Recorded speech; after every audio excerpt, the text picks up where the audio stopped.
Okay,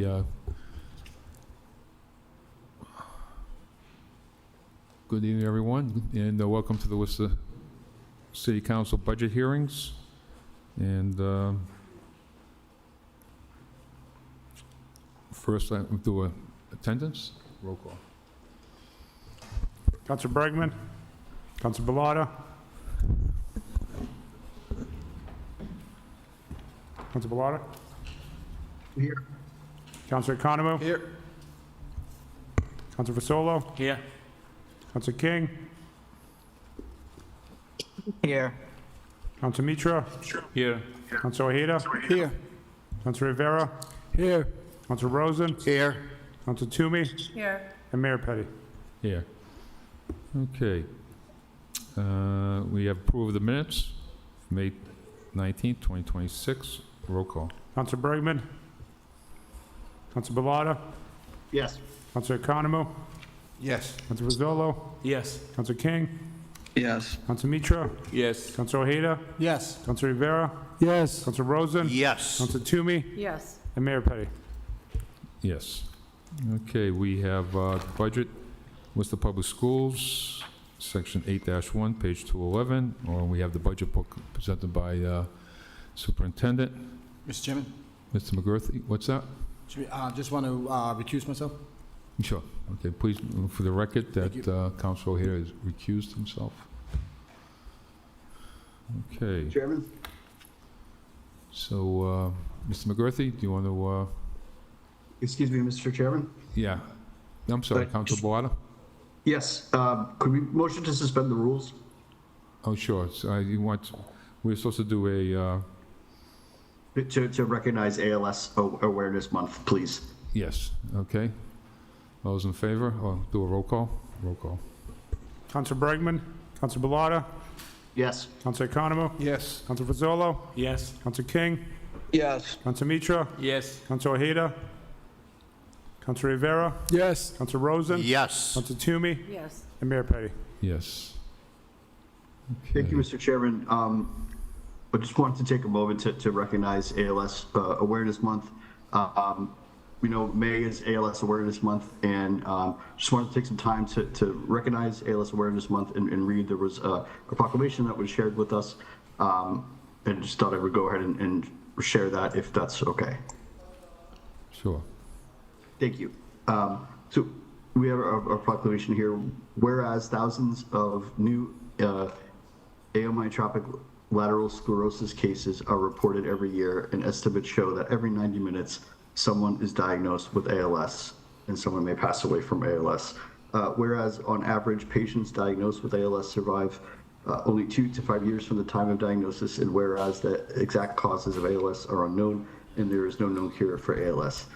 Whereas people who have served in the military are more likely to develop ALS than those with no history of military service. And whereas securing access to new therapies, durable medical equipment, and communication technology is of vital importance to people living with ALS. And clinical trials play a pivotal role in evaluating new treatments, enhancing quality of life, and fostering assistive technologies for those living with ALS. And whereas the ALS Association is the largest philanthropic funder of ALS research globally and has committed more than $154 million to support more than 550 projects across the United States and 18 other countries. Whereas the ALS Association is committed to make ALS livable and cure it for everyone everywhere. And whereas Amyotrophic Lateral Sclerosis Awareness Month provides an opportunity to increase public awareness in the dire circumstances of people living with ALS, acknowledge the impact the disease has on those individuals and their families, and support research to eradicate the disease. Now, therefore, I, Councilor Robert Bellotta, do hereby proclaim the month of May as ALS Awareness Month, and I wanted to thank you, Mr. Chairman, for allowing us to do this. I know we weren't able to get to it last week, but I just wanted to say it's great that we're able to recognize ALS Awareness Month and those in our community that are dealing with this challenging disease. So thank you very much. Thank you. Okay, we'll go back to budget and schools. Mr. McGurthy? Thank you, Mr. Chairman. The first segment of the budget we're going to be reviewing today is the education segment. Of the total budget, that's a $612,374,295 recommended appropriation. However, about $50 million of that, I should say, is assessed by the state for other purposes: charter schools, school choice, and special education. So the budget we have and the department we have before us specifically is the Worcester Public Schools. The recommended appropriation for the schools is $557,429,649, which is about a 6% increase year over year. We also have within the capital budget approximately $4 million in Worcester Public Schools borrowing, another $1 million in CDBG capital, and then $23 million in Department of Public Facilities funding for MSBA-related improvements. Okay. Any questions?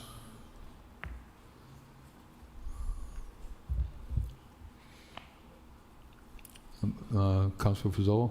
Yes. Through you, Mr. Chairman. To the school administration or our Mr. McGarthy, out of the $557 million plus dollars, what portion of it is Chapter 70 money from the state, and what portion does the city of Worcester include? Through the chair, the combined $612 million budget, about $437 million of that is Chapter 70 funds coming from the state. $165 million, $165.5 million are local funds that are contributed as well. There's also a $9 million charter reimbursement that's included within that. Okay, thank you. Through you, Mr. Chairman, to the superintendent, I just want to go over a couple things that people in my district have brought to my attention regarding the schools. One is the closing of the Worcester Alternative School, merging it with Central Mass Collaborative. I know that's your decision, but I know I've heard from several parents and some school teachers that the cut was made, but then at the same time, you added a position at Durkin administration of over $100,000. So, I mean, you're the superintendent, you make the decisions, but could you explain that to myself, my colleagues, and the general public of why that decision was made? Mr. McGarthy? No, Mr. Allen? Certainly. So as we prepare for the end of our Student Opportunity Act funds for FY28, we really want to start planning now for what we anticipate to be a fairly significant fiscal cliff in addressing, and in this case, where we have overlapping student populations and duplication of services. And so, in our working through the budget with the Central Mass Collaborative, we've asked them to take on a number of new seats that warranted some moving of programs and consolidation of programs. And in that conversation, it was decided, in this case, to consolidate with a duplicative service that is operated by the Central Mass Collaborative. And so that's the decision we made, both for best use of dollars. There were savings associated with that, and what we would see as we work with the collaborative, a better coordination of services for our students. We are working with the families now on their placements for next year, and so some of those students will be transitioning to the collaborative, and others may remain in alternative settings within the Worcester Public Schools. Council? Okay, thank you for your explanation. But again, if you could just address, I'm getting questioned on it, and that's why I'd like to just have an opportunity to respond to them with an educated response. I'm told a new director of alternative programs position with a salary of $170,000 was created. Is that Is that the case? And if so, why are we creating a position when we're making a cut in that specific alternative program? So, Mr. Allen?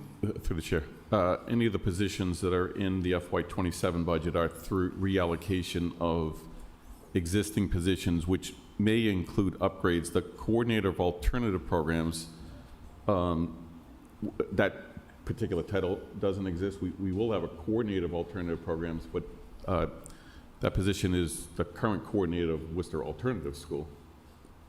Through you, Mr. Chairman, so you're not adding a position in this particular alternative program at the Durkin Building in the administration? So the only alternative position that we're adding is the current director who's staying with the district to run our Wooded Day program that we're bringing back in-house from the Central Mass Collaborative. She will be the coordinator of that program. That's the only alternative position that's in the budget. Other positions within the Durkin Administration Building, either upgrades or reallocation of positions. So there may be other positions that are created but are at the cost or reduction of other administrative positions. Okay, thank you. I just wanted to, again, I've been asked by several parents and a few teachers, and I pledged to them that I would try to get an answer, and you answered it. So thank you very much. Thank you, Mr. Chairman. Councilor Rivera? Thank you very much. Like my colleague, I have some parents and students, and I have to say up front, my son attends the Worcester Alternative, so that's a constituent, who asked me a lot of questions about the Worcester Alternative. So all of my questions are based in that department, only because trying to get some answers for them, and there's a lot of them who kind of, to this day, are not aware of, their possibilities. I know that with the closing of two alternative program schools and the replacement of a third due to financial restrictions, some of them were asking, like, how is it that your cabinet is 3 times the size of Springfield Public Schools, comparable in size, and has 6 extra members more than the Boston Public Schools, whose student population is almost double the size of Worcester? To the chair, to the superintendent. Mr. Allen? Through the chair, so I don't know where that information is coming from, but it's wholly inaccurate. I actually have the Springfield Public Schools table of organization here. If I match up positions, they have 62 positions to our 49 positions. So I don't know where cabinet or district level position numbers are coming from, but looking at Springfield's, they are a larger administration structure than we are. Thank you. In fiscal year 26, Worcester Public School paid the Central Mass Collaborative $13,580,470 for 360 Worcester Public School student seats, an average of $37,723 per student. And now in the coming fiscal year 27, Worcester Public School will be paying Central Mass Collaborative $17,396.59 for 385 student seats, which is an increase of $45,184 per student. So why is there a 20% increase per student in the enrollment costs? Through the chair, so one of the things there, we're doing a number of changes with the collaborative. The first and the biggest one, we're adding 50 seats to the collaborative for their autism program, which they call Thrive. And so that is one of the changes that we're making with the collaborative, so that's adding a cost to them. That is a lower cost option than more expensive out-of-district placements. And then the seats associated with Worcester Alternative and the ACT program are being absorbed by the collaborative. The net savings for making the ACT and Worcester Alt change to our budget is $2.1 million, of which we're using to fund those additional autism seats and to fund some additional what we call assessment and stabilization programs in our schools. So we're adding 2 of those. So all of those savings are being redirected to provide more services for students or seats for students that we've identified as a need for next year. Thank you. And I applaud you, Superintendent Allen, in recognizing the importance of student support and engagement culture and climate in the use of restorative justice. Supporting the whole student should be all our goals. And I know the Worcester Public Schools have directives from district administration teams that are responsible for overseeing it all. And according to the Worcester Public School website, the culture and climate staff assist schools with matters relating to student safety due to behavior, along with discipline, trauma-informed support, counseling, and other mental health needs. Do any of those employees, or do you have any possible applicants with clinical and/or social work experience and license to assist schools and students in matters of trauma-informed support, counseling, and other mental health needs? So, Through the chair, the short answer is yes. Through a retirement of a position this year, we will be filling it with an equally licensed and credentialed person through a selection process. Thank you very much. And if a student didn't work out well at the Central Mass Collaborative, and now they're at the alternative school, and they like it there, but now that's going to be closed, what other option do they have to go to? Through the chair, depending on what the needs are of the student, there will be an alternative acceptable location within the Worcester Public Schools as our preferred option. We will find a program that best meets the needs of the student in an alternative setting. Appreciate your time. thank you. Councilor Conomo? Thank you, Mr. Chairman. Through the chair to our Chief Financial Officer, Mr. McCarthy. Of the allocation of funds, Chapter 70 funds, city funds, from what I understand, everything is predetermined, so to speak, right? It all works off a formula. Is there any flexibility in any of these funds to decrease allocation, to increase allocation? Where do we stand? What power do we have as a council? Through the chair, Dorothy? education is the probably largest kind of state-managed component of the city budget. Chapter 70 of the Mass General Laws gives the state the authority to set a per-pupil adequate spending budget that the city must meet in terms of its expenditures on a student basis. That amount, the authority also exists for the state to say how much the city must contribute to that, how much it can afford to contribute to that number, and then the state match is the Chapter 70 funding itself, the amount necessary to get the local and state contribution to that foundation budget, that minimal amount, minimal adequate spending. The amount before you is based on the calculation set by the state, the determination of local required contribution, a formula that the city and the schools have followed for a number of years in terms of how we increase on an annual basis the amount from the city local contribution. We actually exceed the local required contribution based on a longstanding arrangement with the schools. And it also includes an amount that the city manager authorized this year to try to make sure we stay above what's called net school spending, which is even after we contribute all the funds we might contribute, depending on how those funds are spent, some are eligible as school spending, some are ineligible. The big one being transportation. Transportation is a cost that, while it's an essential element of getting kids to school and making sure they get an adequate education, it's not determined to be part of the formula for net school spending. And so the amount we have before you, our goal and expectation is it will make sure we meet net school spending.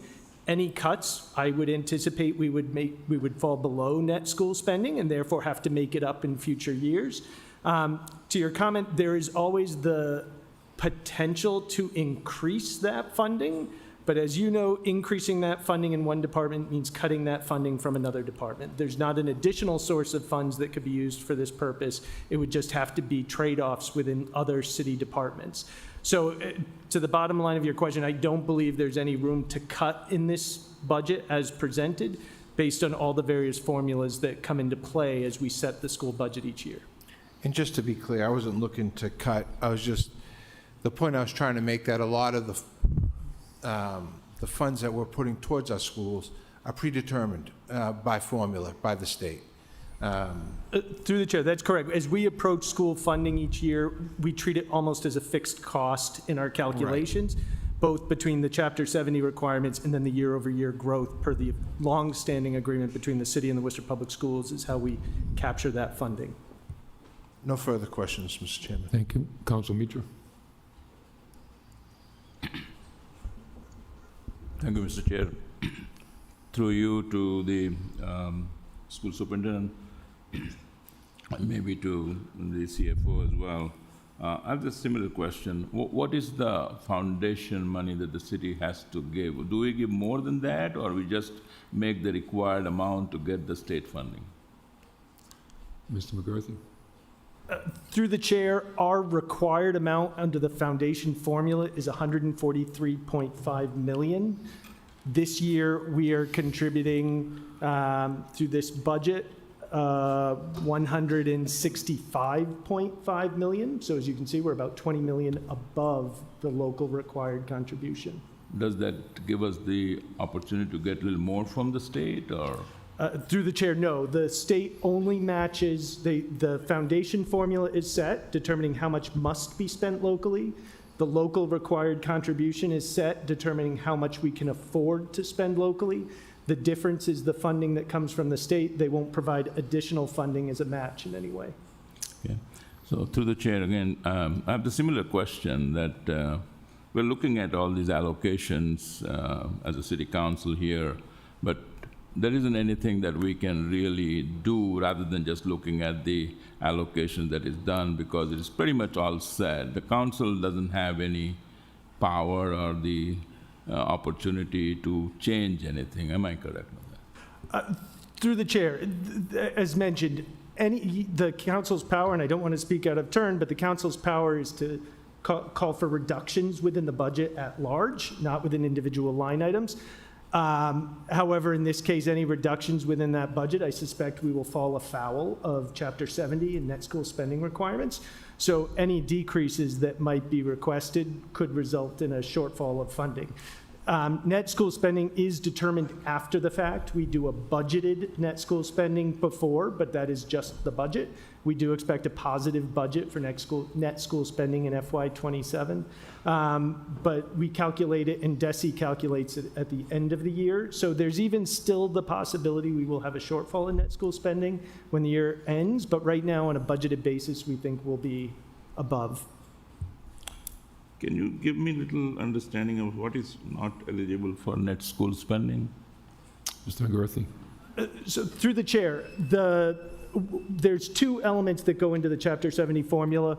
One is the actual required spending that must occur, but then the second is what's called net school spending, where certain expenditures are not viewed as related to the academics of the child, right? When you think about the formula is about the amount that must be spent to educate each individual child as a basis of the full population within the school district.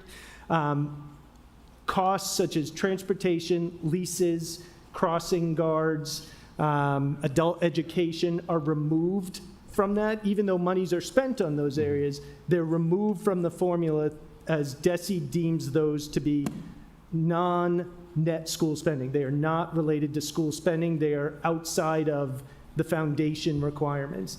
And so while we may give X, net school spending is X minus whatever those non-net school spending elements are that are determined at the end of the year. On a budgetary basis, how various of those non-net items have been budgeted, we believe we will be above net school spending.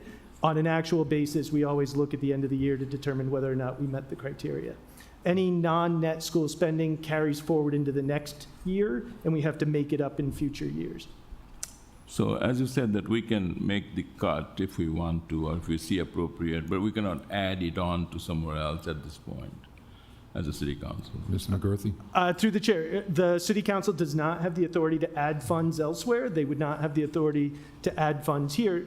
They do have the authority to make general cuts within the budget, which then the city manager would be required to find ways to either fully fund education in this case, moving funds out of other departments, or underfund other departments based on the cut, the scale of the cut. Thank you, Mr. McCarthy. Through the chair, to the superintendent, I have a couple of questions to the superintendent. Is that similar question that was asked by some of my colleagues about the alternative school? I understand that's going to be closed, that we read in the newspapers. That's not going to be existing anymore, or how many students are there who need that alternative student school? Mr. So through the Allen? chair, while we're closing those particular sites, we're merging with already existing duplicative programs at the Central Mass Collaborative. So all of those students impacted will have an opportunity to attend their same exact program or similar program at the Central Mass Collaborative. Central Mass Collaborative is a separate standalone entity of which we are a member district. We're the largest member district. We already send about 300 students to the Central Mass Collaborative on an annual basis. So we'll be adding 50 autism seats, 20 or so from one program, and 25 or so from another program. Are the parents aware of this, that changes that was being made? Through the chair, Mr. Allen? so our special ed department has been meeting with each of the, all the parents for their required change in paperwork that's mandated because of their special education services for a switch of programming. So those meetings are already ongoing. And to the chair, to the superintendent again, the reason that we are eliminating that program is because we have financial difficulties in maintaining that. Mr. Allen? Is that the? Through the chairs, there's a number of compounding reasons, but one is fiscal planning for the future for FY28. And we needed to reallocate some costs to support an increase in other student areas this year, particularly those 50 autism seats that were identified as a need for growth for next year. So we needed to identify funds for that. In our working with one of our programs, the ACT program, is located at the Collaborative, although it's our program. That program could not exist as it currently stands because of the lack of space that the Collaborative now needs to operate those additional autism seats. So it was a domino effect I see. that led us to the final decision to consolidate the two overlapping student populations, duplicative services with the Central Mass Collaborative. Yeah.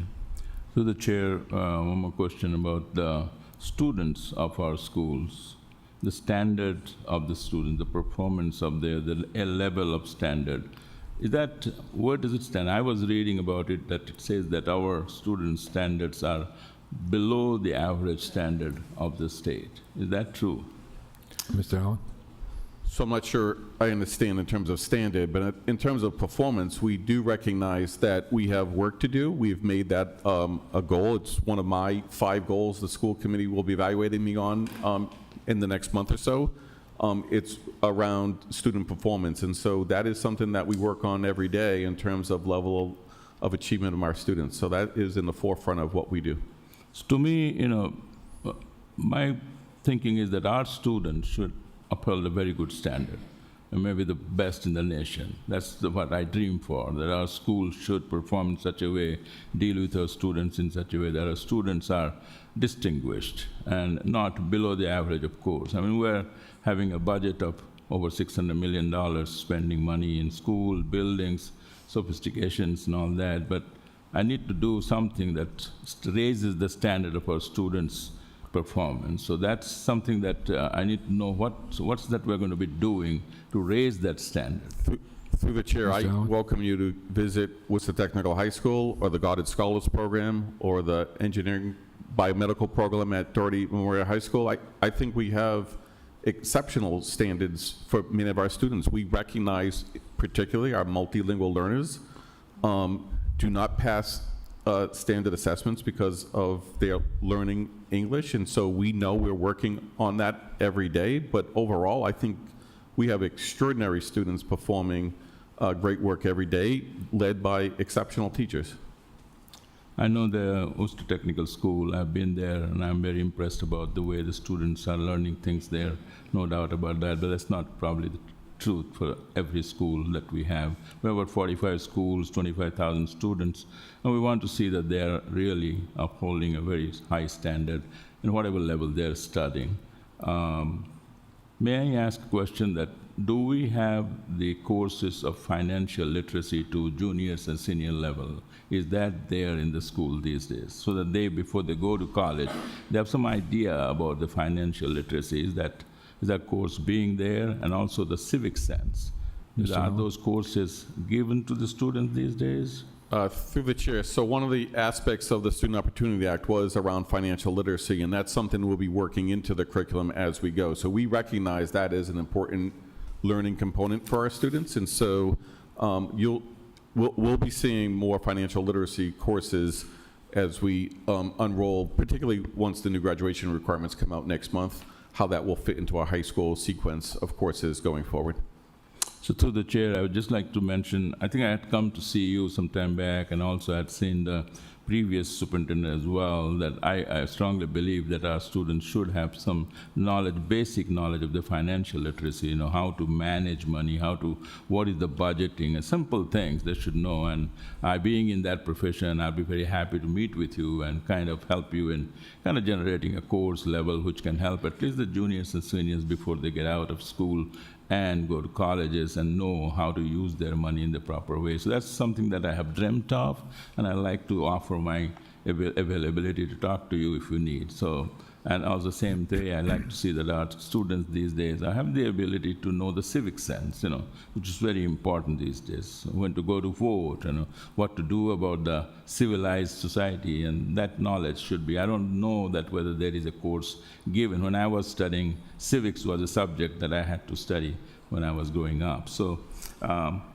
I have one more question that I just wanted to know that, we're all these schools that we are building, spending a lot of money, and now the Burncourt High School is also going to be done. And each school, we have huge auditoriums, 700, 800 seats auditoriums. And then at the end of the year, when they do the graduation, they all go to DCUs. Is that school's auditorium for each school being properly, do we really need that biggest auditorium for each school? Or my goal was to maybe form a central hub of like having two big auditorium for the entire public schools that they can go and do it there rather than having it for each school. That's a thought I have, and I don't know how much really these auditoriums are being used, which is fantastic. It's a state-of-the-art, 700, 800 seats, but still when we need it for the most of the graduation level, we go to DCU Center. I'm sure we are paying the DCU Center for holding our graduations. How do you see those auditoriums in each new school that we are building? Mr. The Howell? need of. So through the chair, with regards to South High and Doherty, the two newest high schools, those auditoriums actually get used quite a bit for both student performances and other events. The problem with graduation is we'd have to significantly limit the number of people that could attend graduations. If you have 400 graduates and only 800 seats, that would essentially mean one parent or caregiver could come to a graduation. And so an 800-seat auditorium may sound large, but would not be large enough to host our high school graduations. No, I understand that. My thought was that we'll have two central auditoriums, which is have 1,400 seats, so that we can do graduation, and whenever the school needs something to do, lectures to happen, they can go and use that centrally located auditoriums, maybe two of them that will suffice for most of the schools. That was just a thought, but I know that we already have these auditoriums in place now. I was trying to justify that. How much do we really use it for the money used? I know each auditorium probably costs us $15, $20 million, and I just wanted to make sure that, is it really worth having each school a separate auditorium? But you answered me the questions. I think that's all I have, Mr. Chair. Thank you very much for your answers. Appreciate that. Okay, Council Toomey? Thank you, Mr. Chair. Thank you, and first of all, I do want to say, in looking through your executive summary, that I do want to state that the four-year graduation rate was higher than the other cities and towns, so that's a great thing. And also, you've done great work on the dropout rate. So Thank you. are to be commended for that. I do see on the positions, a change from prior year. You've got a reduction, a large reduction in paraeducators, down 26. And is that reflective of these programs? Is that what it is? Through the chair, that's entirely correct. That's the reason. Okay. Are those individuals going to be brought on? Do they need extra employees at the collaborative? Through the chair, no, they'll be absorbed within existing WPS programs. They will remain employees of the Worcester Public Schools through other vacant positions Okay, so they'll be transferring, to other programs within the district okay, because of vacancies or retirements and so forth. okay. The other thing that really sticks out, and it was something that you mentioned at the very beginning, the cliff. And we're looking at next year an $8 million potential reduction. Is that correct? Through the chair, so we For won't have the projected fiscal year '28. Yes. Yeah. Through the, and that's all dependent on, as you well know, our funding is derived, or will be derived next year only by enrollment and inflation. And so we'll be losing the increase in the 6-year phase-in of the Student Opportunity Act. And so there are some indications enrollment decline could be greater, which would make a larger budget gap than that. And then the year after that, that's going to be doubled to almost 17 million. And then the year after that, you're projecting 20 million. Correct. Those are huge cuts to have to absorb. What, do we have a plan for that, or? Well, Mr. Allen? through the chair, that's why we're planning now to anticipate some of that occurring in the future. And then we'll be looking at all of our cost centers going forward, including adjusting class sizes and program offerings if it gets to the numbers that we've listed in the budget book that you're reciting. Right. The only thing that concerns me about that is the class size and per pupil spending, so that's a concern, especially as an urban district. We need to be adding teachers and reducing class size so that our students can learn better. The other question I had was on the budget was the special ed services. You're recommending an increase of almost double, and what is that reflective of? If you can just Mr. point me Allen? to the page you're on. I'm sure. On page 343, I recommend next year putting the pages on the outside, not the inside of the.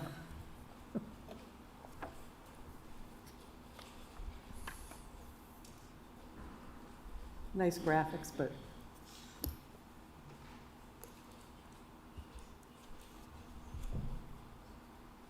Through the chair, is it special education services at the top, or? Yes, yep.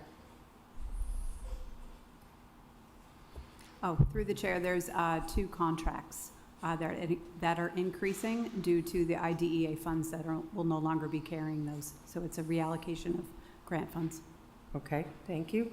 The next increase, and I'm assuming this is, it makes sense, but Central Mass Collaborative, you're spending or $4 million more. And that's absorbing, so what's the actual cost savings from transferring to the Central Mass Collaborative? So the cost savings is $2.1 million. Okay, We're also adding seats to the collaborative Okay. for 50 seats for autism services, which is Okay. unrelated to any other all right, programs. I got it. All right, and then you've got a reduction in the alternative education, out of district programs. And that's 50013292000. So through the chair on that is a reduction of students in those programs. Okay, is that usually is a program that ends up becoming very expensive quickly. So is it that we're providing more services within the district? Through the chair, that's correct. Okay. And then under instructional technology, that's 500136 on the same page. That's almost double, an extra almost 2 million.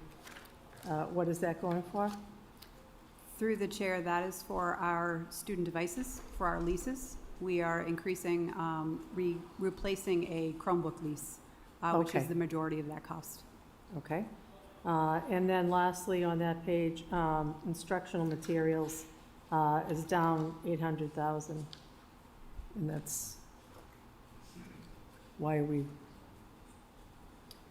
Through the chair, that line item is the FY26 adopted, included an increase from the city's free cash that occurred in January. Mhm. So it's not technically a reduction Okay, on actual from FY26, the budget that was adopted. We did receive some additional funds in FY26 for that. okay, all right, I get that. And then lastly, thank you for your answers. Lastly, the Transportation Department, what has been the return on investment with that? Through the chairs, I think there's been two primary returns on investment. One, we've been able to do it at a lower cost in comparison to outside vendors. And number two, I think customer service has been increased. I can't even measure the increase in customer service. Well, I can tell you that I have not gotten one phone call this year that I can recall on. Usually I get quite a few, so kudos to that. But you know, I look forward to continued improvement and, you know, using AI and all the other stuff, I'm sure you'll be doing that. And then what's happening with the cameras? Thank Mr. you. Allen? Through you, Mr. Chair, thank you. Through the chair, so we're working with the police department on the implementation on that. We support those. I believe in concept the police department does as well. We're working through the contractual. There's some technical, I can't speak for the police department, there's some technical areas on their end that they're working through. I think just recently one community has adopted the stop arm cameras, which is Chicopee, and so we're looking at what their model was Right. in terms of traffic enforcement and citations and so forth. So we continue to work with the police department on its implementation. Hopefully we can see some progress on that for the upcoming school year. All right. Well, thank you very much. Those are that's what I have for budget questions. Thank you. Okay. Council Bergman? Thank you, Mr. Chairman. I only have a few questions, so through the chair, I guess my first question is, this time of year, when we do our budget, time usually coincides with graduation, so drive around the city, depending on where you live and where you drive by most often. In my case, probably Doherty High School would be the high school I drive by the most. Sometimes I see signs up indicating where some of the students have been accepted, sometimes I don't. I don't necessarily see that in other schools, high schools in the city that are public. I do see them heavily in the private high school. So I guess my first question through the chair is, it would seem to me from a marketing perspective, something that wouldn't necessarily show up in your budget, that we're missing out on the narrative, which is accurate, that a lot of students in Worcester Public High Schools get into some very good colleges and universities. So I'm just through the chair. I brought this up in the past with a previous superintendent, so I don't want you to feel that I'm picking on you, because I'm not. But I do think it's worth asking again. Somebody that's new to the city, somebody that doesn't have a child that's gone through the high school, public high schools, I think they'd want to see that. So we've got city websites, we've got social media, we've got the front lawns of the high schools. Some of the more modern high schools have billboards or marquees where you could put something up. So through the chair, are we doing as much as we should? And if not, can't we? Mr. Allen? Oh, through the chair to the council, I think that's a excellent point that you've raised in the past and tonight. We've left it up to the individual schools to do that, but I think you'll see some increased social media publication of where the graduates will be going next year once all those are kind of submitted to the central office. And then I do agree, some of those signs on the lawns is a great marketing strategy that we can be using, and I certainly could talk to high school principals about supporting them in that going forward. Okay, I appreciate it. I think it's a missed opportunity if we don't maximize, and it's a short window, because pretty soon people will be not around on the weekends or not focused on that, so, thank you. The other questions I have are as follows. Now we're talking about budget and going into summer, but going back in time to the heart of the winter, I'm assuming, well, through the chair, how many snow days? I lost track. How many snow days were there this year? Through the chair, we use six days. And we get 5, is that correct? Correct. We build in 5. It was the same when I went, but things haven't changed in a long time. And that's a good thing. So one of my questions is, I'm assuming, well, strike that, I shouldn't assume that. Through the chair of the superintendent, who makes the call on the snow days? Through the chair. Or whom? Because I think there may be more than one person. Well, through the Mr. chair, at the end Allen? of the day, I make all of the calls, and in my prior role, I was advising the prior superintendents for the last 15 years on those calls. So this is going to kind of tie into some other issues I have now with your department, but is the condition of the roads a factor in calling off school? So, Through the chair, there's a number of factors that go into it. Condition of roads, certainly, it would be one of those conditions. Okay. The other question I have is along the lines of my colleague, Counselor Mitra. You know, I actually had an opportunity recently to look at one of the history books. Counselor Mitra asked questions on financial literacy, which I think are excellent questions and very appropriate, but I also have an interest, and others I'm sure do as well, in history. And I look at, you know, first of all, U.S. history. I was looking at some of the more recent books at Doherty High School, and, you know, maybe there's a reason that those particular books have to be ordered, but they're very sparse in the types of things that, you know, I think all of us can agree on. World War I, World War II, the American Revolution, Civil War.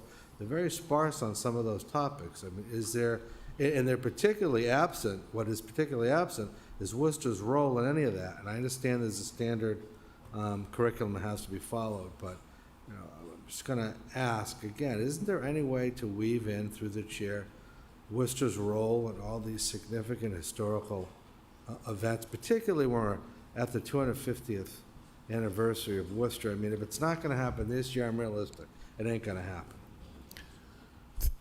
Through the chair to the counselor, so we certainly are following the state's curriculum standards, but teachers often do bring in supplemental material to support, in this case, historical events. I can't say across the board that they're bringing Worcester historical events into those classrooms, but again, I think that's a good suggestion to kind of Worcesterize some of the lessons that we do. If you know, through the chair, are there clubs, like history clubs at the high schools? Through the chair, we have dozens of clubs. I have to see if there's a history club or not. Well, we have dozens and dozens of clubs at each of the schools. Because I was going to suggest with organizations like, you know, Preservation Worcester and the Museum of Worcester and other, we have a lot of good institutions in Worcester. The Antiquarian Society that I'm sure could partner up with some of the high schools and trying to expand after hours and maybe for extra credit. And I'll tell you what particularly prompts me to say this. Like my colleagues, those of us that are fortunate enough to get elected to city council, we're almost always present at Veterans Day parades. And Veterans Day parades is a Veterans Day. It's a day off from school. Invariably, it's a weekday. And I can count on my hands the number of people I see under 60 at those parades. I can even count on one hand the number of people I see under 15. There's no school that day. So I can't say they're in school. I mean, that's a great explanation, but it doesn't apply. They're not in school. And I'm not faulting any particular school or your department. I'm just lamenting that there's some huge disconnect, and I'm sure it's not just in Worcester, with the civics that Councilor Mitra was talking about and that I'm talking about. And I'm not putting it on you to fix it, but I am asking for some, you know, some direction perhaps from your department in trying to improve that gap between, you know, those that are old enough to seem to take an interest and those that are young enough seem to not take an interest. And I don't know what the solution is, but it's not It's not something I think a lot of our veterans are happy to see. I don't want to speak for them, but if I were in their shoes, I would hope people would come out and pay their respects, but it doesn't seem like that generation, it doesn't relate well to that generation. So any comments on that? Mr. Allen? No, through the chair, thank you for those comments. I'll certainly take it back to the team and we can discuss it in more detail. Okay. Thank you for your time.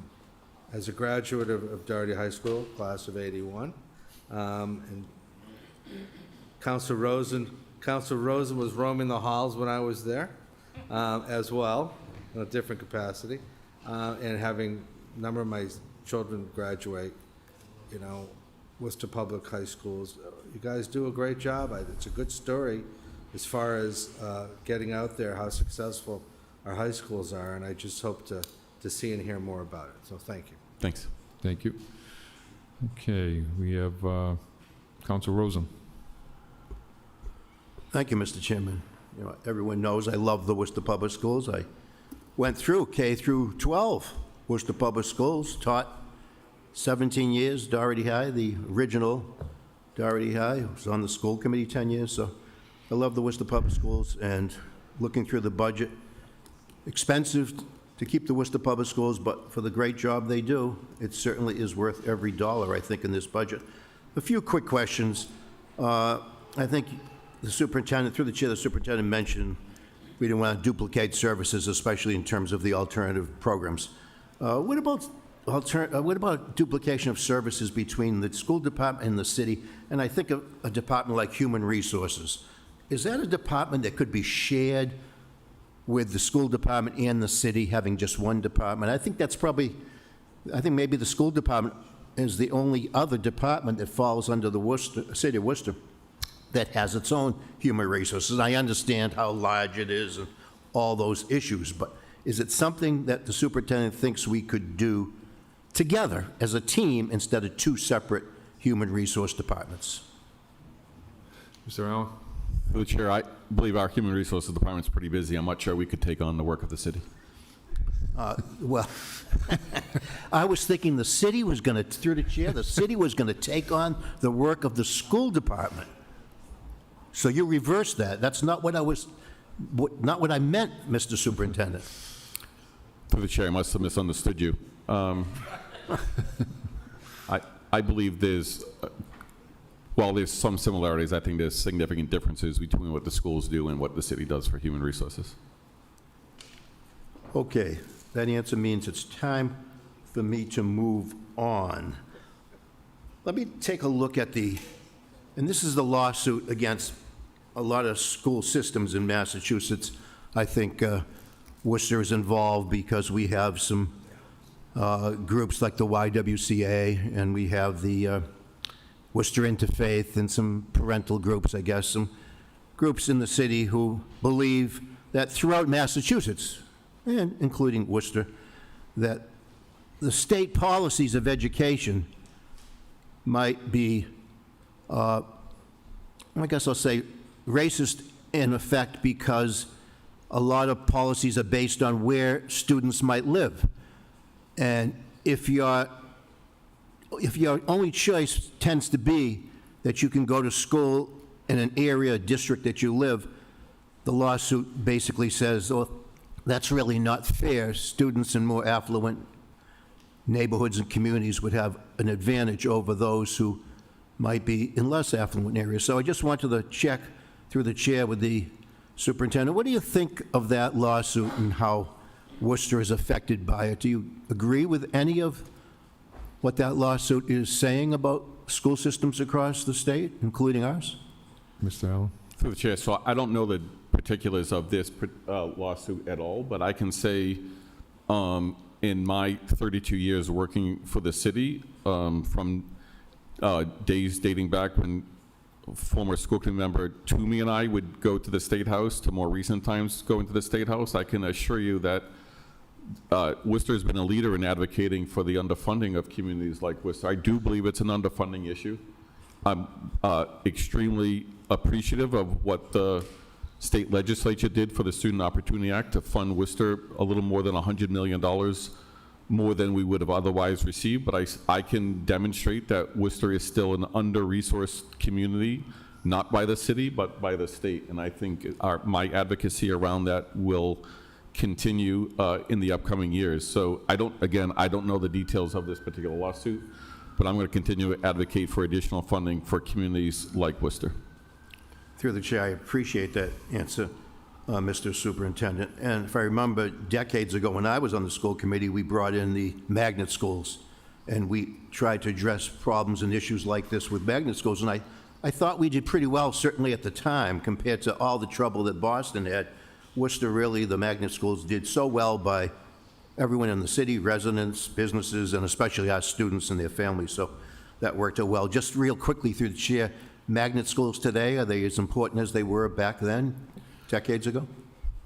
Through the chair, so I think we have at the elementary level 2 thriving magnet schools, Worcester Arts Magnet and Worcester Dual Language Magnet School. Other than that, we've lost some of the magnet programming over the years. It's certainly something we'd love to be able to offer, either in a quadrant model or citywide. It just, again, it's a resource issue.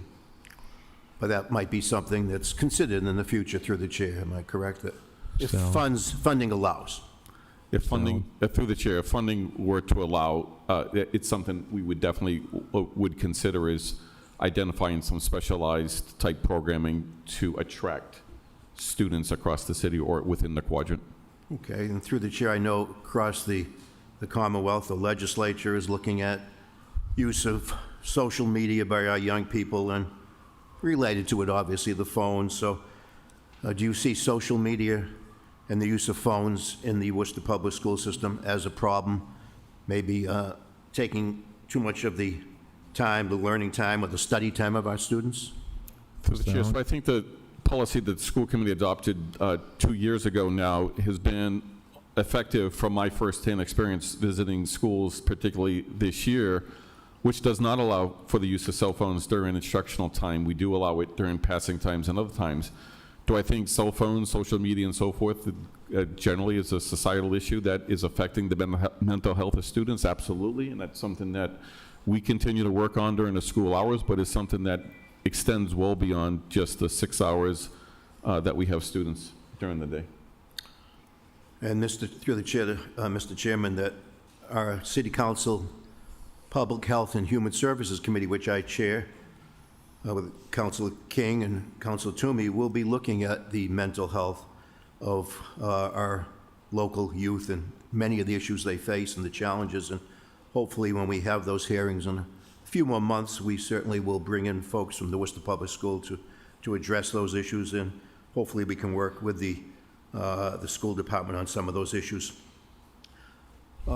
Just a quick question or two, maybe about recruitment of teachers. You know, my career was as a teacher, and, you know, over the years, we've always had, every school system has trouble recruiting teachers. And what are we doing to recruit teachers in the Worcester Public Schools? Is it an issue like it had been for years? Sometimes we have it, sometimes we don't.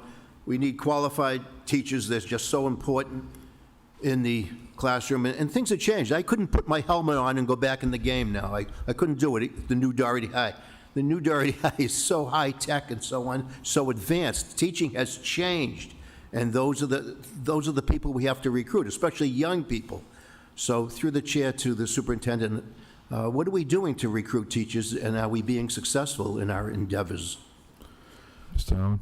Through the chair, one of my 5 goals that the school committee will evaluate me on is our recruitment of teachers through a Grow Your Own initiative that we started this year. Last Wednesday, I had the opportunity to be at Doherty High School, where students from across the city signed a future educator commitment contract to, as they graduate from the Worcester schools, go on to higher ed schools and then come back as teachers of the Worcester Public Schools. And so that is something that we're working on every day.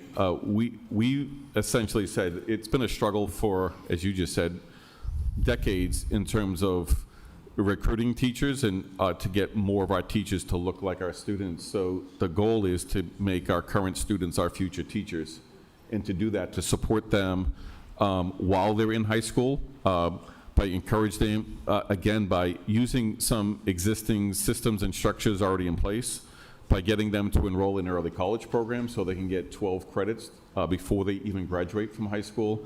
2 of those classes are in education related through the education department at Worcester State University. We will support them while they're in college by remaining connected to the Worcester Public Schools through either day-by-day sub, long-term sub, and participating in professional development opportunities that we have throughout the school year, and doing engaging activities even during their break periods. We anticipate 480 teachers to retire over the next 5 years, and so there is going to be a need to recruit from within. We find that is the most successful way to get teachers to come back to the school system, is to have your students through a Grow Your Own program. So that's something we're working on, that we initiated this year through a goal for the school committee. That's good to hear. And through the chair, my last question to the superintendent is that years ago, we used to have a very vibrant volunteer program in the Worcester Public Schools. I have no idea if that continues. And if we do have it, I would hope that maybe in the future, you could take a look at all the retired teachers that exist in Worcester, and many of them still live in Worcester, some in the surrounding towns. Many of us are a wealth of information, and we might have time and, good enough health to help out in a volunteer capacity. So I would hope that, any volunteer program that we run in the Worcester Public Schools would take a look at all those folks who may or may not be available, but certainly some of us would be. Through the chair, thank you. We do have a number of volunteers that do come into schools, particularly to support some of our elementary library programs and so forth. But thank you for that suggestion. Okay, and thank you to the superintendent and his entire staff and the teaching staff of the Worcester Public Schools. We've got a great school system, Mr. Mayor, and I think it's a school system that we should all be proud of. Expensive, but aren't they all? But we're certainly getting our money's worth in the Worcester Public Schools. Thank you. Thank you. Anybody else? Councilor King? Thank you, Mr. Chairman. First, I want to say thank you to the superintendent, our educators, our administrators, our staff, all the way down to our crossing guards and the like. We appreciate your service. This is our most important population. That being said, I do have a couple of questions as relates to net school spending and the drivers that create the shortfall. So through the chair, this is something we've been chasing. We recently had an education meeting where we had this discussion on the city side. My committee attempted close to 10 times to schedule a joint meeting with the Financial Operations and Governance Committee. We're unable to get them to the table, Mr. Chairman. And what we want to do is, the purpose is to sit with our elected officials from the other elected body and try to figure out some of the things that the council does have control of. Through the chair to our CFO, or perhaps the city manager, if you could first begin by sharing free cash allocations over the last couple of years above and beyond any formula, any required spending. I know I made a particular motion a few years ago. This year, in its addition to other years, we've heard from educators via a number of emails asking for increased funding. We know that there was a contract negotiation going on last time, I believe. And I think somewhere around 10 million, maybe one year, 3 million another year. And, as it relates to, this is just for the public, as it relates to our allocations that go above and beyond, that's purely and simply a function of the council. We do not have to provide those additional funds unless it's in coverage of net school spending. So through the chair to the administration, if you could give the public an idea of what those city council allocations look like over the last, say, perhaps 3 fiscal years. Mr. McGurthy? Through the chair. So there may have been various years where there were small coverage of one side or another as it related to state aid changes. But I think what you're referring to is we made some major transfers over FY24 through FY26, the current year included, related to net school spending and perceived shortfalls. In FY24, DESI came out with revised net school spending determinations of FY22 and FY23, resulting in what we thought were excesses into a carried forward shortfall. So in FY24, the city manager and the city council worked together to provide about $1.9 million transfer, $1,888,500, which we believed at the time would have covered the carry forward shortfall plus the intended excess benefit that we had that current year, the budgeted benefit. Instead, we ended that year with a negative $4.9 million. So in FY25, the city council, with the city manager's request, transferred $7,585,935. And what that represented Could you just repeat that number again, please? $7,585,935. And what that represented was, because we had reached our 10% goal of unreserved general fund monies, that the financial integrity plan normally would have 50% go to bond rating stabilization. Instead, since we'd met the 10%, we split that amount between the city and the schools. And so that 7.6 million or so represents a split over to the schools. That did help cover some of the shortfall from the prior year, but combined with the shortfall, net school spending shortfall of that same year, we still ended up about 2 million below net school spending. So this current year, the city also transferred about $3,859,639, which was intended to both make up for the state aid gap. State aid dropped this year from the original governor's budget to the final budget, as well as the perceived net school spending shortfall, to hopefully bring us to a kind of even on net school spending for FY26. Again, the year is not closed. The numbers are close to even, but not exactly even. So we'll wait to see where we are in FY26. But between those 3 years, the city contributed an additional $13.3 million above the original budget as part of mid-year transfers, or year-end and mid-year transfers. From free cash? Where'd they come from? So the first transfer was a year-end balance, year-end excess that we had. So we transferred it within the last days of the year, from excesses in other departments. The FY25 and FY26 amounts were from a combination of free cash or new growth over budget funding that was available at that time. Thank you. And as it relates to the drivers that create this disparity, I know DESI recalculates and there's dollar impacts. Can you speak to the dollar impacts over those 3 fiscal years?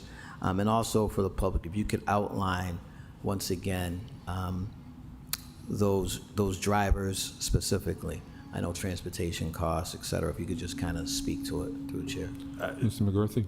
Through the chair, that's the challenge. Again, under the formula, transportation is not considered a eligible school spending expense, meaning that any costs spent on transportation are removed. I believe we're also impacted by the fact that we have multiple charter schools within the district that also provide transportation. So it's not just the Worcester Public Schools transportation numbers, but the multiple educational transportation systems that are removed from the ultimate contribution that the city and the state makes towards education within the district. And so the challenge each year is staying ahead of the offsets, making sure that the amount of money we put in exceeds the amount of offset that might be applied against it by DESI, resulting into a positive school spending number. There have been years where we have been very successful at that. And I think, to me, indicating a bit of a challenge in the entire structure is the fact that COVID, we had significant excess school spending because students were home in their houses, not being bused, And so by the formula's definition, it almost seems like it's implying that's the ultimate learning environment, sitting in your house on a computer where we're not busing you to the school, we're not providing a building within which you work or learn. And just by the factor of, the limited transportation costs and kind of excess costs around that school year, the net school spending formula was very favorable. It's a paper equation that doesn't, I believe, truly reflect kind of the amount of funds being spent on the educational purposes within the budget, but it is one of the two factors we need to meet. The local required contribution, which again, we exceed significantly each year, but then that net school spending when these, defined elements are removed to determine whether or not we met net school spending. And do we have an idea of breakdown for those 3 fiscal years of the dollar impacts? Oh, I'm sorry, so the superintendent, who I will easily admit knows far more about the Chapter 70 funding formula than I do, has indicated that charter school tuition, I'm thinking charter school facilities money probably also comes off. Through the chair, if I can, so the state recalculates charter school assessments quarterly throughout the year. And so as there are fluctuations in actual charter school enrollment, that directly impacts the corresponding net school spending because it's all tied into the formula. So if enrollment, for example, drops in the city, not that the city would, but the city doesn't then apply those savings to us because you still need to meet that net school spending level, it's going to look like the city's gone on the net school spending through no fault of their own. And so there's a number of complicated factors that go into the final net school spending, and that's why Mr. McGurthy keeps saying we have to look at the end of year number because that's the actual measure of net school spending, some of it which is no control of what the city does or what the Worcester Public Schools does. Thank you. And so indicated quarterly, there's sort of some communication, I don't know if it's from DESE or whoever the entity is, but how is that communicated? Is that simply to the schools? Is it to the to the city? How is that communicated? And do we get that communication to the council floor through the chair? Mr. Allen? Through the chair, it's posted on DESE's website. We have to go and manually get it ourselves when we're looking at net school spending or charter school numbers. It's not a recalculation of net school spending on a quarterly basis. It's an update of the charter school tuition assessments and reimbursements that we have to then put into a spreadsheet to figure out where we are. Okay, so it's Through the chair, if I could add, so at the end of the year, both the city and the schools close their books. The state also closes its books. The state then does a calculation to determine all of the various funding that was applied and whether or not it, as mentioned, the spreadsheet that schools must fill out kind of indicates at the end where were money spent and did that mean we met or did not meet that required net school spending amount. So there's no sort of incremental update, it's end of year updates, is that correct? Through the chair, that's correct. Okay, thank you. Mr. Chairman, just by way of a motion, if we can get those reports once they come in to the council prior to perhaps the requests for the allocation, that's something that perhaps we could use in the education committee that I chair. Do we have an idea of the amounts that we fell short 2024, 2025, 2026 before when the final year numbers came in? Through the chair, so as mentioned, I'll start with the positive. So in FY21, we exceeded net school spending by about 10 million. That was the COVID year where transportation was reduced, therefore the offset was reduced.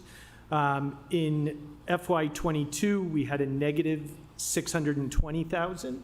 And then it's important to note, excesses do not carry forward, shortfalls do carry forward. So at the end of FY23, the shortfall was 3,033,615. That would have been inclusive of the 620. The 620 would have rolled forward. That would have compounded our shortfall in 23. Then in FY24, the shortfall was 4,892,596. Again, carrying forward the 3 million into 24. And based on the timing, FY24 was the first time we realized we had a shortfall from prior years that was carrying forward, because that's when DESE recalculated, identifying 22 and 23 as actually shortfall years rather than excess years. So by the time we got the bills, so to speak, we were already nearly $5 million under net school spending. That's where you see, again, that 1.8 million in FY '24 is an effort, 7.5 million then in FY '25, and 3.8 million in '26. The shortfall at the end of FY '25 was 1,960,000. So you can see we brought the 4.9 million down at that point to 1.9, but that wasn't sufficient to fully, the increased funding was not sufficient to fully cover that carry forward deficit, which is where it brought us to today, where we're almost on the line of having covered the deficit and hit kind of the basis of school spending requirements. Sure, thank you. Is it safe to say, or is it reasonable to say, that the pursuit of meeting that standard of net school spending is something that we will continue to kind of catch up with? It sounds like there's not a rubric by which, or maybe there is, we can kind of estimate a little bit differently. So through the chair, I think this is a conversation the superintendent, the CFO, the city manager, and I have had multiple times along the way. We attempt to calibrate as we go along. Are there ways of offsetting some expenses utilizing grant rather than tax levy to ensure that, you know, the amount of city funds provided go toward eligible uses as much as possible? I think, you know, as much as we can, we try to anticipate and try to build. As mentioned in prior years, what we would do is take the preliminary budget and add the year-over-year growth required under the DESI formula.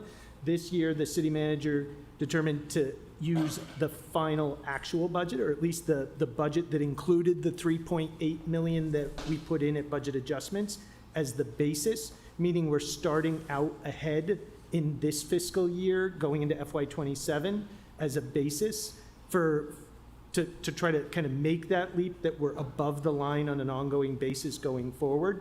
But it's a challenge because we won't know until fall of '27 whether or not this FY '27 fall of '27 whether or not the proposed FY '27 budget actually meets net school spending or not. Thank you. I just want to add something. Mr. Manager? Yeah, you know, just to add a little bit and piggyback to what the CFO has mentioned, our ongoing conversation with the superintendent and I are always trying to find ways that we can provide and give as much as we can based on our constraints as well as a city. Not only providing whether it's free cash dollars or any unexpended balances at the end of the year, et cetera, is also trying to address some of their infrastructure needs, whether it's school maintenance, you know, where there's stabilization accounts. We talked about the $7 million that we gave in free cash for the purposes of address net school spending and other elements. We also gave over $2 million that year to the high school stabilization account as well, understanding and knowing that there's a new high school that's coming that we're all gonna figure out how to support and address. And then just last year, the 2 years previously, we also put some dollars for stabilization dollars for school maintenance. So it's always trying to find a balance, right? Understanding and knowing that we don't have, you know, limited funds, but unlimited funds, but within our means, finding ways that we can support the schools, provide as much funding as we can. And then in years where the year that we gave $10 million, there was some for us, the stabilization account, the others for the day-to-day operations. That year, the schools had projected or had actually a $20 million deficit. And so the city, with the council, took that approach to support at least under $10 million because we knew the shortfalls that they had that year in the school. So again, it's an ongoing conversation that we're trying to always find ways that we can continue to support, understanding and knowing that there's also limited funds, not only for the school side, but also on the municipal end. Through the chair, if I could just build on something the city manager said, it is important to note, you touched on it, that the Worcester Public Schools budget, or the education budget even, is not the only city funding going toward education. We spend about $24 million a year on debt service that is in the city budget under debt service toward Worcester Public School-related projects. So the high schools, the elementary schools, any of the MSBA-related projects. So the full capture of the city's funding contribution is more than just the budget here. It's the debt service, the in-kind services. The superintendent talks about absorbing human resources, but there are a lot of overlaps between city departments and school departments. All of the schools' payments come through Treasury. All of the schools' health benefits come through HR, the city's HR. The procurement comes through the city's procurement office. So, and even in this year's budget, you'll see there is schools on their budget have put an attorney to function out of the city's law department on school-related contracts. So there is a lot of overlap. It's, based on the formula and how the budget has to be presented, this gives you a snapshot of some of the funding related to schools, but there's significant other funds and contributions that the city and schools work on together. Thank you. So that was kind of what I was trying to get to. What is that total amount that the city's expending pertaining to education? And if you could kind of, again, list some of those domains, if it's, again, it's crossing guards, facilities, maintenance, debt service, if you could kind of speak to that for the public through the chair. Mr. McGrath? So through the chair, so the non-net elements, the ineligible elements are transportation for schools and charter schools, crossing guards, building rentals, adult education, and recreation. The first part of your question, Does that include fuel also, or no? It would fall under the transportation budget. If it's fuel for transportation, yes. On the school side, if you include the city's full contribution, the required contribution, our excess contribution that's not whittled down by non-net eligible expenses, plus school-related debt service, the most accurate numbers I have would be for FY25, which has been closed out. But in that case, we would be contributing about $188 million that year, or 147% of net school spending. That's obviously based on the formula, based on the law, that doesn't apply. You don't get credit for the non-net expenses. You don't get credit for the debt service elements. But it just goes to that those elements are still in the city budget. They are still being carried as an expense. They're just not calculated in that city contribution to Worcester Public Schools or to education generally. Thank you. And through the chair, and this is maybe a bit of a sticky question, as it relates to impact, influence, responsibility, accountability, et cetera, for those $188 million. Does that fall on the elected body of the school committee? Does it fall on the elected body of the city council? Through the chair. I don't know who that question is for. Might be for the solicitor. I'm not sure. Through the chair, I think I can answer that. Those are elements that are part of the municipal budget. So those are elements proposed by the city manager, approved by the city council, and contributed over to the schools. Once those funds are there, it then becomes notwithstanding the debt stays on our books, not on the school books. But in terms of the required contribution and the excess contribution, that falls under the school department. It's part of the school's budget, and then their school committee allocations or appropriations. Can you say that again? Sure. Succinctly? So by the formula where I'm getting to 188 million, it includes our required contribution, any excess contributions before net school spending is applied, so how much we've exceeded the required contribution on paper, plus debt service. Of those amounts, the required contribution and the exceeded contribution are part of what goes to schools. Correct. And then is appropriated as part of the school budget. The debt service component stays with the city. We manage debt on behalf of the schools, on behalf of all city projects. So that stays within the city's budget and is part of the long-term debt component elsewhere within the budget document. And the excess contributions? The excess contributions are amounts allocated over to the schools, but then offset by net school spending. Those are offset. Right. Okay. in many cases. Okay, thank you. As relates to rentals, renting, if it's a parking lot, if it's, space in the building, through the chair, whose responsibility is that? That's a vote we have to take from what I recall.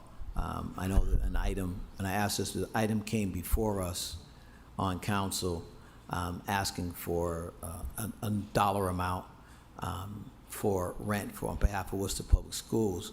But actually, it didn't come with a dollar amount. It asked for approval to rent space for Worcester Public Schools, and I'm not into blank checks. But do we have a right to know? How does that work? What are the numbers for this year as relates to rentals? I know that alternative schools, that's going down a bit. But if you could speak to the council responsibility that we would have to vote on through the chair. Mr. Allen? Through the chair, it's my understanding that any rental of property requires city council approval. So I believe all of those have been submitted to the council for approval before the law department would execute those agreements. No, through the chair, I would agree. I think there's two elements from the school side that I can think of that would come to the city. I think one might be long-term leases or long-term rentals, but then any rental agreement, I think, requires the city manager's signature on behalf, because it is essentially a city-owned product of sorts, city-leased product. Mr. Manager? Yeah, through the chair to the council. One of the recent items that came before was a rental, it was a lease. But it requires also council approval because we were doing from a 3-year to 5-year.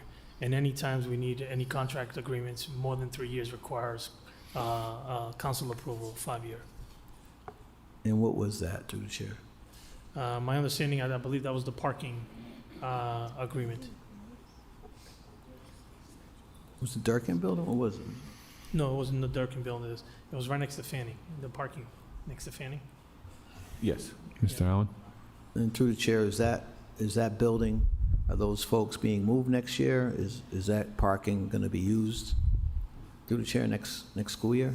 Through the chair, so we're not renewing that lease next year, and the transitions program that is currently at the Fanning Building is being relocated to a different facility next year. But we're paying for parking? No, the parking lot. Through the chair, we're not renewing the lease of the parking lot. We're actually using, was the Housing Authority already owned land next year at no cost to the school department. Then what do we vote on? What did we vote on? It was the land for, I think it was for this year, wasn't it? It was just for through the end of this fiscal year. Okay. In the future, Mr. Chairman, I would just ask that the administration be sure that we're provided with numbers and some specifics other than just sort of a line to vote for funding for parking. Moving on to the alternative schools. I know there was a mention of $2.1 million saved. If you could speak the impact on, first, how many alternative programs are no longer going to be in the Worcester Public Schools, and what is the savings per program? Mr. Allen? Through the chair, so there's two programs that will be merging with the Central Mass Collaborative. The first one is the Worcester Alternative Program. That's a savings of $1.7 million. And the other one is the ACT program, which is a savings of $400,000. Can you just give me the page number? I had it, but I lost it. Page number is that?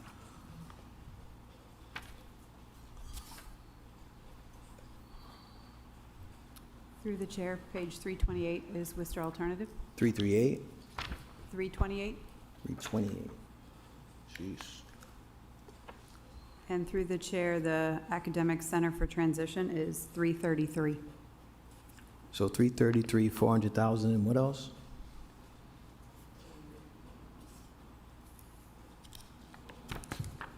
$328 was 328. 1.7 million savings. And that includes New Citizen Center, the alternative program, and what's the third one? The ACT? that right? Act. Through the chair, the act is 333 page. Okay, there's those three that are being, I'm gonna say eliminated, you're saying moved. So those three. So, and the savings is 100,000, we said, for new citizen center. 400,000. You could just delineate those again. So the Worcester alternative savings is 1.7 million. The ACT savings, 400,000. Can you speak to the 1.7 million in savings for the alternative program? When I look at it, if salaries are continued, salaries were 2.2, then there's around, just under 300,000. So if you could speak to where those savings lie, is it renting facilities? What is it? Through the chair, so the budget was printed before the final decision was made with the Central Mass Collaborative. So this page does not reflect those savings. The location budget that you're looking at doesn't reflect the decision was made after the budget had gone to the printer. So this isn't up to date? To the chair, correct. Okay.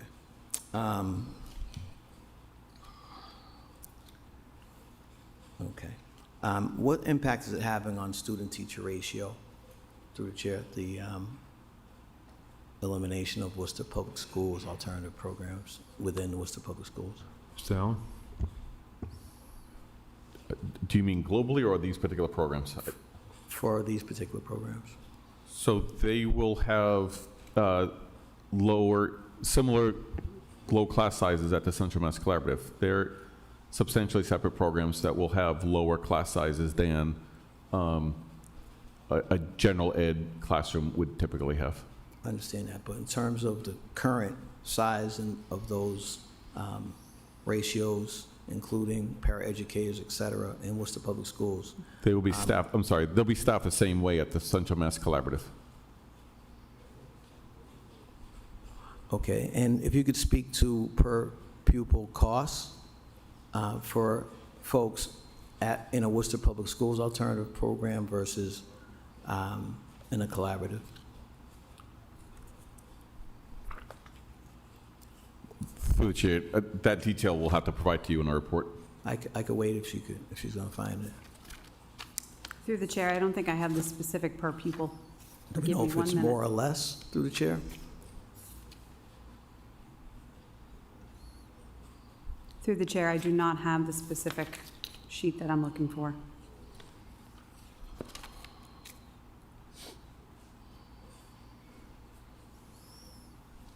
Chairman, I'd like to get a motion that we get those numbers so that we can see. I'm certainly more than skeptical of this particular move. I understand it's a numbers thing, but I've, as a frontline social worker, I've worked with folks in these programs and continue to do so to this day, to this morning actually, with folks who are city employees, school department employees, who are very well-versed, adept, and, quite capable. And I'm extremely concerned about this particular move, Mr. Chairman. I would like to see the numbers. And again, I understand it's a school committee function, but part of our job here is to take a look at, the additional dollars that, we set aside and decide if, there's been, conscientious and effective management of the budget before we commit additional dollars that we don't necessarily have to. Through Chair to the Administration, if you'd give us a number quantification for the master planning or priority projects for school infrastructure and building maintenance. Because those are monies that are not offset. Is that right, Mr. Through the Chair? Through the chair, so funds that the Worcester Public Schools spends on general maintenance are considered eligible spending. Funds that we spend for major capital projects, bigger renovations or new construction, Those are not That's what I meant, considered yeah. eligible. Yep. So it's a moving number, right? Because we have projects that are closing up. We're still in the capital budget. I think there's still funding for Doherty related to the closeout of that project. We have initial funding for Burncoat, which is just related to the design. We also then have funding for two, Belmont Street Community School and Rice Square Elementary School accelerated repair projects. But the total capital funding on the city side would be 23 million. The total capital funding at the school side, which is really 4.5 million, which is 3.5 million of borrowing and 1 million of CDBG, plus $500,000 of capital borrowing related to equipment. That's, so 5 million on the school side, 23 million on the city side. And just if you could, through the chair, there was a statement made earlier that student opportunity grant we know is phasing out, that there would be a loss there. And my understanding is that it's not a loss. It's been built up over the years. So if you could speak to the Student Opportunity Act from year one to the last year and how much additional dollars is coming. I know it's around just under 40 million this year, but what's the total amount since its inception? And if you could just explain to the public that once that's achieved, those monies keep coming, through the chair. Ms. McGurthy? Through the chair. So Worcester Public Schools will receive in total of the 6-year phase-in of $104 million. Those dollars are built into our base. In many cases, including this year, some of those dollars, though, are being used to offset some of our inflationary costs, not necessarily projects that would have been anticipated under the Student Opportunity Act guidelines. You're in your second, Ted. Thank you. To the chair, to our CFO, anything to add to that? Through the chair, no. I think the only thing I'd point out, when the Education Committee met to talk about it, we looked at the change over 5 years. The school budget as a whole has gone up about 150 million over the education funding. Foundation budget has gone up by about 150 million. But as the superintendent indicated, some of that relates to population changes within the schools. Some of that relates to Student Opportunity Act. And as he indicated, the Student Opportunity Act piece is a new base. So those dollars are not removed out going forward. What could change year over year is the population numbers, so related to the population and the demographics, and it sounds like there's an anticipation of a reduction related to populations. Through the chair, to the administration, if you could speak to, or whoever, student population by district and other numbers associated. So, School A in the west side, School B on the east side, Main South area, what have you. If you could speak to population, maybe just to one school each district, or just generally speaking, the impact of student population on, I forget the schools, I'm sorry, districts, right? In the districts, what the impact, the fiscal impact is on those schools. And if you want to take, a certain level of education, that's fine. If it's elementary schools or high schools or elementary schools. I don't know if our CFO has a number, but I'm just interested if there's student population impact by district. So through the chair, we show our enrollment by school on pages 362 and 363. We are currently working with the community on overcrowding, particularly at 3 elementary schools, that being Rice Square, second being Chandler Elementary, and the third one being Belmont Street. So we're looking through a district realignment plan to rebalance some of those enrollment numbers by shifting school assignment zones to address those. Middle school, I think we see Forest Grove and Sullivan Middle being over capacity of their building, and we're also seeing South High and Doherty as new schools exceeding their MSBA construction numbers, although that doesn't necessarily mean they're overcrowded, but we're seeing tremendous interest in both South and Doherty at the high school level, and then some actual overcrowding at those 3 elementary schools. Could you repeat what the other middle school was? Is it Sullivan Middle? Sullivan and Forest Grove. Forest Grove. Okay.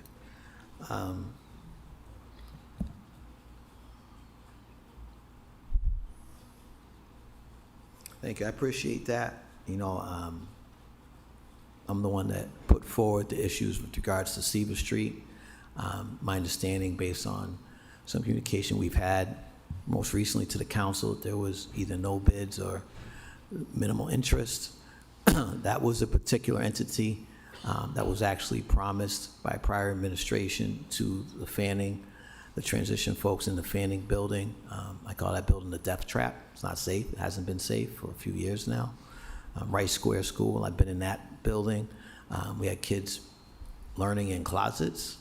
We had kids in the auditorium where it was broken down into multiple things. I know you took some action and some kids went over to East Middle, so we appreciate that. But what is the intersection between our facilities folks, fire, code, et cetera, and Worcester Public Schools, through the chair to the administration, and what has the recommendations resulted in terms of finances for the city, through the chair? Mr. Allen? Through the chair, so we work with the city side all the time on facilities issues, and certainly with code and fire department on our certificates of occupancy. So all of our buildings do have up-to-date certificates of occupancy. So we work with them on any issues that are found, and we address those as quickly as they're identified. And is that out of the school budget or the city budget for those concerns, through the chair? So through the chair, primarily it'd be through the school budget. Has there been any that's come through our budget, through the chair, to our CFO? Mr. McGurthy? Through the chair, are you referring Last. to capital projects coming out of the schools? Right, coming or over to the city? identified, you know, when our folks go out and they intersect and there's identified an issue that perhaps is larger than we thought, you know, if it's a safety issue perhaps, is that costing us anything on the city side that's not covered by net school spending? Through the chair, I think there have been times we've worked with the schools on various grant-funded or ESCO-related projects that might have shared the cost. During COVID, we used CARES Act funding to support the upgrade of the HVAC systems or ventilation systems to help address potential airborne transmission. I know schools contributes their share as it relates to certain plans or studies to figure out kind of broader municipal school programs, but I don't think, generally speaking, schools builds their capital budget off the annual allocation within the capital budget of the city, and then separate and distinct from that, the city side now through public facilities carries the MSBA-related project budget that would also affiliate with the schools. Thank you. I want to go to, I don't have it in front of me, but I'm sure you guys are more than familiar. So we've done a good job, you guys have done a good job on the city side, your administration, the past administrations, Mr. Superintendent, around social worker and counselor ratios. You know, and I've certainly played a part in that in past administrations. As a clinical social worker, I know the importance. I know we had an increase in adjustment counselors and the like, and it sounds like some of those folks are going to be shifted to the schools, perhaps from our alternative schools, I'm not sure. But if you could speak to sort of the measurable or the rubric that is being used to quantify and calculate that ratio. And the reason I ask is that I know it used to be, and I think it still is, the recommendation was 250 to 1. City's come a long way in the last 10 years, extremely long way. But I'm just wondering if in that count, it's separated out, as it should be, guidance counselors versus school adjustment counselors that I call school social workers. Are both entities or both functions or roles, are both of them 250 to 1 ratios throughout Worcester Public Schools? Mr. Allen? Through the chair, so we're still using that ratio, and yes, they're calculated separately to the best that we can, depending on the size of the school. But yes, we are still following those guidelines. Thank you. I want to, again, thank your administration, the educators, paraeducators, staff, the intersection with, public safety, et cetera, because I know that that has saved lives, not just in our schools, but in our families that come to the schools. So that's certainly significantly appreciated. School safety. I put forward for a school safety audit quite some time ago. Out of that work came the realization that we did not have school signage across the city. A number of our schools, it came as a result of a Burncoat family on Burncoat Street that was concerned that some of our inner core schools did not have school zone signage. We found out that it would require a new ordinance by the city council, and we executed that as a council. We've had some challenges that Councilor Fasolo has been addressing since he's come in over at Roosevelt. Chandler Street School, we could go on and on and on. But there's real safety concerns out there. And I'm just wondering, when it comes to crossing guards, when it comes to, being responsive to those safety concerns, walkability, et cetera, congestion, pick-up, drop-off time, is there any fiscal amount that has increased? Is there a line item for any of that? Is that separated out through the chair? Mr. Allen? Through the chair, so you could find some of those in a couple of different areas. So crossing guards is one account by itself. But in terms of school safety, in the last 4 years, I think we've increased the amount of physical safety materials and devices for schools by over 1,000%. So, we're addressing things like door locks and intercoms and so forth with those dollars. That's from the safety audit, right, through the chair? That we're using our safety audit as the guide of priority of that work, given that the amount of work is enormous. So we're using the priority listing that the external auditors gave us as the guide, yes. Thank you. And is that covered on the school committee's budget, or is that coming out of the council's coffers? Through the Mr. chair? Allen? Through the chair, the majority of that work is through the school committee budget. Okay. Pick up, drop off. If you could speak to any increase in police details or anything like that, any city departmental, responses that have been necessary, and if there's a scale, and I'm wondering through the chair to our folks, and it might be a manager question, to what degree is that impacting operations of law enforcement? So this is through the chair, one question, and then second one to the administration. Mr. Allen? So I'll start. We primarily use the Safe Routes to School organization as kind of a primary source to help us either on walkability, crossing locations, or drop-off locations. So it's kind of our primary organization that we use as a kind of a consultant in this area. And then secondly, the city's DTM department we also frequent. I'm not aware of many issues, at least this year, involving Worcester Police on drop-off or pickup areas. I may be forgetting it, but nothing's coming to mind at this point. Okay. Thank you. It's an area that's significantly important. As you know, if anyone's been to these schools, particularly the elementary schools, pick up, drop off is a challenge. Flag Street, the Chandler Street school there, kids walking to school. And I know as a city, one of the things that I had asked that we look at is the work that we're doing on our sidewalks, crossing, markings, et cetera. And, I've called for that on the city side just to kind of get an understanding of those needs that might be in the areas around the school, not necessarily in front of the school. So I'm looking forward to that return for that request. Mr. Chairman, I just want to go quickly back to facilities.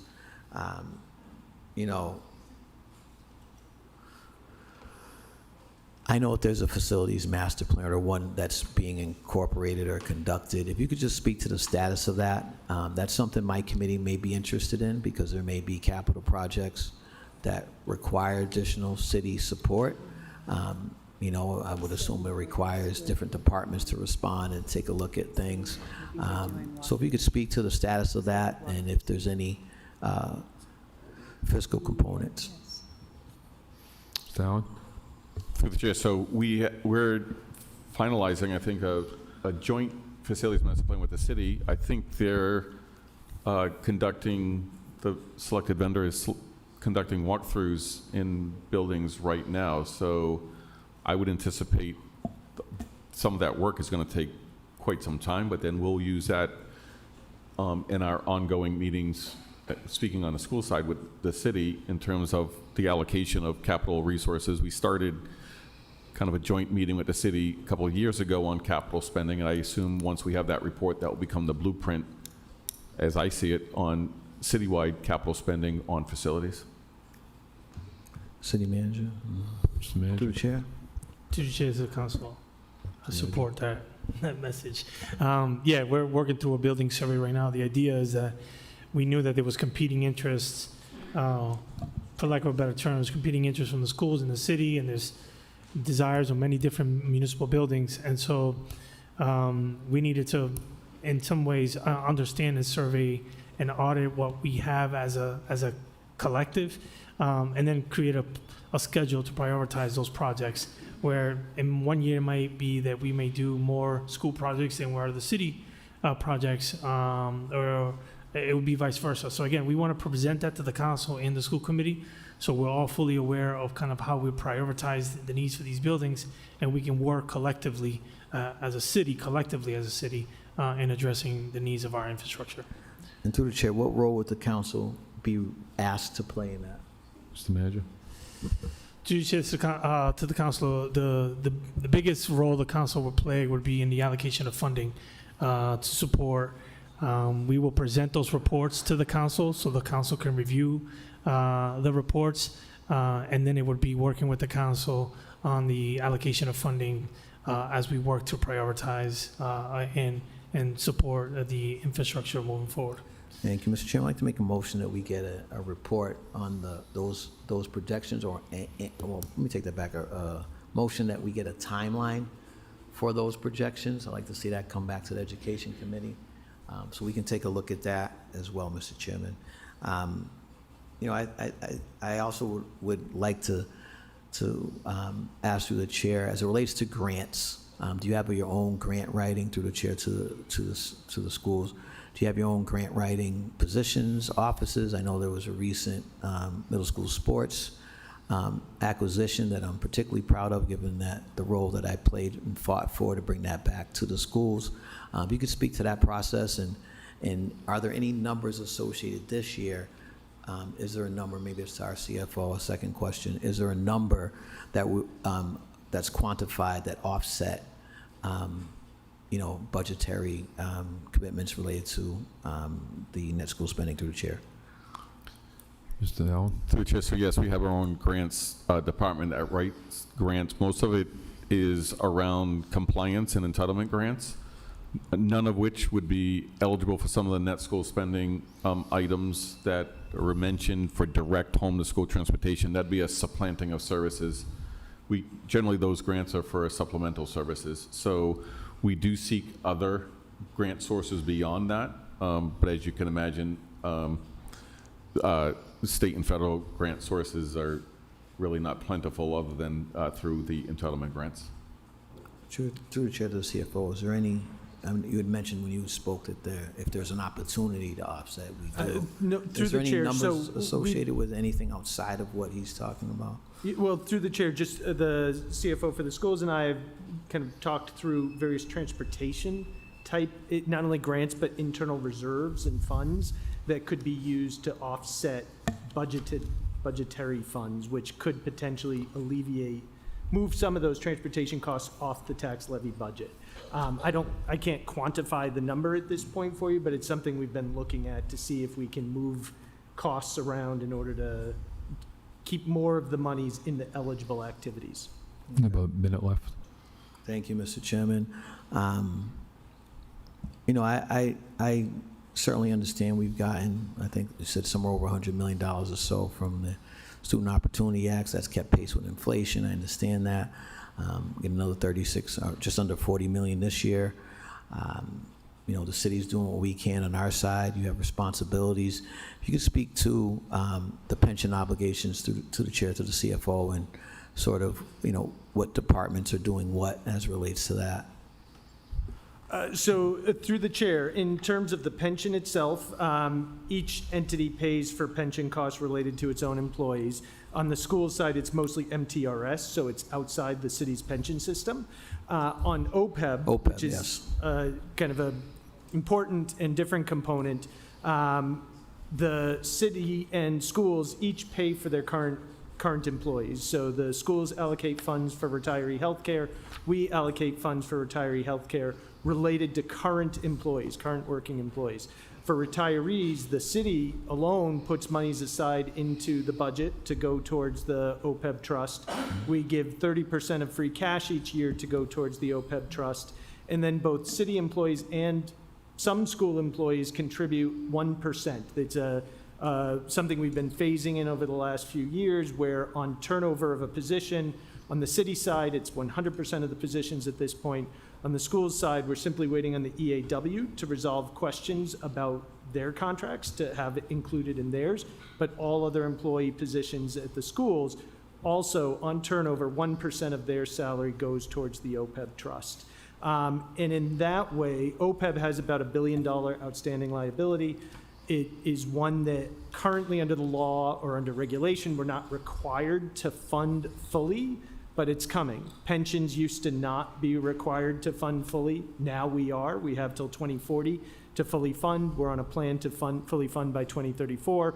OPEB's going to be right behind it. It's a liability that the rating agencies look at, and Worcester's is significant, and they know that, and they follow that.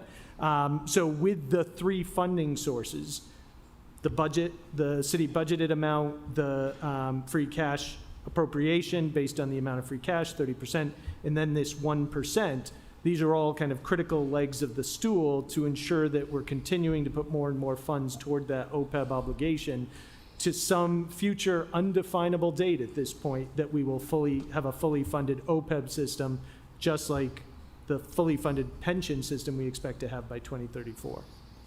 Thank you. To the chair, to the administration, if we could speak to Seaver Street and the bid process and what occurred, to the chair.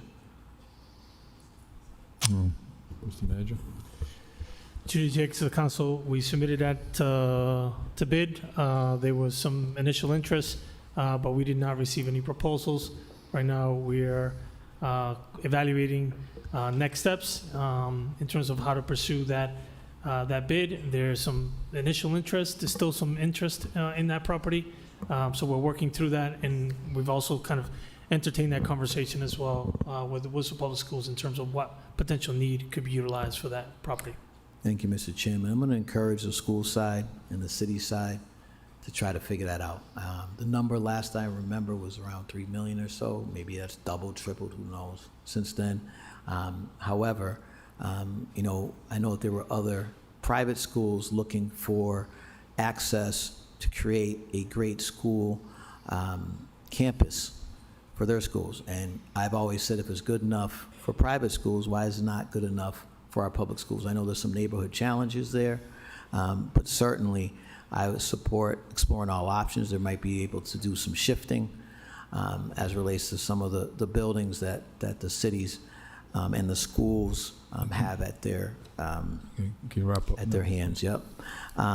Last, through the chair, to the administration, the building, the old Fanning Trade Building, what's the plan for that? Is that going to be bids put out for that? Is it going to be fixed? I know there was a significantly more larger amount to fix that versus going into Seaver Street, which they were promised years ago.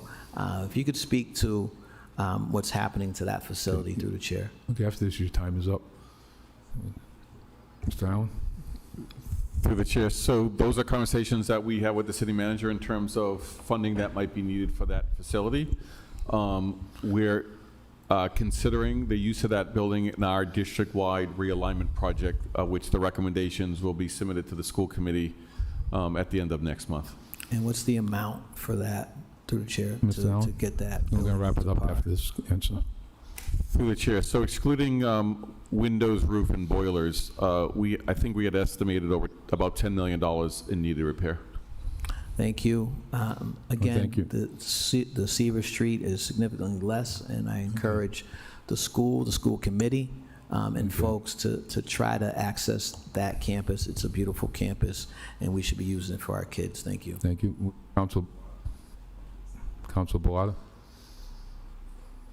Thank you, Mr. Chairman. I just have a few questions regarding the executive summary. One thing it mentioned was facility maintenance, an increase of $945,000. I was curious if the superintendent, and I appreciate you being here, could speak to any of the ADA upgrades that are happening at our school. As you know, we have an aging building. The aging building, excuse me, the words. But yeah, I was just curious if you could talk to about we have an aging building infrastructure. So I was curious if you could just talk to what types of ADA improvements are going to be happening at the schools. Mr. Allen? Through the chair, so this summer, we have work at Lincoln Street, Thorndike, and Burncoat High School for ADA upgrades. Okay, and were those what were those going to be specifically? If you can speak to that. Mr. Allen? Through the chair, so both Thorndike and Lincoln Street will be elevators. They already have had ramps installed in prior projects. In Burncoat, there will be a lift and some interior accommodations made for one student that we anticipate attending that school next year. Well, yeah, thank you for that. I certainly appreciate you and the city administration making efforts to improve accessibility at our schools. And one thing under the executive summary that was listed was, again, I know we've talked about before, is moving the special education transition program to another existing district location. Can you speak to what the timelines are for that? Is that going to be happening this year? I know it's kind of a work in progress, but I was curious if you could speak to any updates on that. Mr. Allen? Through the chair, so that move will occur over the summer and will be ready for the start of the next school year. Thank you. And can you speak to where that will be, or is that still in the works? Through the chair, they're moving to what is currently the New Citizen Center, or the former New Ludlow Street School up on 1407 Main Street. Okay, thank you. And since it will be in like a bit of not, obviously much safer building, not as central as the Fanning, will there be, and I believe I was looking that there seems to be an increase in transition program vehicles from 575,000 to 865,000. Can you speak to what that budget increase is for, and if that's going to be helping with the transition program? So through the chair, we've had to increase the amount of vehicles used to support our students, so that is the increase. Okay.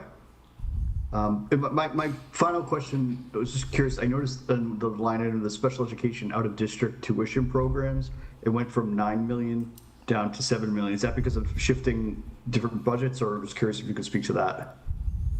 Through the chair, that line item is supplemented by the circuit breaker state funding, which is increased for FY27. So that's essentially that reduction. I see. Okay, great. Well, thank you for answering all those questions. I really appreciate everyone's work on making sure our schools, are accessible and equitable for folks of all abilities, students of all abilities. I know it's not an easy thing given how old our school buildings are, but I know folks are working on it. So thank you very much. Thank you. Councilor Fazolo? Very quickly, Mr. Chairman, when the city manager brought out the budget to us a couple of weeks back, I mentioned to the administration that the House budget had been passed, and I believe that being a former member of the legislature, that is more of actual and true figures to go by.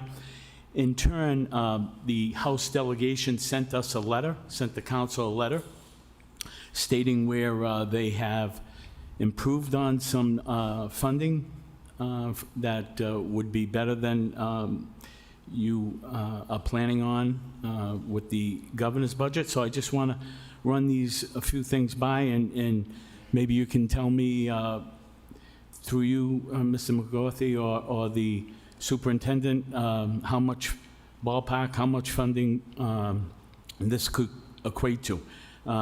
It states in the letter that the House raised the Chapter 70 funding to its highest level ever at $7.66 billion, and it boosted minimum aid to $160 per pupil, and it covers 100% of charter school reimbursements.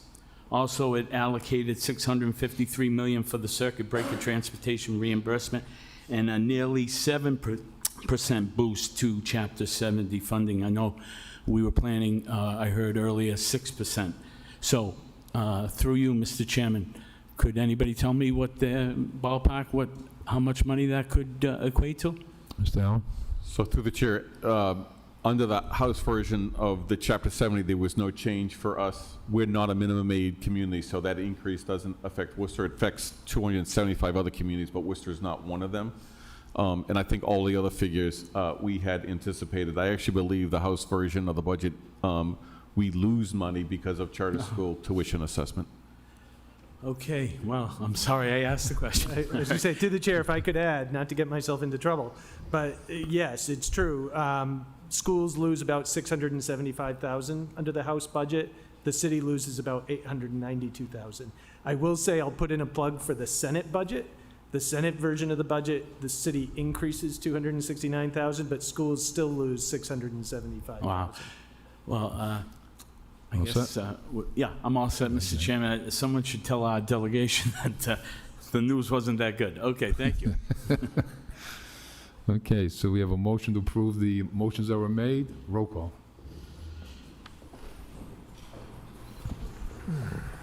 Counselor Bergman? Yes. Counselor Bellotta? Yes. Counselor Economou? Yes. Counselor Brazillo? Yes. Counselor King? Counselor Mitra? Yes. Counselor Ojeda? Has recused himself. Counselor Rivera? Yes. Counselor Rose? Yes. Counselor Rosen? Counselor Toomey? Yes. And Mayor Petty. Yes, motion to approve the budget. Roll call. Counselor Bergman? Yes. Counselor Bellotta? Yes. Counselor Economou? Yes. Counselor Fasolo? Yes. Counselor King? Counselor Mitra? Yes. Counselor Ojeda recused himself. Counselor Rivera? Yes. Counselor Rosen? Yes. Counselor Toomey? Yes. And Mayor Petty. Yes. So you guys want to take a quick break? Okay, we're back in about 20 minutes to a half hour. Okay.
Okay, we're gonna go back into budget, do a roll call.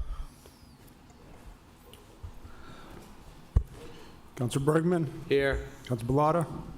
Counselor Economo? Here. Counselor Frizzola? Counselor King? Here. Counselor Mitra? Here. Counselor Ojeda?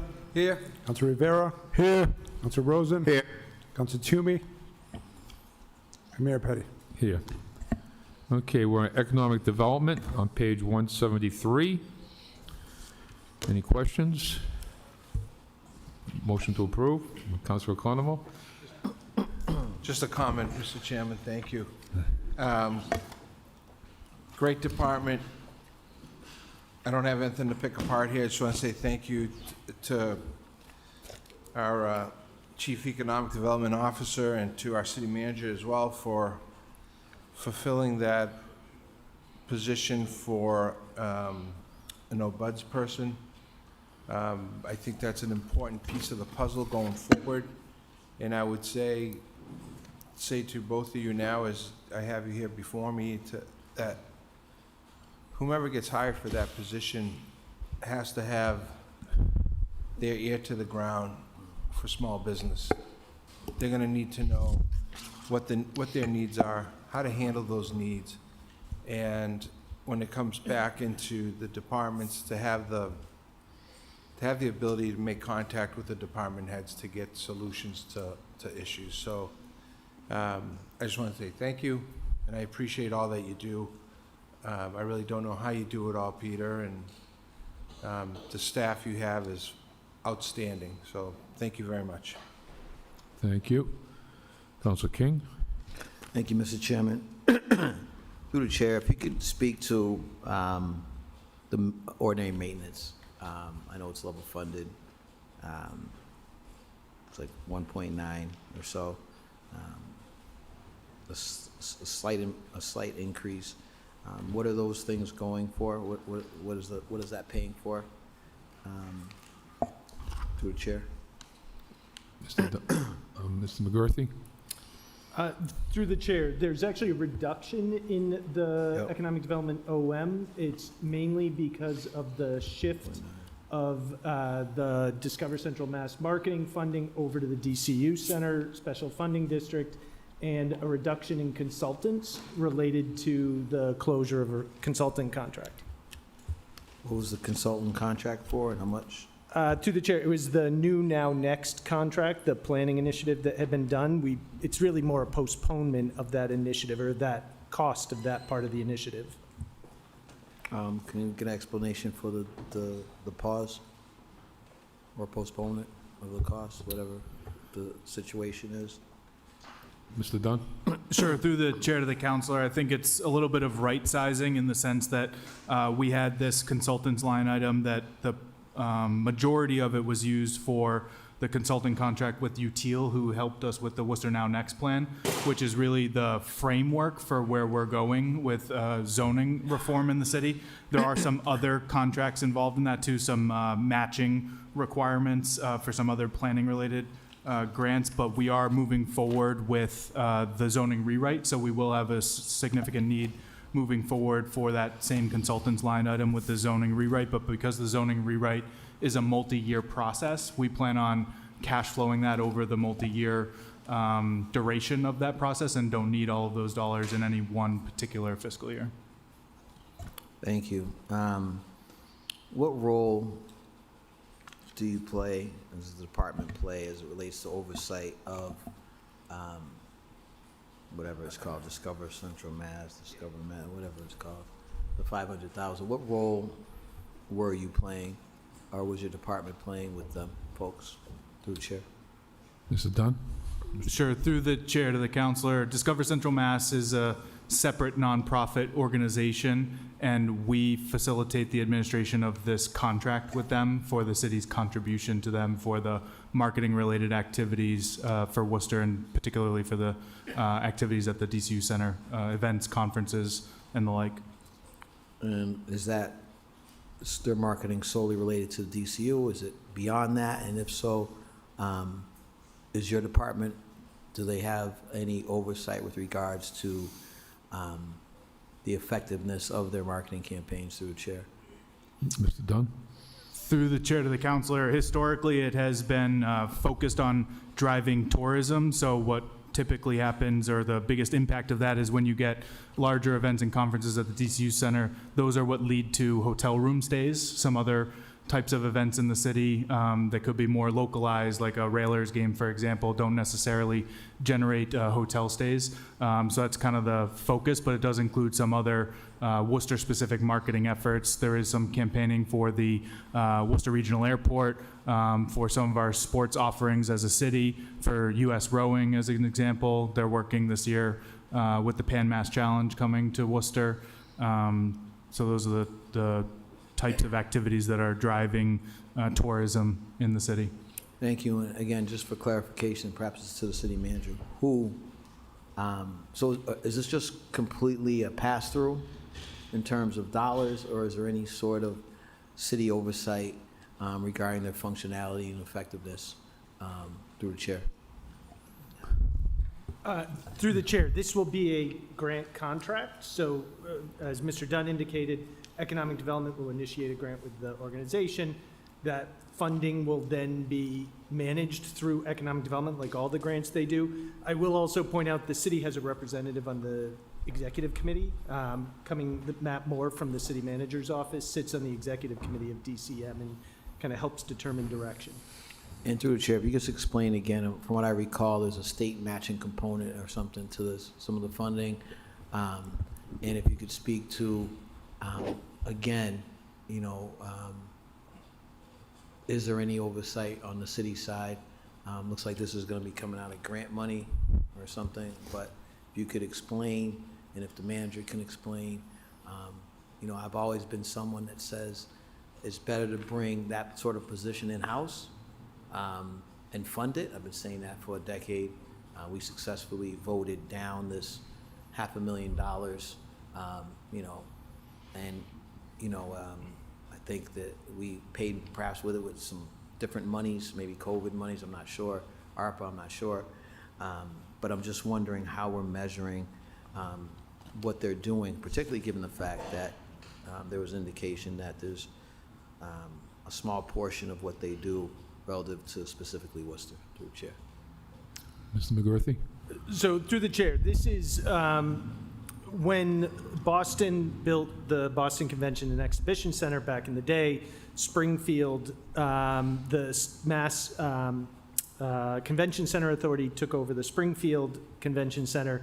The state authorized the city of Worcester to issue bonds supported by state revenues generated by certain hotels within the district. So whereas normally there would be a split of revenues local and then up to the state, in this case, all those revenues came back to the city. They were put into this special fund, allowing the city to ultimately, over two various elements of legislation, borrow up to $60 million to be used in support of the DCU. Within that, there was a line item identified as kind of marketing and positioning the DCU, as well as physical improvements to the DCU, with a goal of saying the DCU should be competitive at the same basis as Boston and Springfield, which had state-run facilities. So over the years, the city provided funding from this source, this DCU Special Tax District Fund, to DCM for marketing, and its predecessor, I believe, for marketing purposes until COVID hit. And then during COVID, the revenues came down because hotels were closed. This was about hotel and meals taxes. Revenues dropped off, and so the city instead utilized tax levy during that period. So from, let's say, FY09 through FY20, this was the funding source for the city's support for the DCU. From FY21 through FY26, it was part of the tax levy budget. And what you're recalling from last year, it was a discussion because it was within, and as we see here, the Economic Development OM budget. And then this year, we're proposing to move it back to the special tax funding program. But as indicated, it is not simply a pass-through of funds. It is an allocation through a contracted service that the city oversees. And so there'll be, kind of certain goals and objectives for the funding that relate back to kind of the marketing and placement of the DCU within the city of Worcester, kind of with that goal of making us a competitive alternative to a Boston or Springfield location for convention and exhibition and other types of activities downtown. Through the chair, who has oversight of that contract? Mr. Manager? To the chair, to the council, ultimately, the administration, the city manager has oversight of every contract in the city, but each respective department who oversees the management of that contract, which in this case would be economic development, would have the oversight of managing that contract and working through that with DCM. And moving forward, who will be doing that? Same? Same. And those monies that we were referencing, it's not required, or is, I guess the question is it required to go through a certain entity? Is that money that can be used elsewhere, through the chair, for the same purposes? To the chair, to the Manager? council, the money needs to be through a hospitality and tourism agency, and DCM is the official designated hospitality and tourism agency of the city of Worcester. Repeat the last part. Discover Central Mass is the certified hospitality and tourism agency for the city of Worcester, and not only the Worcester, but also the region. And how do we measure its worth and its effectiveness for the city of Worcester, through the chair? What are the measurables, what are the outcomes, what are the outputs, and where does that data lie? To the chair, to the council, I think there's a number of factors. One is the activity that happens in the hotels, right? Be able to hotel stay vacancies in hotels, the events and activities that happen in the DCU Center, Convention Center, and again, some of the, trying to bring tourism to the city. So any type of economic growth related to tourism, that's an area where we measure the success of the DCM. And my understanding is that hotel usage was down. If you could just speak to the indicators that you identified in where we're at as relates to the impact on the city's economy, through the chair. Mr. Dunn? Sure. Through the chair to the counselor, I believe on an annual cadence, Discover Central Mass submits a report through us to the city council about their year and the economic impact, and we do have Ms. Messier Joseph, who's the executive director of Discover Central Mass, who I'm sure would be happy to articulate some of those economic impact indicators. Through the chair, do we know whether or not hotel occupancy or rate or usage, whatever you want to call it, is up or down in the city, through the chair? Mr. Dunn? Through the chair to the counselor, the average daily room rate is up in the city of Worcester. Year over year, I believe the latest figures was that total occupancy on a rolling average was down about 3%, but it's trending in the right direction, especially when you look at, I think we just saw the figures from April of 26 compared with April of 25. And I would say that the trends that we're seeing on occupancy in the hotels of Worcester is outpacing some of the pandemic level recovery of occupancy rates in other areas. I believe I was just with the manager and I were meeting with a hotel operator recently who said Vermont is down 17%. I don't want to go to Vermont. Mr. Chairman, if we get I'd like it before we take a vote on the overall budget and it goes back to council, if we could get the actual contract that's there. I know we've taken a look at that in the past. I'd like to take another look at that prior to our final vote on the council floor. Want to echo, by way of a motion, want to echo Councilor Economos' commendations for the work that you guys do. Certainly much appreciated. I know we have talked in the past about a separate, not just committee, but perhaps a separate entity for housing. We understand that's part of economic development and you know, retention of teachers, for example, et cetera.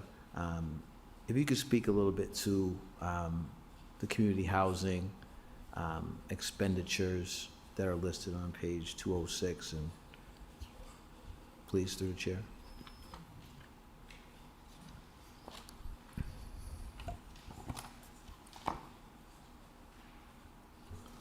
Mr. Dunn? Through the chair to the counselor, what's being referred to is the budget for FY '27 for the Community Preservation Act. So under the Community Preservation Act, one of those eligible categories is community housing, also sometimes referred to as affordable housing. And so each cycle, we've had 2 so far through the Community Preservation Act and their committee, the Community Preservation Committee. The Affordable Housing Trust Fund of the city is one of those applicants that submits a request to them for an allocation of CPA funds. As we know, moving forward, the Affordable Housing Trust Fund is going to rely on CPA as one of its funding sources. This is very common across the Commonwealth because many communities that have CPA also have a municipal Affordable Housing Trust Fund. And when we first launched the trust fund, we contributed a significant amount of American Rescue Plan Act dollars, which have since been exhausted. And so moving forward, the capitalization of the Affordable Housing Trust Fund will rely primarily on the Community Preservation Act, as well as contributions through inclusionary zoning for any developers that select the payment in lieu contribution as their compliance with that ordinance. And so for the first round of CPA, the trust fund was awarded $1.175 million, and the second round was about $1.25 million that they're working through now. They have an open application right now through the Affordable Housing Trust Fund. Is that the matching for the community? Yeah, the CPA. Through the There's chair a to matching the component, is yep, that right? So through the chair to the counselor, what's being referenced on page 206 to your question is when we approach a fiscal year budgeting, there's a minimum contribution required under state law for the 3 eligible categories of community affordable housing, open space and recreation, and historic preservation. So we budget the minimum 10% contribution in each of those. And then once the Community Preservation Committee goes through their RFP process and evaluates those proposals and makes its recommendations, we come into City Council with a finance transfer to increase the allocations as necessary across those categories based on their recommended awards. So that's where you see what's referenced here is 513,000 is the 10% contribution for FY27 that'll be revisited again, and there'll be a finance item through FY27 when they make those funding recommendations. To your question, because of the City of Worcester's participation in the Community Preservation Act, it allows us to have a distribution. I wouldn't call it a match because it's not a one-to-one match, but there's a distribution from the Commonwealth's trust fund, and that amount, it depends on what your surcharge is. So Worcester, the voters of Worcester in 2022 elected to do a 1.5% surcharge. So they used that formula versus the other option that the voters had was a 3% surcharge, but that's not the way that the ballot question was written. So we're anticipating for FY27 a matching contribution from the state's trust fund of about $670,000. And Mr. McGurthy could comment on that. I think we're basically looking at what was the actual last year and then extrapolating what we would anticipate because it comes from the Commonwealth in November of every year. Mr. McGurthy? Through the chair, that's correct. It is based on revenues raised by the Commonwealth in the prior year and then distributed based on the total number of communities that are part of the CPA and then the total number of communities that do 3% versus the 1.5%, for example. So it's a bit of an unknown number.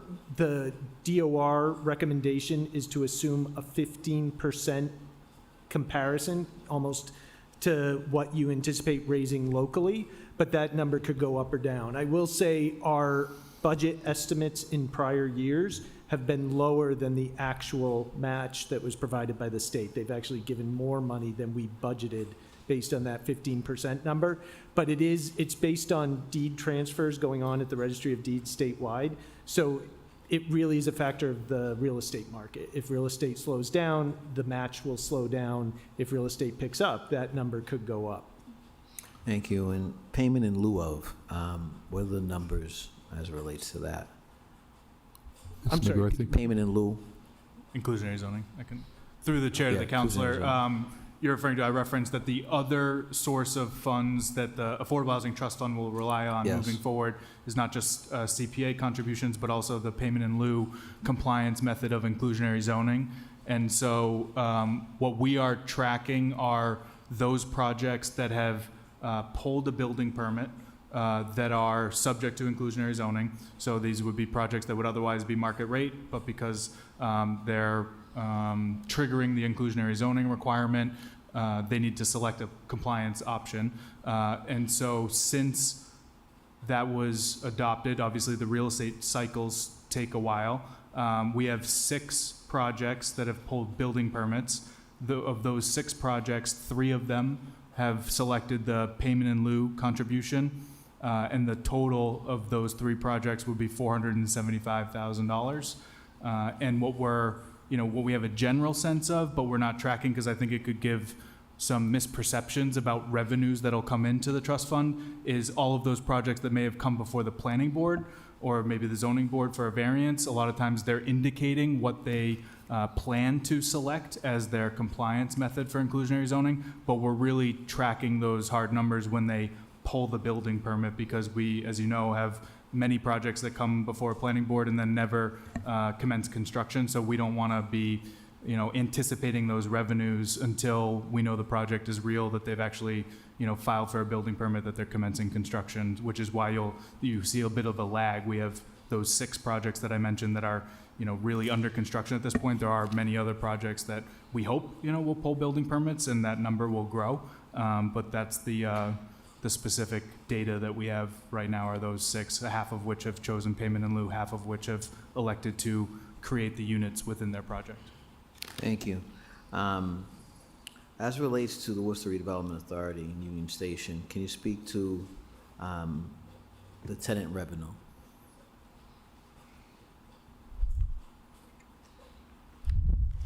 Mr. McCarthy? So through the chair, we budgeted approximately, this is the current year budget. We are assuming about, $681,000 in tenant income. Again, this is FY '26. At this point, we've collected about 500,000 of that, so we're pretty much on target with various tenants. The tenants including Maxwell Silverman's, the Worcester Food Hub, the CCC, Cannabis Commission, and then Greyhound. Mr. Manager? Oh yeah, 961. What's that? Through the chair, also the 961 restaurant. Oh. And through the chair, is there any vacancies over there? I know we were trying to do something with that portion of the building, Leah's Jewelry, on that side of the building quite a while ago. I think there was some talk about build out, et cetera. What's the vacancy look like, and what's the planning for generating more revenue from that facility or from that building? Sure, through the chair to the counselor. Right now, we have a very small cafe space. We did an RFP on that cafe space. This is for your kind of quick serve for commuters in the morning. The previous cafe operator closed and didn't return, and so that was awarded to Creedon and Company, and they're working on their design plans for the layout of that cafe space to get that operationalized. And then we recently advertised the request for proposals for the Maxwell Silverman's Luciano's space that is coming up on expiration, but it is currently occupied, so we are receiving rental income from there. And then we're also working through an anticipated renewal with Greyhound. Their lease is up in July, so we're negotiating that renewal with Greyhound. But really the lion's share of the leasable space in the building is now occupied. In fact, I think we actually got a little creative in terms of getting the food hub space occupied by them, because that was space that had never previously had a tenant, to my knowledge, because there was some, wonkiness associated with that space. It's kind of in the ground level of the building, so not very marketable to other types of users. But when the food hub was looking for a new space based on the nature of their operations and what they do, we felt like that could be a good fit to actually kind of grow the available leasable space at the facility and generate additional revenue beyond that kind of baseline expectation of what the leasable space had been in the building. And as far as usage goes, is there any uptick? Are we measuring folks that are coming through the building? Do we have an idea? Because that, the whole idea was the Boston to Worcester train there would have a positive impact. Are we measuring that at all? Is there a way to measure that through the chair? Mr. Dunn? Yes, through the chair to the counselor. Recently, the Worcester Regional Research Bureau submitted their report to the city council. There was actually 2 reports, one of which was an analysis of ridership data on the Worcester-Framingham line. And then more recently, there was a report about what they are referring to as like sort of the prospects or the potentials of the Worcester-Framingham line. It's something that we've been monitoring closely. We, through the leadership of the mayor and the city manager, we have the MBTA working group that meets locally with MBTA representatives as well as Mass DOT representatives and occasionally others like Amtrak and Keolis. But the upshot of that ridership report from the Research Bureau was that we have the second highest ridership across all of the MBTA commuter service. And so we've been using that in our conversations with MBTA and Mass DOT. As you can imagine, there's a lot of capital needs across the entire system, and we've been emphasizing the fact that we need to see some of those capital investments prioritized on the Worcester-Framingham line because of that existing ridership, and knowing that that ridership would also grow if we see the improvements that we think can be made to make sure that commuter schedules are meeting the needs of commuters. Right now, that we think that there could be improvements to the specific scheduling in terms of when you get on the train in Boston, or when you get on the train in Worcester, and when you arrive in Boston, as well as the various zonal express service they offer and the Heart to Hub express train, in addition to the transit-oriented housing that we have been facilitating in walking distance to the commuter rail in alignment with the MBTA Communities Act. And so we've been trying to point to those things to make sure that the needs of the Worcester-Framingham line are prioritized in the capital budget with MBTA and Mass DOT, and we've seen some early success of that. One of the key things that's underway right now is about a $20 million signalization project on the Worcester-Framingham line that should help with the speed of trains. Essentially, when the signalization is improved, they can go faster because they can deal with some of the bypass activity that happens with other trains in a more efficient way and not have to slow down as you approach those various bypasses across the line. And then we've also been participating in the Alston Multimodal Task Force. This is a significant project in Alston. It has connections back to CSX and the relocation of CSX from that area to Worcester with the expectations and promises that were made from the Commonwealth about improvements that would be made on the Worcester-Framingham line. So they've been working towards various designs for West Station that would be created on the Worcester-Framingham line in Alston, as well as some additional bypassing and trailer storage on that infrastructure. And so we've been weighing in and making sure that Worcester's priorities and perspectives are heard in those settings as well. And I think that that's had a meaningful impact already. Thank you. And through the chair, Mass Hire and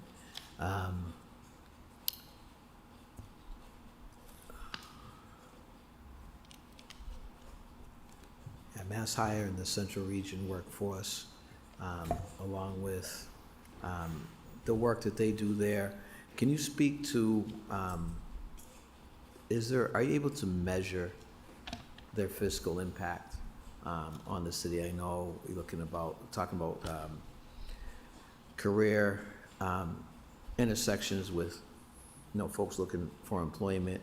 I know that we're looking at a whole host of things, but how are you measuring outputs there? And in addition to that, it says 35 positions here for Mass Central Career Center org chart, and then 10 positions for the workforce org chart. Are we at a full complement of workers in those areas? Yes, if it's okay, Mr. Chairman, I'll invite, we have Ms. Janice Weeks, who's the director of the Worcester Career Center operations, and then we have Mr. Turgeon, Jeff Turgeon, who is the director of the Mass Hire Workforce Investment Board. So I think your question sort of straddled a little bit of both of their operations, but I think probably a little bit more so the Career Center. Ms. Weeks. There you go. So I can speak to some of the projects that we worked on and some of the activities that we've been able to accomplish. Annually, we do the DCU Job Fair, which we just had earlier this month, we have 78 employers and close to 1,000 job seekers. So those are individuals who are looking for employment, looking for career pathways, and employers who are looking for talent. So we're able to match that. Also, in the fall, we do our regular Polar Park Job Fair, which is on a smaller scale, but we tend to see the same sorts of numbers. Also, we have very targeted job fairs. For instance, we recently did a Corey-friendly job fair with the Sheriff's Office. So we're able to make sure that we're able to assist various populations who may need our services, including folks who are losing their jobs. We know recently Anna Maria is closing, so with the state's rapid response team, we've been working with that group. We've gone out there initially to share information about how the Career Center can assist, and also how they can receive benefits through the state, through DUA. And as a result of those conversations, the first week in June, we're doing a job fair specific to the individuals who are getting displaced at Anna Maria, and I believe we have about 7 or 8 local academic institutions who are going to participate in that fair, looking specifically for the talent that is being laid off. Also, as you know, through our WIOA funding, we're able to assist individuals who have skills gaps, the skill gaps may be a hindrance to them acquiring a career path or a job. And we have federal funds that we're able to distribute based on suitability and eligibility. And in this fiscal year, we will have allocated about $850,000 to about a little over 100 job seekers in different industries, including healthcare, IT, transportation, and the trades. We work with a lot of the CBOs in the community, Hector Reyes, Centro, Legendary Leckenzie's, well, YMCA is in a CBO, but with particular programming to assist those populations as well. We also have a program which we've been receiving funding for several years called Access to Recovery, and that target population are individuals who are in the middle or latter stages of recovery, and they are with us for 3 weeks, working on ways to have work readiness to prepare to get back into the workforce and be productive citizens. And as part of that 3-week program, they get a $600 stipend. And if, as soon as they're able to secure employment, they get an additional $250 stipend.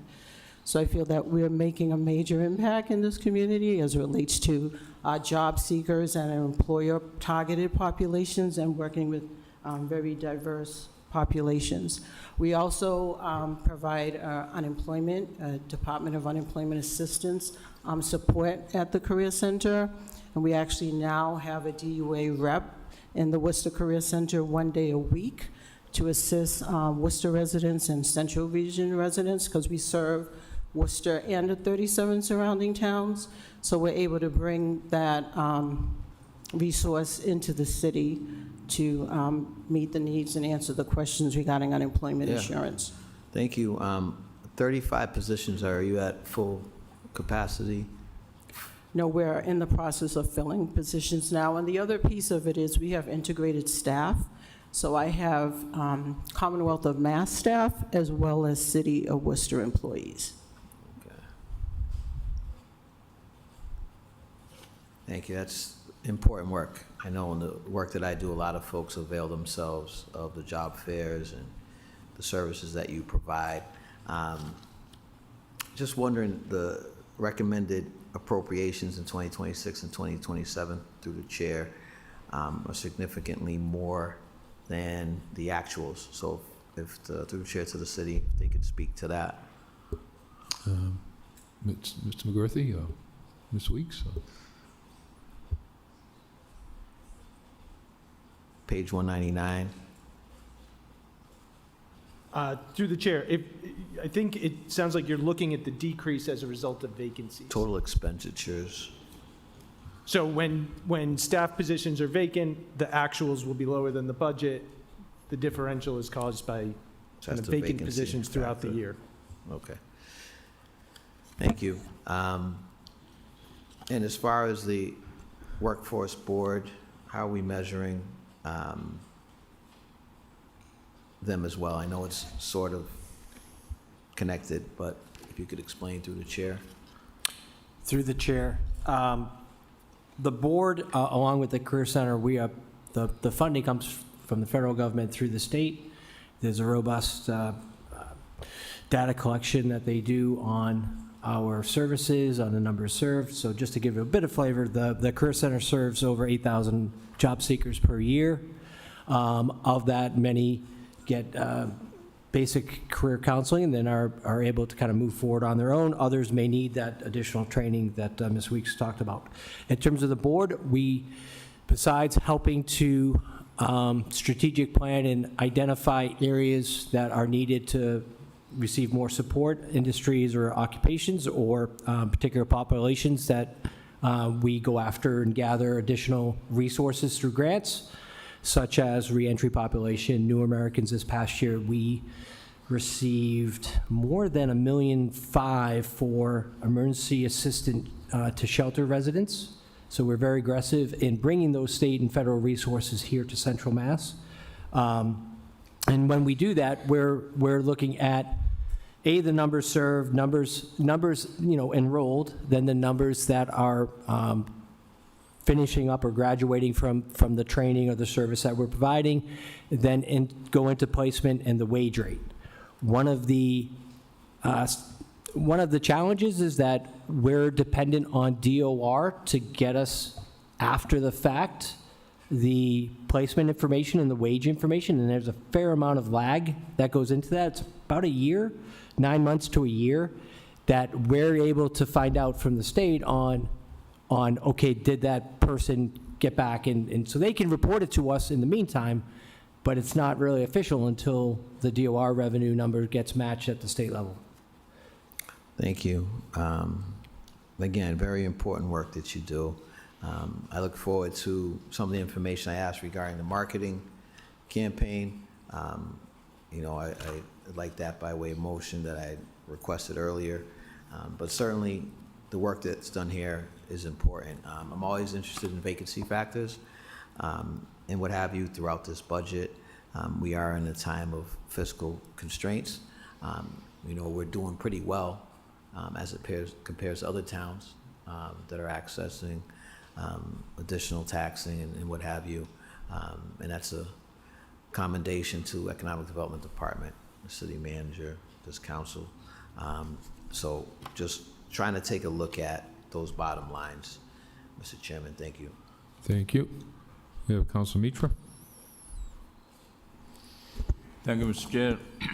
Through you to Mr. Peter Dunn, thank you very much. This is one department that I really love. Being a part of the Economic Development Standing Committee, it's really I enjoy to see that what we are doing here is very commendable. I really love the vision statement that you gave in your report, saying to inspire and provide economic opportunities to both residents and businesses to make Worcester a world-class city, top destination to live, learn, work, and play. I love it. This is what we really need to do. This is the dream. And in order for us to achieve that, I think our city has to be at that level. The city has to be a city where people can live here comfortably, affordably, enjoyably. We need to have good schools. We need to have good traffic. We need to have good safety features. We need to have many things to make this city be at that level so that we can make it a world class. And, just in your opinion, where do we stand to achieve that at this point? Mr. Dunn? Through the chair to the counselor, born and raised in Central Mass, I think I'm a little biased on that answer. But I think, one of the things that just comes to mind because it's very recent, and I remember we've said in the past, especially on the heels of the 2020 census, that people vote with their feet. And what we saw in the latest census estimates is that Worcester over the last year grew by another 2,100 residents or so, bringing our population estimate to about 213,000. And I think what's particularly interesting about that is seeing that outcome or that result when we're continuing to see concerns of outmigration in Massachusetts as a whole, particularly around the Boston area, certainly fueled by concerns around affordability in that area. And so to see us outpacing what has been the trend in many other places in Massachusetts and beyond. There have been some other sort of mid-sized cities in New England that have not grown or have actually shrunk. So I think that that's one indication. I don't think it's the goal, right? You know, I think it's what I've said before, because I think this came up in 2020 when Worcester reached its highest population in its history, is that while just the sheer growth in population isn't the goal, it's not the end game, it's an indicator of doing all of those other things well, because your population is going to grow if you are creating opportunities for folks to have a good living, whether it's their career opportunities, whether it's where they can live, where they can raise a family, go to school. And so I think when you're doing those things well, you'll see that population growth as a result. And so I think that's the, I guess, best way I know how to answer your question. Thank you. I mean, to the chair, I certainly agree with you that, you know, the growth of Worcester has been very vivid, and people have noticed that how much we are growing. Even recent report that has come to us shows that the Worcester is in demand. But in order for us, I mean, my dream is to see that this city has jobs, more businesses, and we're trying our best to see that happens. In order to bring businesses here, we've got to make this city be business friendly so that we can give them incentives, we can make things, expedite the processes, getting permit, getting license, you know, how can we talk to the bankers here to see that they can get the loans at an easier way so that they can feel that, yeah, people here are trying to help us. And we need to make those efforts to see that every business owner that comes here feels that this city is the city where I would like to run my business and establish myself, have my family, have good schooling, good colleges. And Worcester has really treasure. You know, we talk about the problems we have, the potholes, the road condition, all that. We're thumping here every day, coming here to make sure those are done. But we're not talking so much about the jewels we have in our city. I sometimes think that the Central Mass Discover or the other marketing section maybe write something and promote Worcester, what we have, the Mechanics Hall, in the Polar Park, you look at the Hanover Theater, there's so many colleges. I think it's a hub of very good colleges here. So many things that we have, which are Worcester Art Museum. You know, people don't know the treasure we have in this city compared to what we talk about the negatives. So I think we should try to make this city be more aware of what we are, what we have, and attract people to come here. So I think those are some of the things I'd like to see that the economic development your team does, and we're in the economic development standing committee. We would like to support to see that happens. Because my real, true dream is to see that we bring in good businesses here and well-paying jobs. So that's what should be our target. I know that we have written here that you need to at about 10,000 new jobs by the year 2030. That's the goal. How many we have so far brought in? Any idea? Mr. Dunn? Sure. Through the chair to the counselor, that goal being referenced comes from the city's strategic plan. So I think we're about a year, almost 2 years into that plan. One of the reference points we had from that was from 2010 to 2020, that census period of 10 years, I believe we grew about 8,000 jobs or so. And so the duration of this strategic plan is less than, it's 5 years. So it's kind of we want to have goals of where we aspire to be, not kind of that minimum baseline of what occurred over the last 10 years. So it is fairly aggressive. I think, you know, things have been going well, to kind of Mr. Turgeon's point, in a little different kind of way of contextualizing it. He was referring to wage growth and employment and how that data lags. That is also true generally of employment data for the city as well. You know, even in the census figures that I just referenced that came out last week about population estimates over the last year, there's certainly some assumptions that go into that methodology at the census level, and they didn't get into a lot of granularity as it relates to demographics. And I think similarly we see lags around that in terms of employment data. So I don't know that we have a real-time measure of, you know, how we did on employment over the last year. But that reference point from 2010 to 2020 gives you a little bit of frame of reference for that and how we're trying to do even better this decade than we did in the past decade.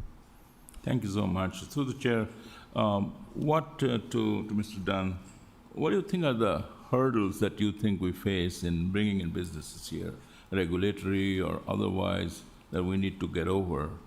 I'd like to see that we go to all our colleges there and those graduating students, if they have any ideas, they work here. They don't leave the city. They graduate from here. Somehow the inspiring program, somehow we should make sure that they stay here and they do their business here. If they have ideas, have them come to us and tell what they need, and they may be finding some hurdles here that they are unable to do the business here. If we can identify, or do you see anything that the hurdles that we have that needs to be taken care of, overcome, like whether it's some issues of getting some licenses or programs or anything that comes to your mind from the regulatory point of view? Mr. Dunn? Sure, through the chair to the counselor. I think you can always do a little better. We have that continuous improvement approach. We've been working really closely with the other departments, particularly permit granting authorities, whether it's inspectional services, DPW in some cases. But I would say that while we're working on some of those enhancements, particularly with some of the OpenGov portal that we have, the online permitting system, I would say that Worcester generally has a very solid reputation for getting things done as it relates to permits and approvals compared to many other places throughout the Commonwealth and really New England.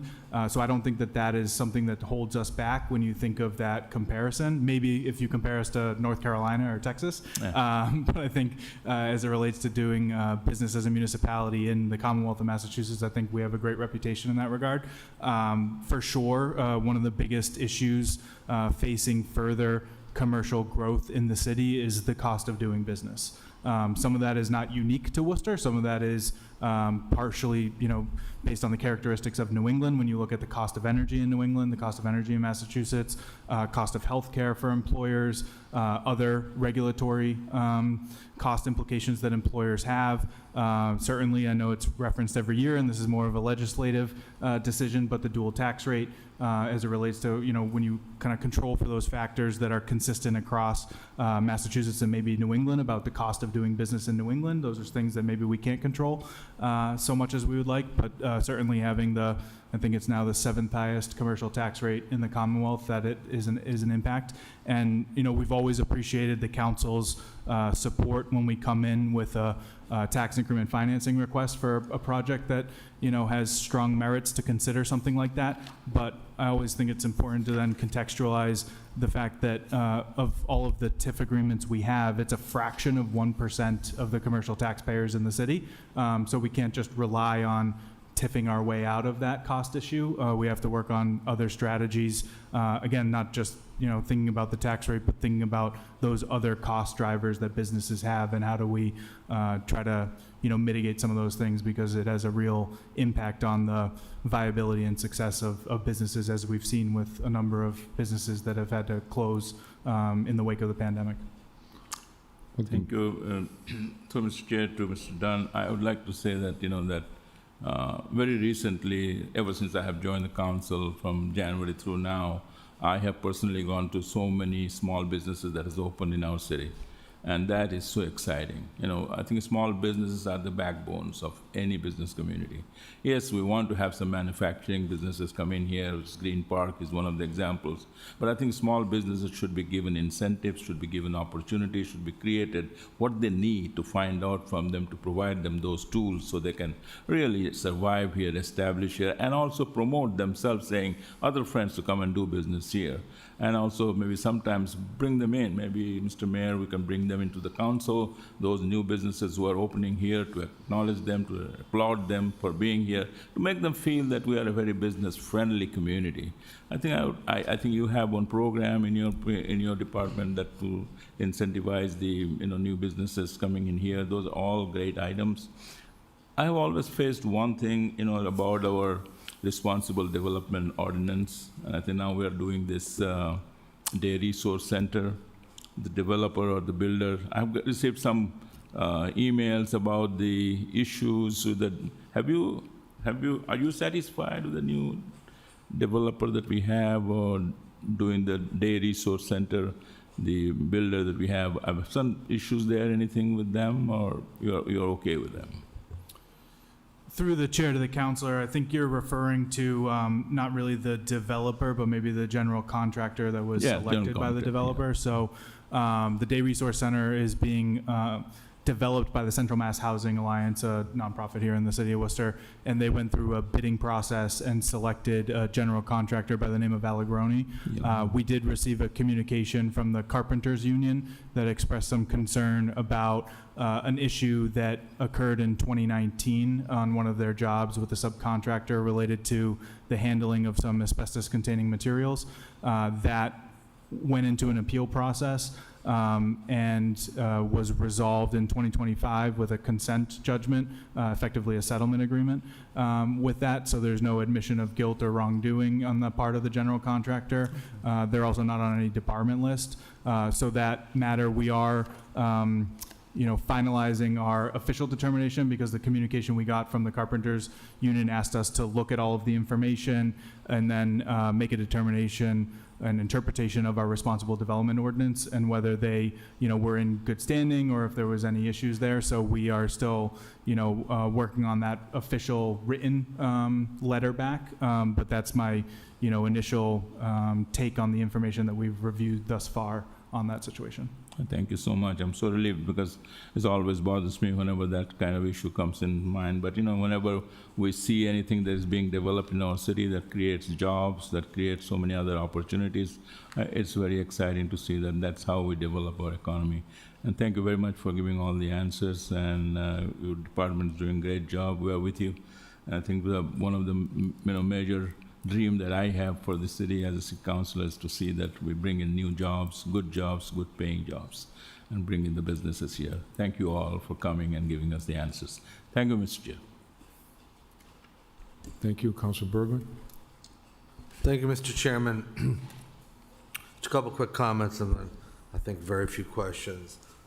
One of the things I particularly enjoy about hearing from this department, reading their presentation and listening to their presentation, and I'm not trying to compare them to other departments, but inevitably that has to be part of what I'm about to say.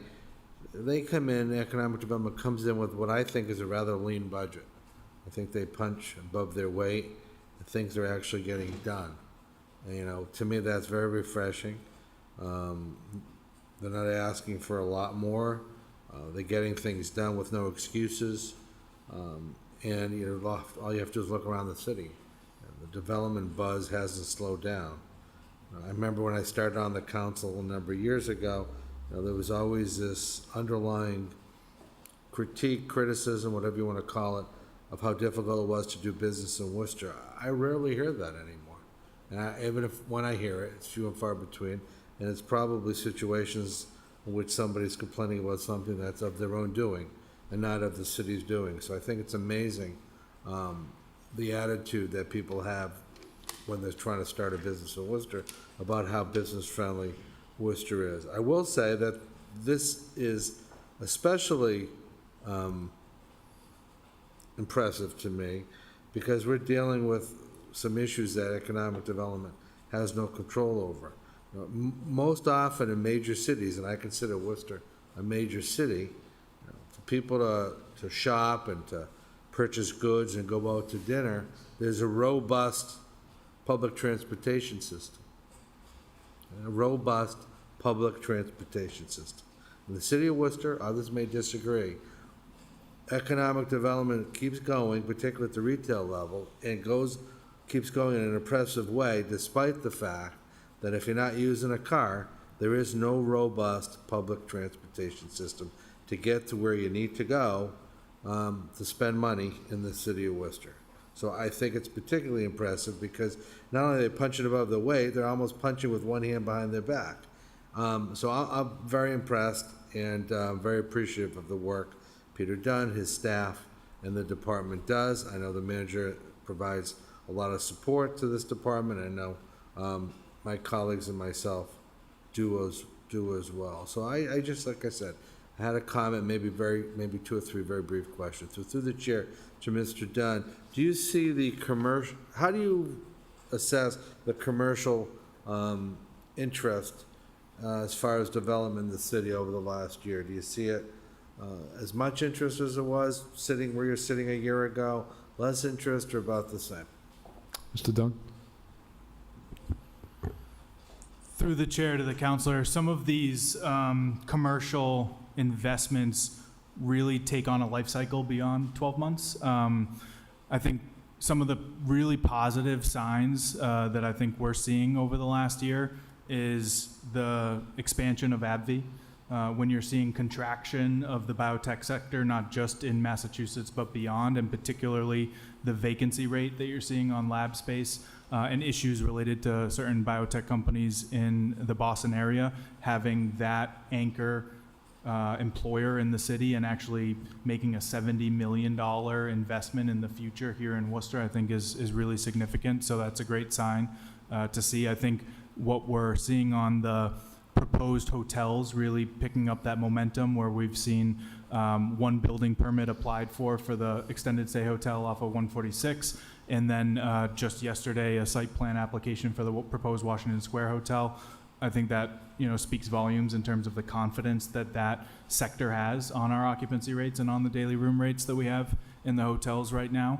And I think that on the industrial side of things, we've had consistently low vacancy rates for a very long time on the industrial side of things, which is why the Green Tech Park and Greendale Revitalization Initiative is so critical in the city, because beyond the cost of doing business, as I mentioned earlier to Councilor Mitra's comment, is that in order to seize the day and take advantage of those opportunities when there's a growing company, whether they're growing, organically within our existing company base, or a company that's potentially looking at Worcester as a site for, a new facility or an additional facility, making sure that we have pad-ready sites is very critical. And we have, a shortage of pad-ready sites particularly on the industrial side of things right now.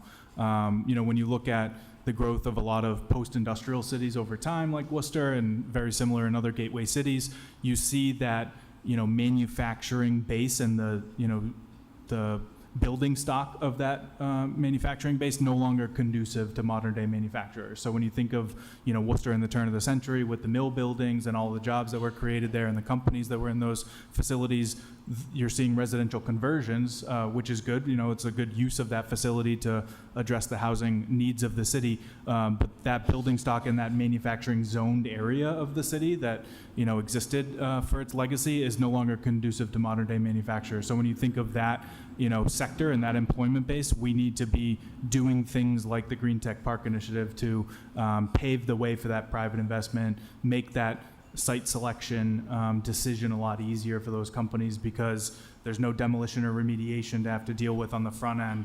There's already the right zoning in place to have clarity around the permitting process for a new facility, having the right infrastructure there, both public infrastructure and private infrastructure is all critical, because companies, when you start to layer, aside from the cost that we talked about, when you start to layer in time and uncertainty, you're gonna really lose out on those opportunities if you can't deliver on time and certainty. And so where we can't necessarily control some of those cost implications, that's what we've been trying to do is deliver on time and deliver on certainty. I appreciate it, and I'm fond of the word momentum, so when I hear it, I'm happy to hear it, let me put it that way. And the other thing I was gonna say through the chair, and just to finish up, is a couple projects that we know are on the horizon, one of which is Norton Company's kind of reimagination, and as well as some of the progress at the auditorium. So nobody has a crystal ball, anything can change, economic factors,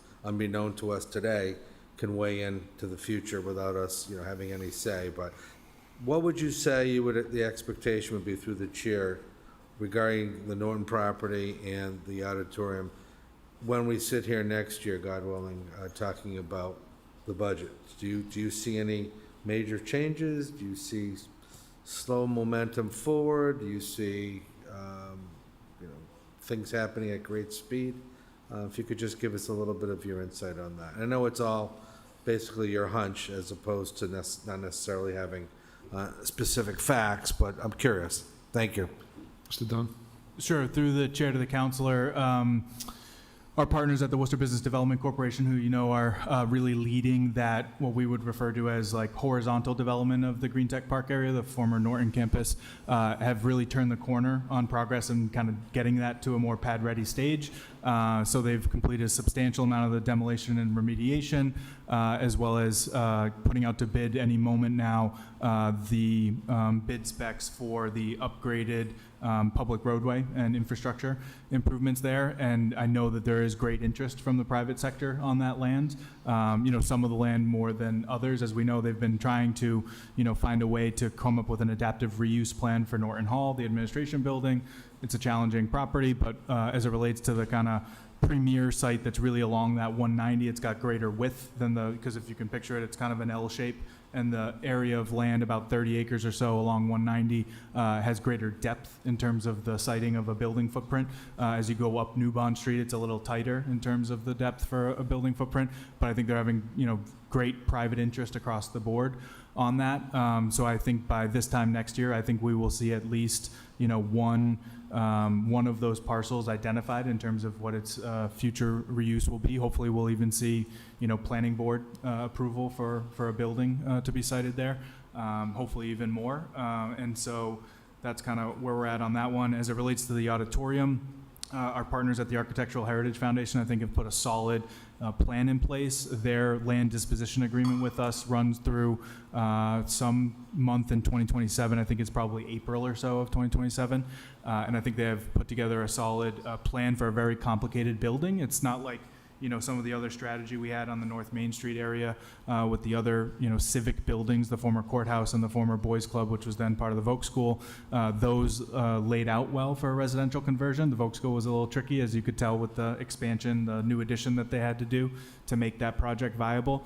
But the auditorium just really does not lend itself to that kind of a residential adaptive reuse. So I think that what they've come up with in terms of really, you know, bringing the auditorium back to its intended purpose, I think could work.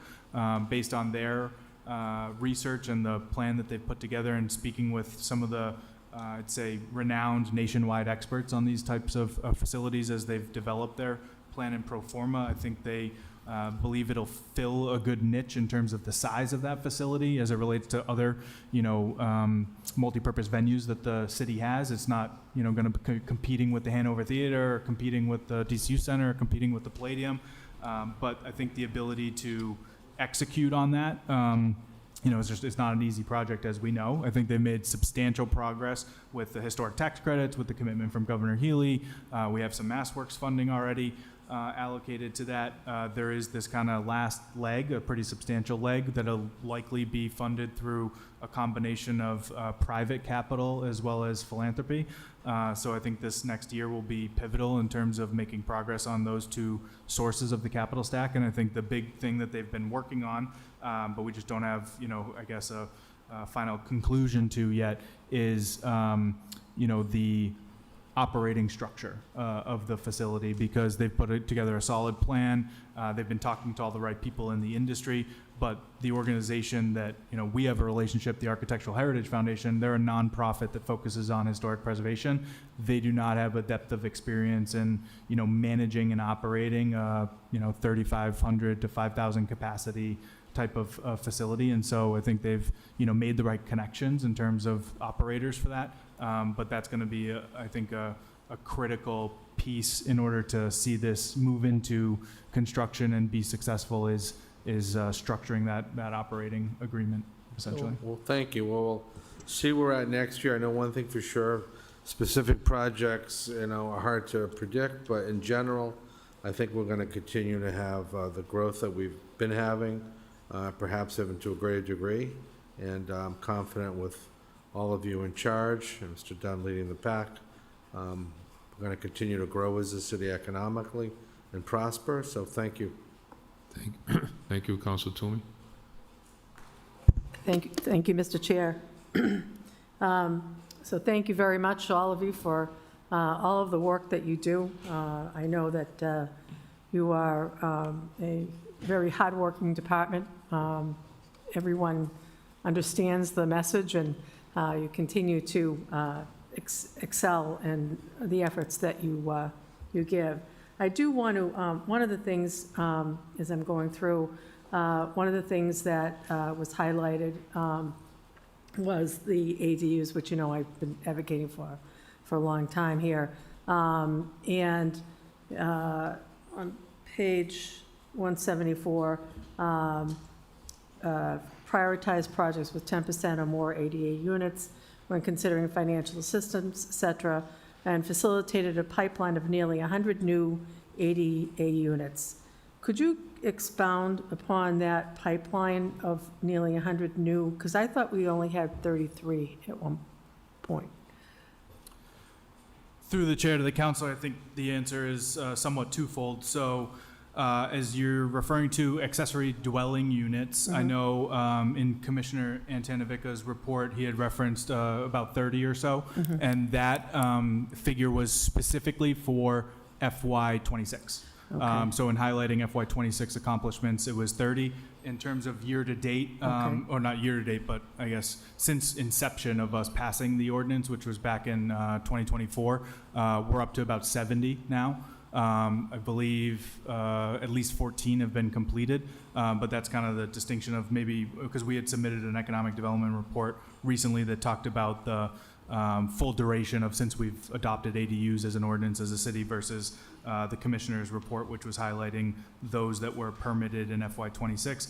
But to the second part of your question, the reference in our report on prioritizing housing projects through the trust fund that have 10% ADA, so not ADUs, but I'm sorry. ADA accessibility. So through the trust fund, we have 105 units now in that pipeline of Affordable Housing Trust Fund supported projects in terms of the ADA accessible units. So Mayor Cooper on that, must have dyslexia tonight. But it was interesting, I read a report, I read an article about a report, I didn't see it, it came out Wednesday, from Boston Indicators. It's a research arm from Boston Foundation in Abundant Housing, Massachusetts. And it was interesting because their stats said for 2025 that the Boston led the list of communities that permitted the most ADUs last year. City Hall took in 69 applications and 44 permits. Plymouth was next at 42 and 34, followed by Lawrence at 44 and 32, and Nantucket with 27 applications and 27 permits. So we wouldn't have met that threshold based on what you just told me for last year? Yeah, through the chair, I'd have to understand what specific time period they were looking, if they were looking at like a calendar year 2025, or if they were looking at Okay. FY26. I know to the earlier question, and I looked at this data just today, that Commissioner Antanavica was correct. In FY26, there were 30. So maybe they were Right. referring to the calendar year, and maybe we were just Okay. under 30. But I would say that our total production for ADUs, when you think about having it just since 2024, it's really solid. You might remember back when we were talking about the zoning framework for ADUs and looking at other municipalities who Right. had it for some time. Some of them have had, ordinances on the books that technically allow for ADUs to be created, but they've only, done like one a year for several years. So seeing, Right. the volume that we've seen since 2024, I'd say that's very successful. And we do, I don't know about Abundant Housing specifically reaching out to us, but I know that we submitted some data recently on housing production, including ADUs, to the Commonwealth of Massachusetts, to the Executive Office of Housing and Livable Communities, and fairly recently to Mass Inc., I think, too. So if they were pulling from one of those sources, we should have been represented in some way, but it could be just how they were stratifying the particular timeline Okay. that they were looking at. One of the things that they're saying has been difficult for some of the other communities is the regulations, which clearly, I think we've gone beyond that and probably much further ahead with that. Through the chair to the counselor, I would say at this point the parameters of our accessory dwelling unit framework in the zoning ordinance is very consistent with what's asked for in the Affordable Homes Act. Ironically, when you look at some of the things like, the square footage and bedroom count and some of those dimensional things, we had done that, prior to the Affordable Homes Act coming into place. And a lot of the dimensional things were very similar, so I don't know if they were looking at what other communities have done for the basis Right. of the dimensional requirements or parameters they put in the Affordable Homes Act. The one thing that we did have to amend, which we did, as you remember, is the owner occupancy restriction Right. that we eliminated. But I would say right now, most of our, certainly the majority of our ADUs have been allowed by right. The most consistent or most common reason for a special permit that we've seen, which has been maybe a dozen or so, has been based on size. So where you do have maybe an existing building structure, like a lot of our 2 families and 3 families have a floor plate of about 1,200 square feet. You could renovate an attic potentially Right. for a 3rd unit if it's a 2-family. And so our maximum size that's by right without requiring special permit is 900 square Right. feet. So that's kind of like what we've been seeing in those requests for special permits to the planning board, which has largely been supported as well by the planning board, has been primarily due to total square footage.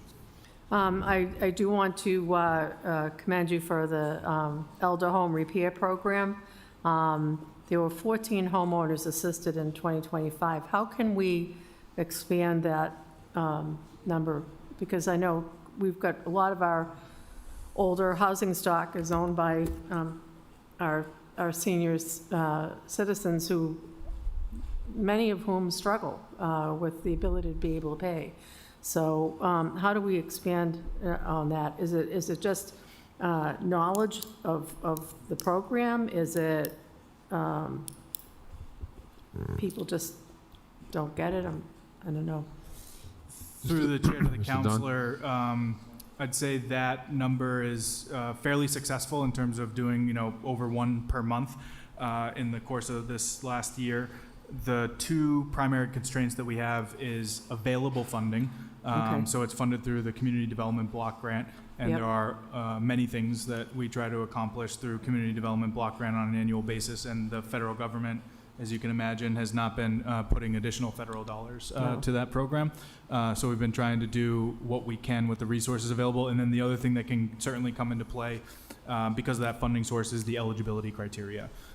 So, not every household with folks over 65 would be eligible just because they're over 65. They would also have to Well, look the at income. Right, and right. also what you're looking to do. It's not just sort of carte blanche in terms of I want a new kitchen or bathroom. It's, focusing No, on structural. deferred maintenance, code issues, accessibility Right. issues, and the like, so.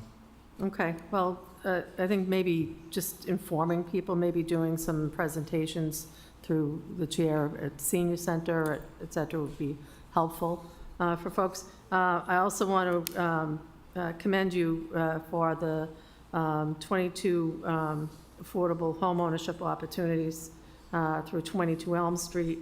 And, I mean, for me, homeownership, giving people an opportunity for that entry-level homeownership through those condos, I think it's a wonderful way to stabilize that community and give people that hope of being able to own their own home. So, congratulations on all of that. And then, obviously, congratulations on the Day Resource Center. I mean, I think we certainly could double that and still not have enough. So, I hope that we continue to look at connecting with legislators, delegation, I should say, and finding ways to assist us. And we're taking in, folks from all over the Commonwealth and all over New England, actually. And it would be nice to get a little bit of assistance, financial assistance from those cities and towns for that. But congratulations, it's work well done, and I'm very grateful for it. The other thing I have to say is that Mass Hire, as was mentioned, working on my day job with the sheriff's office, we've done a number of workshops with them and Corey-friendly job fairs and other job fairs, and they really do an outstanding job. So congratulations to all of you for that. It's amazing work. and the incredible opportunities that you give people, a new shot, new chance in life, and I mean, it's amazing. I've heard from people daily, you know, that how grateful they are for the opportunities they've gotten from both of you. So, I really appreciate that. The other thing that I wanted to mention was the MWBE certification program, and I'm just thrilled to see that you provided stipend for 122 businesses to become certified with the Supplier Diversity Office, and now you have 183 certified for-profit businesses within the city, which again brings incredible opportunities to people, and I appreciate all the efforts that you've put into that. As you know, we've talked about that for a long time. You know, the other aspect of all of this is that, let's see, the CPA, you know, I'm just, I know that we've got, that's been interesting. I noticed that we've only, as of March, we only expended $215,060 for open space recreation. We had not done anything in community housing or historic preservation at this time. Since this budget was created, have you done any more with that? Mr. Dunn? Thank you, Mr. Chair. Yes, through the chair to the counselor, the way this particular program gets administered, there is a bit of a lag when you look at the actual expenditures out the door. So the first round that we did with the committee that then came to council for appropriation in July of 2025. We've been working through the contracting process for that. I believe we're just about nearly there on all of those contracts from the first round, but even then, the nature of these funds tend to be capital expenditures, so they're getting bids, they're getting contractors selected, they're mobilizing. So, and it is a reimbursement basis under the structure of the fund, and so by the time you start seeing the actual expenditures out the door, there's a bit of a lag. But we did allocate in the first round about $4.4 million across those three categories, and then in the latest round, the second round that came to council just this March, so a couple of months ago, it was significantly more, about almost $6.5 million in the second round. So we should be doing a third round, hopefully before the end of this calendar year, but we've been, you know, working through, you know, helping. This is a new program too, so some of the recipients of this might not have received government funds before. Some of them have. There are some that, you know, are municipally oriented in terms of some of the application from the Parks Department, and then just recently we had a council item on the appropriation for our finance transfer necessary for the acquisition of the Brooks Dairy Farm through the Conservation Commission in partnership with Greater Worcester Land Trust. So there is definitely a significant amount of movement, but because of the nature of these being capital versus programmatic, there's a little bit of lag from the award date to then the actual expenditures going out the door. Thank you, Mr. Chair. I'd like to request that we get a report on the current numbers as they are for the next meeting. That would be great.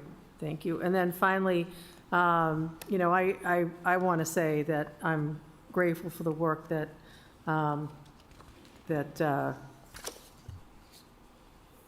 Destination Worcester has done for the city, and I just want to make sure that they're going to be able to continue to do the good work with the new fiscal arrangement that you've created.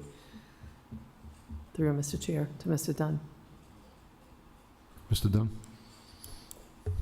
Through the chair to the counselor, as Mr. McGurthy described, while it's sort of a shift this year compared to last year, this particular funding source was used for this allocation for the organization for many years leading up to the pandemic. So hopefully we'll work through them with any kind of questions that come up around eligibility of certain use of funds. And I know that there was a motion to get a copy of the current contract, which we're happy to provide as well.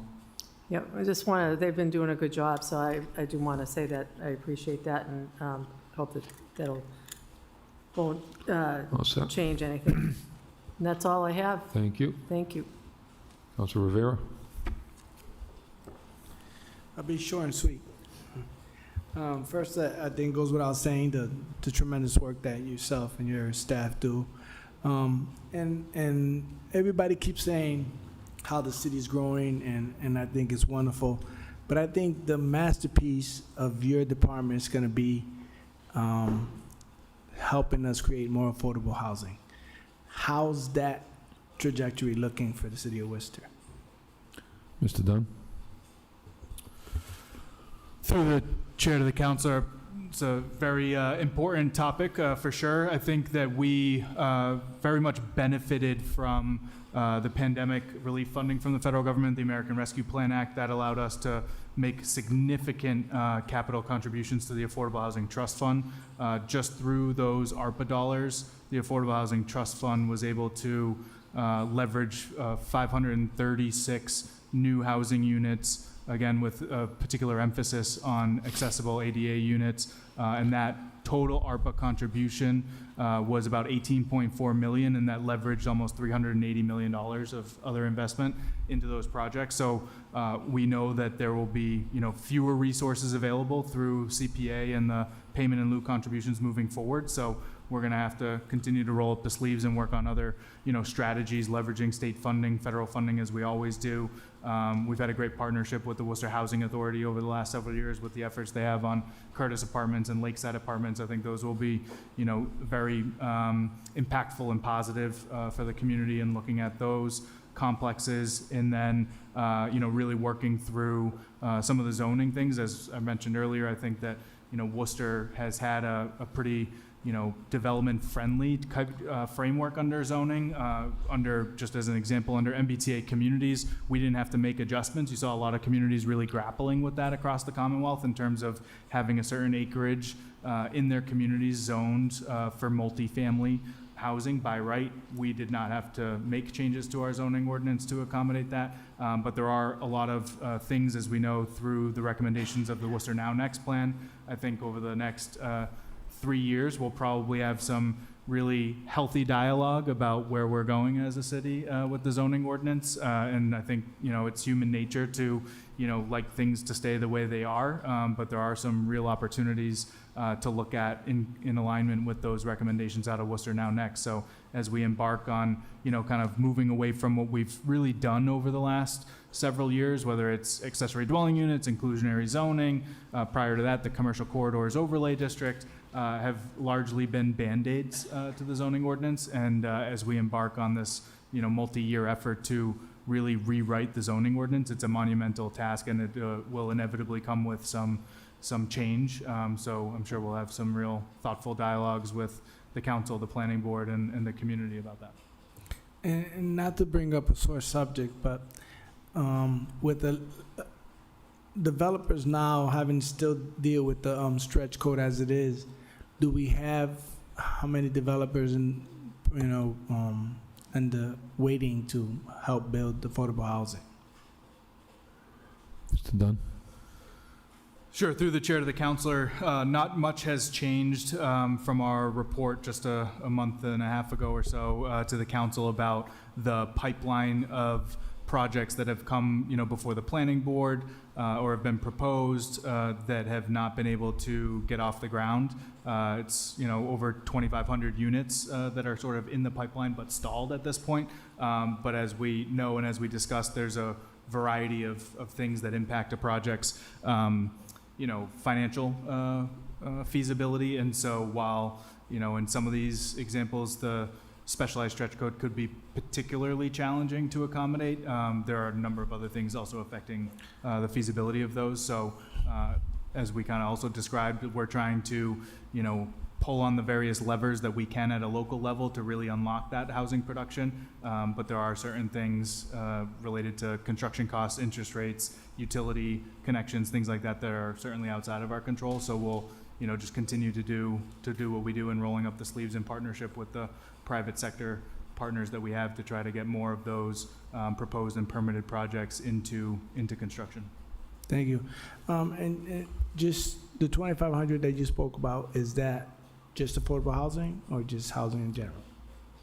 Through the chair to the councilor, that's some of the more notable, it's not a comprehensive list, because there certainly could be people doing some smaller stuff across the city that didn't require planning board approval at all. But these are some of the more notable multifamily projects that we've been tracking that have been stalled, and it would include total number of units. So, right now we're tracking probably about, I'd say close to 20% of those are probably affordable, the rest being market rate. Gotcha.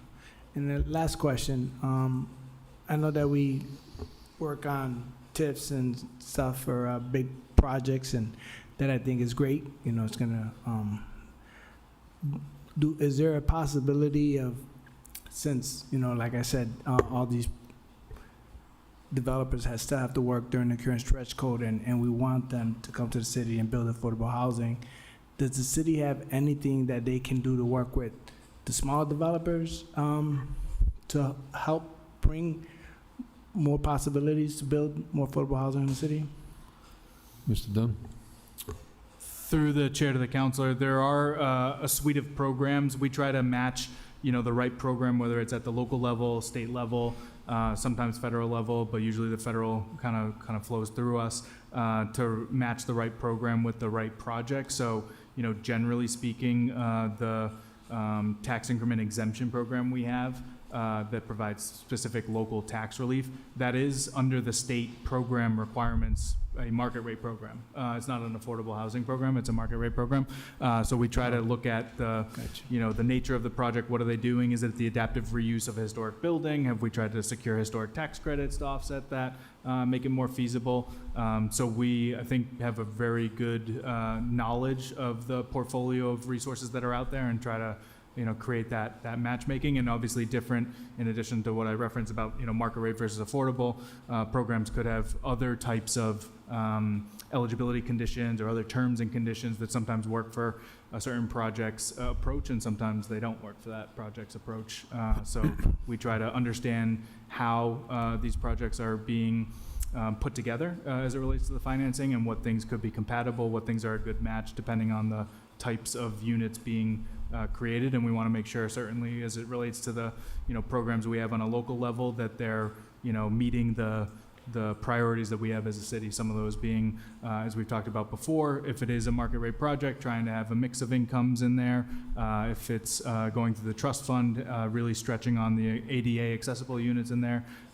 Where it is in terms of maybe being in a targeted area of a neighborhood master plan of the city or other areas. Obviously, we're trying to grow revenues in the ballpark district with the district improvement financing designation there. So again, we try to just match the right sort of resources or the right level of assistance with the project depending on the nature of that project. Yeah, thank you very much. Like I said, your department does a great job, your staff does a great job. And I think the masterpiece is going to be not only bringing businesses to the city of Worcester and new partnerships, but it's helping build more affordable housing so the residents can keep calling Worcester home. Thank you for your time. Thank you. Council Bellata? Thank you, Mr. Chairman. Yeah, I'll echo a lot of many of what my fellow councilors said. It's great to see all the work that the Economic Development Department does, and the width and breadth of the work throughout our neighborhoods and addressing the housing concerns. I'm just going to go through some of the goals because there's a lot of good stuff here. First of all, I just want to say thank you for prioritizing the 10% or more ADA units with the city's Affordable Housing Trust Fund. That's led to, again, as Mr. Dunn said, 100 new ADA units that are going to be affordable, which is desperately needed for seniors and people with disabilities. Also, just wanted to share, because of this great work that the Economic Development Department did in the Affordable Housing Trust Fund, this is now a statewide initiative with the state's Affordable Housing Trust Fund, that now any developer that goes to the state's trust fund has to have 10% accessible units. And that's a direct result of activists and advocates in Worcester working with economic development and working with the city to develop this great policy that is now, again, at the state level. So I think this really demonstrates how important it is for local government to work with activists and advocates, because that's how you develop smart policy. The Affordable Housing Trust Fund, Mr. Dunn has said it's created 768 units. Is that all of those units? Are those affordable? If you could elaborate on the units developed by the trust fund. Mr. Dunn? Sure, through the chair to the counselor, many of these projects are actually still underway too. I think that's important to note. So we're, and they're, I think at this point, all except for maybe one under construction as it relates to the ARPA. There's one that's going through its final closing process right now. And then we have the ones in the recent round of the CPA funded that are not under construction yet. So I think that that's just important to note that they haven't been all brought online yet. But to your point, it is not a requirement for projects receiving support to be 100% affordable housing. And so I'm seeing that looks like a little over half of those are deed restricted affordable units, the other half. So we have a decent amount of mixed income projects that receive support as well. Okay, thank you. The objective expanding affordable housing options and protecting residents from displacement, again, Councilor Toomey had mentioned the elder home repair program. That's a really great program. I met with a constituent recently that used that program, and it is important to really, so many of our seniors now are wanting to stay and age in place in our community. So I think it's great that they have this funding. And thank you for addressing that earlier, and thank you for Councilor Toomey for bringing that up. And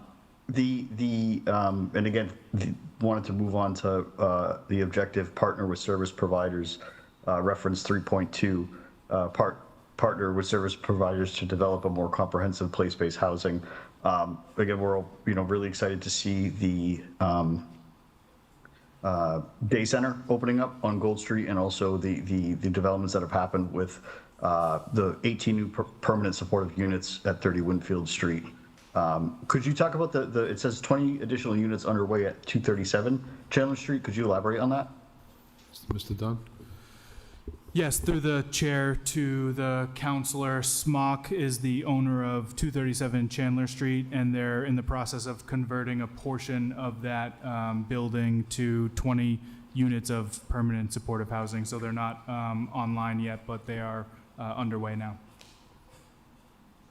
And thank you. It's really great to see all the affordable housing. It's a massive undertaking, and I think your department and the administration is taking active steps to work on addressing housing. I think there's always room to grow those numbers, and I'm really looking forward to working with the city and fellow councilors to see what we can do to build more affordable housing and really meet that missing middle that I know Mass Inc. still talks about it, the missing middle for housing. But moving on to the economic development side, and wanted to talk about the promoting arts and culture in reference 6.2 and the strategy automate and improve workflow. It said that you launched a new special permit application and that you're eliminating superfluous permit application and waived several fees. What are some of the fees that have been waived, and how has that impacted the amount of special permits you've received this year? Sure. Through the chair to the counselor, as it relates to special events permitting, so that's led by and coordinated by the Cultural Development Office. So back, I think it was in the fall, so the start of this fiscal year is when the administration, through the leadership of the manager, announced the waiver of certain fees related to some permits that were not fees required by Mass General Law or some other reason other than just at the local level. So we tried to, again, come up with different ways of making the special event permitting process less burdensome for our special event organizers in the city. And so primarily those fees were typically application fees that generally were established to sort of offset the idea of like the administrative cost of issuing that permit. And so we felt like that was something that wasn't an explicit or direct cost to the city that we need to recoup, like, details, for example, if there's staffing related things, it's, a lot harder to waive those costs because it's a direct cost to the city. But where we have, small application related fees, those are the ones that were waived. And I don't have the comprehensive list in front of me, but we had, of course, sent a communication to the council with the full list at the time. Okay, thank you. Is there any opportunity or feasibility to scale fees for different organizations? Like the Green Hill Neighborhood Association has their block party. There are other much larger events like the food truck festivals or the craft beer festivals that happen on the Common sometimes. Is there any opportunity to think about scaling costs for smaller local organizations? Mr. Dunn? Through the chair to the counselor, we would have to take a look at that and report back. I would caution that approach because I think if you look at, tailoring the amount of a fee based on the size of an organization, you're opening us up into getting, copies of their tax returns to verify the size of the organization's budget. That's something that, as it relates to a municipal fee, we wouldn't just be able to take people's word for it. So I just think that you would be, getting into a more cumbersome process and asking for audited financial statements and tax returns from these organizations to verify what, fee they would need to pay based on some formula that's rooted in that type of a calculation. I appreciate that. The final question I had was about the Mass Hire Central Regional Workforce. Is there, the Workforce Board, is there, and I know this might be a not newer concept, but maybe, I don't know if it's been just brought up before, but is there any initiatives or going towards connecting with disability providers like Genesis Club, like Your Access Advocates, like Mass Ability, used to be called Mass Rehabilitation Commission? Is there any work being done to try to help connect young adults with disabilities to different types of employment?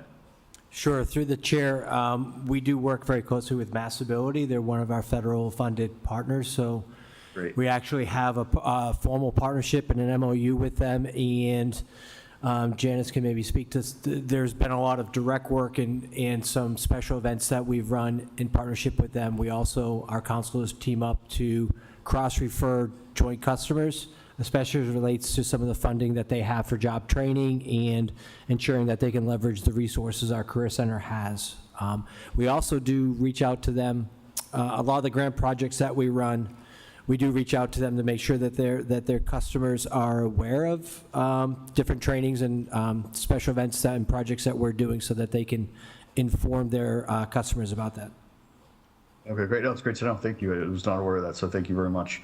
I just wanted to make one chairman's order and to see if we could, I'd like to make a motion that economic development work with Mass Hire Collab and the Worcester Chamber to see what we can do to build out this and to really help provide more employment opportunities for adults with disabilities. Because again, it's not just about employment, it's about having a sense of community and being able to, be a part of the community. So I think it would be great if we could have that as a chairman's order. But again, thank you for all the work that you all do, especially with the work that we're doing downtown with the downtown bid. There's so much great stuff happening in the Canal District and in downtown Worcester, whether it's the library or other cultural events that happen out on the Common. So appreciate your work in the downtown bids work, and excited to try to work to see how we can duplicate that work in our smaller neighborhood centers, and really work on neighborhood commerce. In regards to one line item I saw in the budget, underneath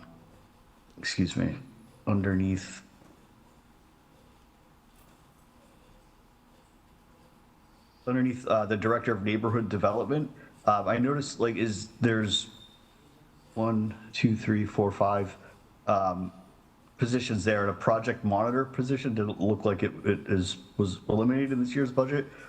Could you explain that, or what was the reasoning behind that? Mr. Dunn? Through the chair to the councilor, I think what you're seeing is actually the results of part of the pay equity analysis where that project monitor 1 was regraded to a project monitor 2. So there's now 2 project monitor 2s in that division. I see. Okay. No, thank you for the clarification. I think it's, really would love, want to advocate for growing that department because I think there's so many small neighborhood clusters of businesses that could really benefit from engaging with the city and developing resources and growing. The neighborhood development department, I think, is critical to supporting small business and neighborhood commerce. Again, thank you for all the work that you do, and I'm excited to continue working together. Thank you. Thank you. Councilor Rosen?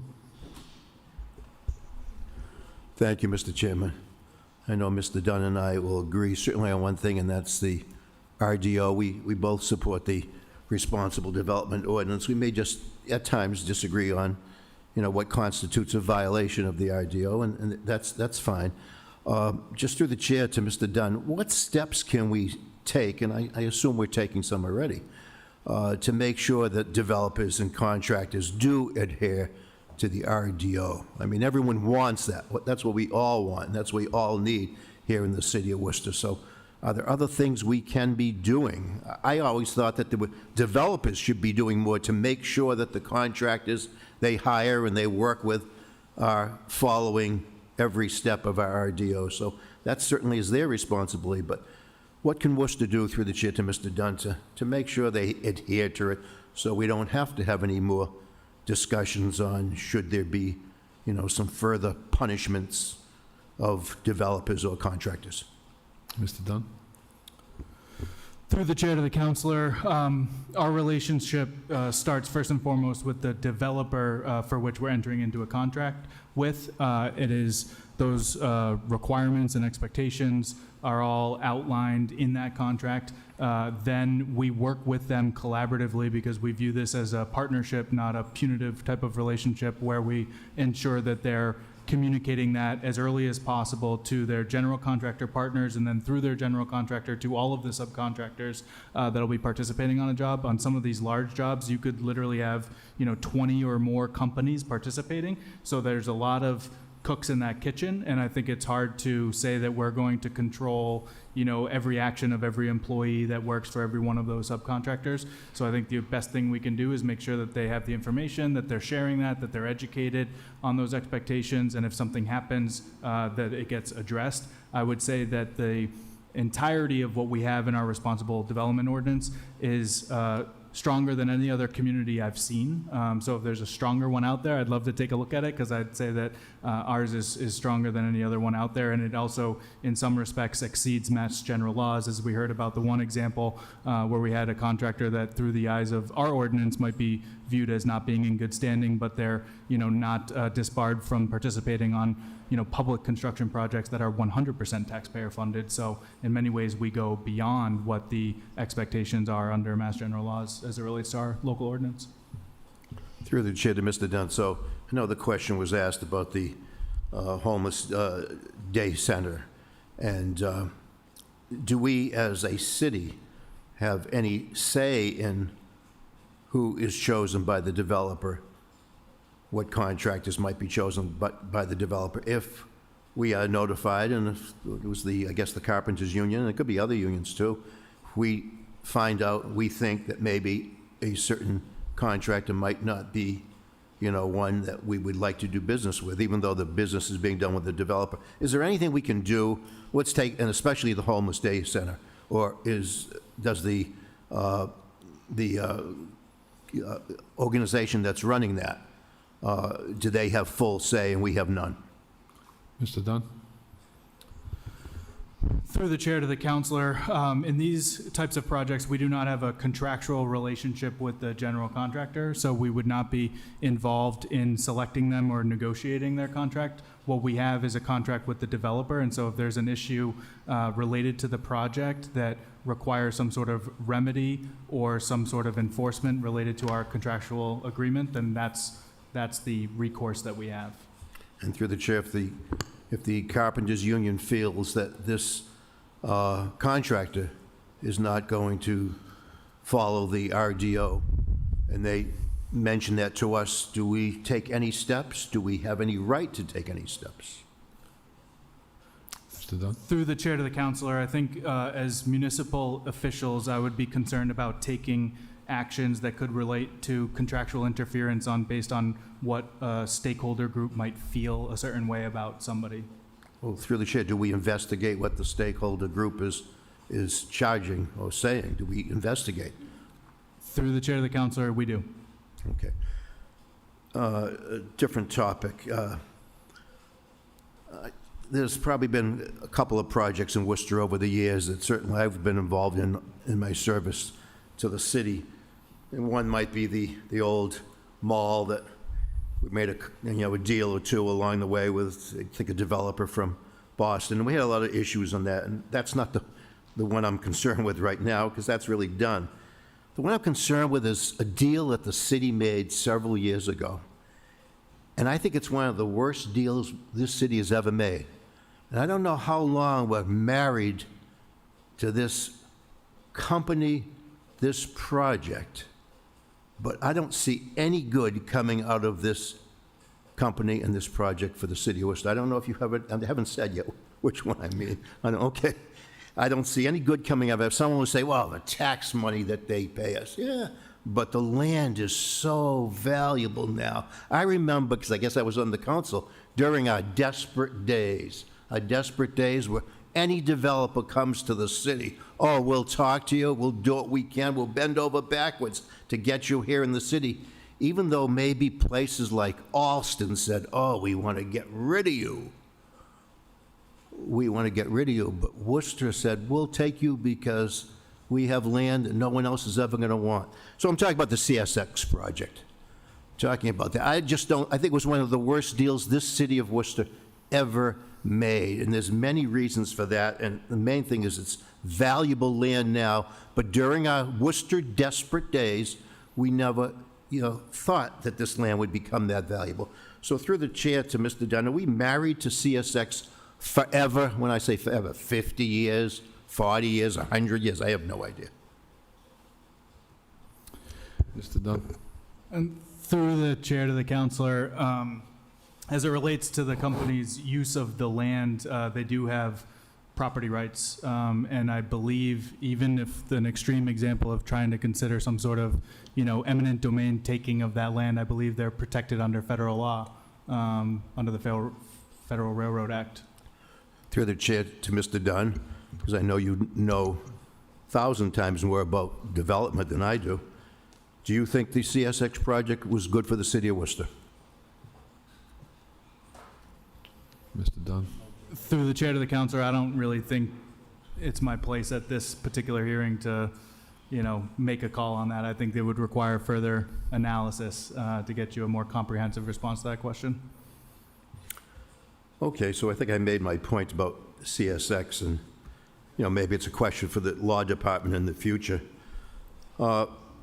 Maybe my last area of questioning would be this. A lot of people in Worcester, haven't been downtown for probably decades now. And if you take away just the employees, you're not getting a lot of people to visit down here. And mainly, it's because of a lack of retail. Most people would certainly say that. It's not a very vibrant downtown. There's got a lot of good things going on, especially in the arts and the bid district. A lot of good things going on. But very few businesses, very little retail. And that happens in a lot of cities across the country, but not all cities. A lot of cities across the country, their downtown isn't very vibrant, although I think Worcester probably has, if you compare us to other cities this size across the country, the least retail in its downtown than any of them. And maybe 50% of the malls over the years have gone out of business across the country, too, as we lost the Greendale Mall, the Worcester Center, lost those, too. And obviously, the retail online has cut into all that. But through the chair to Mr. Dunn, do you ever see any chance of retail coming back and we have a vibrant downtown? I mean, I know there's a lot of good things going on, a lot of residential apartments, condos, and so on coming in, and a lot of the arts, and we just talked about the auditorium, and hopefully that works, although that's not a sure thing either. But what about retail downtown? Is that gone forever, do you think? I mean, I don't think we have many stores. I'd have trouble, because I grew up in Worcester back in the 1950s and 60s and 70s, and I remember what it was like. And those of you who are much younger than I, you have no idea what it was like. You have no idea, right? That's all of you, that's right. Not if you have any idea. But it was, yeah, and I understand, things have changed all across the country. But what about the future of downtown as far as retail, Mr. Dunn, to the chair? Done. Through the chair to the counselor, I would say that if folks haven't seen it, we've seen some great new occupancy right along Main Street with the restaurant across the street at the Glass Tower, steakhouse over at the former pawn shop building at 526 Main Street, a new coffee shop to follow hopefully soon in 554 Main Street. So I think we're seeing that entrepreneurial fervor, and I think we're seeing that belief in downtown. I think it's important that we support those businesses and be intentional about our dollars in supporting locally owned businesses. As it relates to maybe more retail goods, as you're referring to, I think, the things have changed where the successful retailers these days are more service-based retails or experience-based retail, things that are more insulated from the threat and the competition that the internet has created as we compare now to 1960. And so I just don't know that you're going to see that same level of department store type of experience in downtown because of the Amazons of the world and the changing consumer habits and the way people choose to get particular goods and services. But I think there's very much a place for the types of amenities and service-based retail and experience-based retail that you can't necessarily get online. And definitely my last question, through the chair to Mr. Dunn. One of my colleagues mentioned this, and I don't think you responded, but I'm going to ask for a response. Is the WRTA as effective as one of my colleagues suggested this evening? Now, I know we're the longest running free fare in the country, and that certainly is worth something. And I know that they've worked on changes in routes, and they have an app that you can see where your bus is and so on. So, do you find it's totally ineffective, that it's not helpful for the residents and the businesses, especially the businesses here in the city of Worcester? Through the chair to the counselor, respectfully, I think that's probably a better question for the Department of Transportation and Mobility to answer. Our department, doesn't really have that kind of level of public transit or transportation expertise, and we don't serve on their board. Do you think that that type of transit system is important to businesses in the city of Worcester? Through the chair to the counselor, I think having more options for folks to move from where they live to where they work to where they're going, whether it's to support small businesses or access amenities and services and places of employment, I think all of that is a good thing. I think it's a complicated issue as it relates to funding structures and transportation modes and a variety of things that feed into the public transit system that we have today. Thank you very much, Mr. Dunn. Thank you, Mr. Mayor. Thank you. Council King? Council Fazoll? Thank you, Mr. Chairman. I'll be quick. I'd be remiss if I didn't bring up the St. Vincent School of Nursing building. Mr. Dunn, through you, Mr. Mayor, to the Economic Development Officer, it's one of the reasons why I ran for this seat when it became an open seat.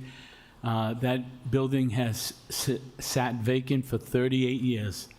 38 years, that corner of Winthrop and Providence Street has had a blighted building there. And I am so thrilled that Congressman McGovern was able to receive that earmark to take care of the asbestos and lead removal. And I just want you to know I will quarterly have an item on the calendar to have an update on that project. I ask you to stay as close to it as you can. I know you have dozens of items that you're taking care of, but I believe that is a very important site to develop, and if you could just give me your take on it. And I know it's a difficult building to rehab, and I get all that, but again, it's sat vacant there for so long. Those people, we in that neighborhood have been very patient, and they deserve to see something develop there. So if you could just give me an update, and I'd appreciate that. Mr. Dunn? Through the chair to the counselor, I just kind of echo your comments about getting to this stage. As you might remember, we had put the property out to bid twice previously without success. And so on our third attempt, the third time's the charm, have secured the interest from Rogerson Communities. They're a group that has a depth of experience with senior housing and these types of kind of challenging projects that need to stitch together funding sources from a variety of different areas. And so we're optimistic about their ability to execute on it. They are currently, as I think you might know, working through the process to secure the historic tax credits that are necessary as part of the financing and doing some other due diligence related to the property, and certainly agree with you on the efforts of Congressman McGovern to help us with some of the abatement necessary of the asbestos there. That'll go a long way to the likelihood of it being a success. So we'll keep the council updated as we move along. Thank you, Mr. Chairman. Thank you. Councilor Ojeda? Thank you, Mr. Chairman. I thought I was only going to have probably one question, but, due to all the other questions, and some questions just came up in my mind. But I'll keep it short, hopefully. When it comes to the chair, to Peter Dunn or whoever else anyone else that can help answer the question. When it comes to WCAC and the summer jobs and the youth hires, the youth jobs, what's the connection, or if there's a pipeline with Mass Hire? I know there's a lot of, through WCAC, they do a pre and post through their, when they start working at the job, they do a pre and post, there's some observations, which is great. I had suggested they do some resume builders and things like that to prepare them. But is there a pipeline with Mass Hire, through the chair? Mr. Turgeon? Through the chair to the counselor. Yes, so we receive the state funding and oversee and coordinate and manage the project for the region, and we contract with WCAC for the bulk of the services to Worcester. We also have a smaller contract with Division of Youth Opportunities in Worcester. And then we have 3 other contractors, smaller contractors that serve outside of Worcester as a regional footprint. That said, they're all required to follow the state mandated requirements of the Youth Works program, which dictates certain elements, including the pre and post that you had mentioned, as well as the work readiness curriculum that has been developed through the state. That's Signal Success. And so that's delivered by our contractors as part of their effort. Okay, thank you. And then would you have the numbers by any chance of like the retention rate of when kids or young men and women start working over summer and they probably just graduated from high school or are 18, 19 years old and have opportunity to move on with Mass Hire and find them a full-time job? Mr. Turgeon? So as a short-term intervention, the program, the vast majority of the Youth Works is delivered during the summer. That's a 6-week component. Many of the youth that are taking part in that go back to school. For the ones that are not going back to school, we try to keep in touch, or through our contractors try to keep in touch with where they go. We don't have any long-term follow-up with them. That said, one thing that we've tried to implement this year, as a matter of fact, is the city was also good enough to provide some funding, $250,000, to help support the Youth Works effort, and we're using a portion of that to actually focus on older youth that are out of work and out of school, and connecting them with work experience at the Worcester DPW, so that they would be in a prime position to then go through the formal civil service process of applying like anyone else would off the street, but having a chance to know exactly what that work is and entails, making those connections with the staff, being a known candidate, would certainly, we think, position them for greater long-term success. And so we are trying to kind of branch out into serving for youth that aren't going back to school, making sure that there's next steps for them beyond just that short-term program. Okay, thank you. That's great to hear. I know the WCAC connects with a lot of businesses and organizations throughout the summer, and maybe there's a way that they can, help push those young men and women along to stay connected with Mass Hire as well, because, you know, life is forever changing, but at the same time, you know, you want to be able to offer those opportunities for them and, you know, continue hiring, you know, those that live in Worcester and support them as they grow. So thank you. I will just add that one of the things that we've worked with WCAC on is prioritizing and encouraging more placements with partners that hire youth at the end of the summer. So those that are able to make the commitment to hire youth get the opportunity to work with hosting more youth during the summer. That's correct, thank you. Moving on to when we were talking about contractors and the issues we've had in the past, and hopefully we don't have any more coming up, but is there, through the chair to Peter Dunn or the city solicitor or someone, is there a list that we have of, and I don't like to say this, but contractors that we don't approve of, that we don't want some of the developers not to use because we've had previous issues? Mr. Dunn? Through the chair to the counselor, there are a number of different lists, some of which are referred to as debarment lists. So those are lists at both the state and the federal level where, because of past issues with a contractor or in some cases a vendor, those companies are debarred from doing business with this, receiving a state contract or federal contract moving forward. We have not had any issues on our TIFs or TIE projects of any contractors on the debarment list participating. And so what the Responsible Development Ordinance goes beyond is one of the provisions talks about within the last 3 years not being found in violation of any laws related to their business. And so what we've seen in our experience over the last few years is that can be somewhat open to interpretation about who is doing the finding, and is it under appeal? Has it been settled? Has it been a consent judgment, or have they been found sort of guilty of that? And sort of the issue of, you know, vicarious liability where, you know, maybe it's a subcontractor, but in some of these situations, the general contractor gets, you know, pulled into the situation as well, because they do have, again, some oversight of those subs on their jobs. So, but as it relates to kind of the easiest interpretation in black and white, we go by the debarment list, and it's, you know, less ambiguous, because if you're on the debarment list, you're not eligible to participate. To the chair, to the council, that debarment list is something that's utilized by the entire state of Massachusetts, every municipality, not just on development projects, but also on any projects or any vendor work that this municipality is conducting, whether it's water, sewer, street infrastructure, towing, I mean, you name it.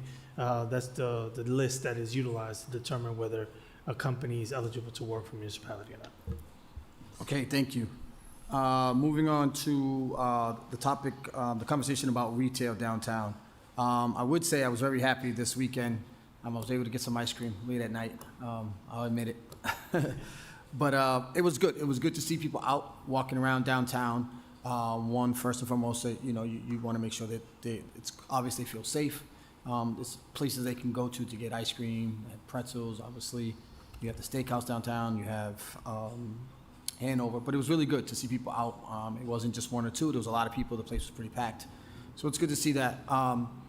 But in seeing that, what came to my mind is something that we dealt with, I think right when I 2 years ago, the past 2 years now, going on 3, is just, and I think I had asked for a report of just understanding where we're at when it comes to the small businesses and understanding their 5 to 10 year plan, and doing what we can to help support them and keep them here and not being surprised like we've been with some of the supermarkets. So I guess through the chair to Peter Dunn and his team, where we at, if you have an idea with, you know, understanding where businesses are at, or where we at with that, understanding that plan, and then if there's any update with like the supermarkets and some of the food deserts that we have in our city. Mr. Dunn? Through the chair to the counselor, what we do in that regard with small businesses and their experience, what they're currently facing, we tend to do that more, I would say, in the aggregate, where we're present at neighborhood associations, business associations, through those channels. Certainly, we interact directly with business owners one-on-one, but what I think is somewhat like unmanageable is to go into, you know, the 8,000 plus businesses that exist in the city with 4 staff people and have you know, specific surveying approach like that to really diagnose all of the, you know, circumstances that each individual business owner might be facing. But we certainly have, I think, a strong knowledge of the trends that are being experienced by small businesses. The other thing I would say that we've seen, and I think we've done a really good job at this with some of the staff we have, is that for some of our business owners that might not have been born here, they don't always have a good experience with government. So when government comes into their business and starts asking questions, sometimes they have an adverse reaction to that type of approach. But I think with some of the ways that we've been connecting with business owners and the approach that our staff does have, I think we've been building a lot of those relationships with a variety of communities that maybe don't have a historical good experience with government. So we'll, you know, continue to do that as part of like what was referenced earlier, in recognition of that, with the new position that's in this budget for the business development division, is to do more of that. Because I do think, to your point, it's well taken that business owners should know that we are a resource and we are here to help. And some, you know, issues we can't always solve for, but if it is something particularly in the ways that their business might be, you know, working with or interfacing with the municipality, those are, you know, hopefully ways that we can certainly help. But there are a myriad of issues that businesses are facing, some of which won't necessarily be solved by the municipality. Okay, thank you. And I just want to say thank you. You know, this is year 3 as a counselor, and, you know, I've been focused on, you know, what the residents need, and obviously small business is a huge component to everyday life. So I really appreciate the work that your team is doing, and being able to reach out to you guys and you guys get back to me, you know, in a timely manner, you know, working with Pleasant Street, Main Street, currently Millbury Street, Park Ave, and others. So thank you, and I look forward to continue working with you guys. Thank you. Okay, Councilor King. Thank you, Mayor Petty. Really quickly, just picking up on the small business aspects that have been brought forward today by a number of my colleagues, and as relates to marketing plan for small businesses who are up and running or considering coming to Worcester, what's the marketing plan for that? You know, I've always said if you live out in, I don't know, East Brookfield, and you open a coffee shop, a little more distance to travel. We have a whole bunch of folks that are coming into the city, moving into new apartments, et cetera. What is the sort of marketing plan from your department as relates to small business opportunities? Through the chair. Mr. Dunn? Through the chair to the councilor, just not sure if I fully understand the intent of the question, because there's a distinction between marketing small businesses and then marketing small business opportunities. Opportunities. Okay. Because we don't, you know, do a lot of, you know, marketing efforts for any private enterprise. Yes, specifically. opportunities. But as it relates to, you know, what we have to offer, you know, in some ways we work collaboratively, as you know, with other organizations in the city. So that includes not just Discover Central Mass was referenced earlier as it relates to tourism, but as part of our coordination of economic development efforts in the city. One of the key roles that has been charged to the Worcester Regional Chamber of Commerce has been on some of the recruitment side of things to recruit new businesses that might be well positioned for the city.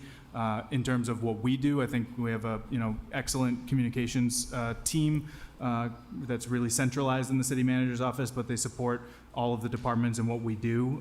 So we try to make sure that our, you know, programs and opportunities are, you know, widely known. One of the things that we're doing now to showcase, and I think under this framework, we're able to, you know, celebrate some of our businesses. We spoke about it at our latest economic development report at the committee level, was the efforts of our business development division to launch the Legacy Business Program. So some of the opportunities, to your point, or the programs we have, just because of the federal regulations involved, because of the way that they're structured, particularly as it relates to financial incentives or programs. They lend themselves more to new businesses that are maybe occupying a vacant storefront or growing or expanding. And so we wanted to make sure that our longstanding existing businesses didn't feel like, the municipality was not showing that level of recognition and appreciation to them. And so we launched the Legacy Business Program, where we sourced nominations from the community, received close to, I think, 300 nominations for 60 plus different businesses,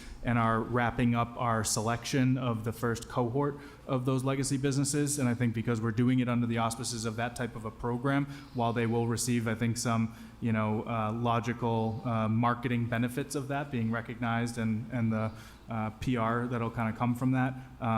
It's under the auspices of that program. So we're trying to be creative about that. Hopefully that leads to people, finding them. We have obviously a wide reach on our communications channel. So hopefully that will help people discover some of those businesses, even though they've been here a long time. Some folks might not be familiar with them.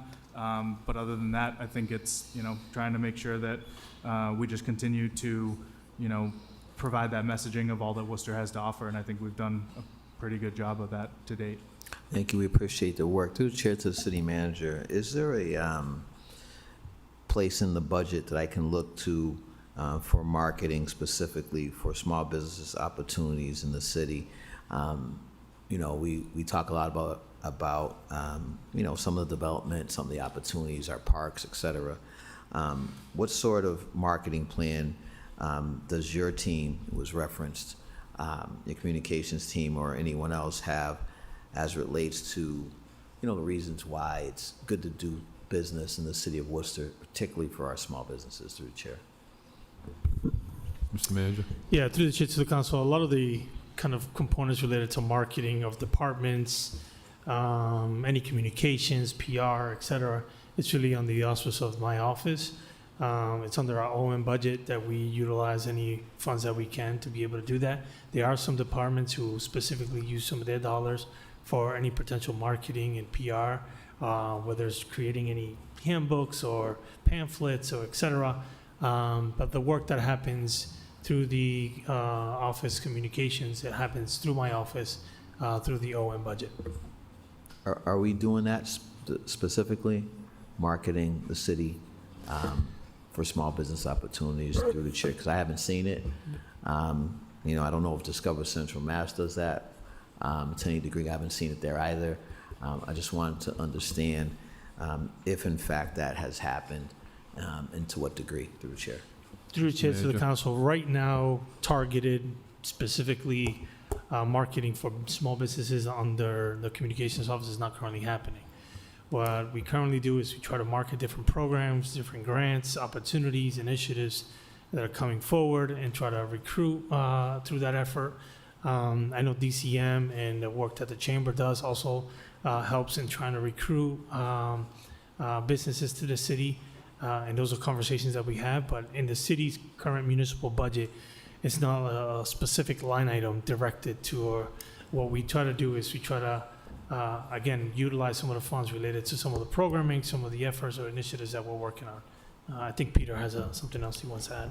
Just through the chair to the councilor, one thing that dawned on me as the manager was speaking is that it is interesting, and over the last few years, particularly probably starting, a significant increase in the pandemic relief funding we were doing, but then leading into the MWBE initiative, our small business grant program, the amount of inquiries that we get from businesses in the surrounding towns that then say, wow, I wish actually our municipality had a program like this. And we say, well, you're welcome to come on over into the city of Worcester, but we get a lot of folks seeking those, have found those opportunities. So I think, in some ways we must be communicating that well enough where they've found us and are reaching out to see if they could take advantage of our programs. And in some cases we have to tell them that they're not able to because they're not in our municipality. So. Thank you. Mr. Chairman, this is sort of in the spirit of some of the comments previously around revitalizing downtown. We have vacant storefronts up and down Main Street and other locations. And really trying to market our city for small business opportunities in a way that maybe perhaps we're not doing, I think makes the most sense. So, You know, I would like to see that, Mr. Chairman. I'd like to make a motion out of committee that such a strategy be developed. You know, I think it's particularly important through the chair to the administration. And I'm going to have this question next week as well. But as far as the small business tax exemption that I pushed forward to support of the council, is that currently in effect, or is that going into effect next year through the chair? Do we know? Mr. McGurthy? Through the chair, if you're referring to the personal property. Personal property Yes, exemption, that will go into effect in FY '27. Okay. Okay. Thank you. Thank you. Thank you, Mr. Dunn and Janice and Jeff. Thank you for being here tonight, and the whole group of you out there tonight. So thank you for hanging out, and it's been enlightening. So I appreciate all the work you do. And with that, I have approved the motions that were made. Roll call. Council Bergman? Yes. Council Bellato? Yes. Council Economo? Yes. Council Fasolo? Yes. Council King? Yes. Council Mitra? Yes. Council Ojeda? Yes. Council Rivera? Yes. Council Rosen? Yes. Council Toomey? Yes. And Mayor Petty. Yes. Approve the budget. Roll call. Council Bergman? Yes. Council Bellato?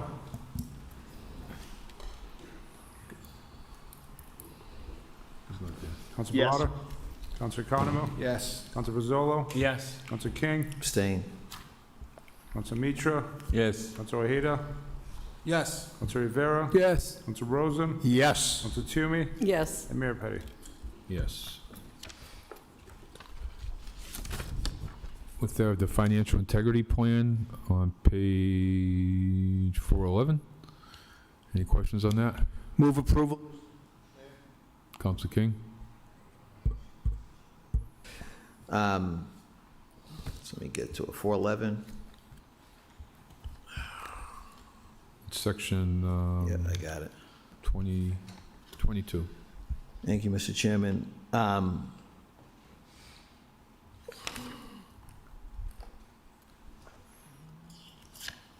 So we have Burncoat High coming up, or middle school at some point in time. We're talking about some of the monies that we're going to have to secure for that. Through Chair to the administration, you can speak to a potential construction fund for that school, A. I know we've had them for North, had them for Doherty, et cetera. If you can speak to that through the chair. Mr. McGurthy? Through the chair, right now, we view the new high school fund as the core fund related to both South, or related to South and Doherty, which obviously have been underway, but going forward related to Burncoat. And so in prior years where the city council has approved additional funding, it's gone into the new high school fund. And so our expectation is as Burncoat continues to pick up, it'll draw straight from that fund. Okay. Can you just explain the North High Construction Fund and where we're at as far as debt service? Sure, through the chair. North High was set up in FY '17 to pay down the North High debt over time. It had a beginning balance of 12 million, 12.8 million. In fact, it might go before that, but we've been both contributing to it and drawing it down over the years. There were a number of years, FY '17, for example, where there was no contribution made. FY '18 and '19, the city put 470,000 in each year. Again, in '20 and '21, there was no contribution made. And then since, we've put 480,000 in annually. We have benefited significantly on the North High Fund from interest rates. The amount of money sitting in that fund generating interest has been substantial. So right now, the interest generated, if we just play it out, we think there'll be more than $1 million remaining in the fund when all the debt service is paid out. So similar to how it's been treated in the past, there are years where we can strategically not add additional funds, but instead continue to draw down the principal that's there. and still have the kind of offset of the debt over the course of its experience. Thank you. And the ESCO Improvement Fund, to offset tax levy appropriation to ESCO-related debt service for future energy-saving capitals project. It looks like that deposit is funded at $1 million. You could kind of speak to the reasons that we need that, through the chair. So through the chair, we were originally receiving, we had created a revolving fund for carbon mitigation credits. Those credits were related to net solar metering. The city was receiving revenue based on the solar facilities we had throughout the city on various buildings and Greenwood Street landfill. The DOR had put out a cyclical say that indicated that you could not use a revolving fund. So we've pulled those funds into the general fund, but in order to ensure that we'll continue to use those funds towards sustainability and environmental purposes, we propose creating this new fund that will serve for debt service for future energy-saving related projects, so ESCO projects. Thank you. And George Russell's former favorite thing here, which is the ballpark DIF reserve.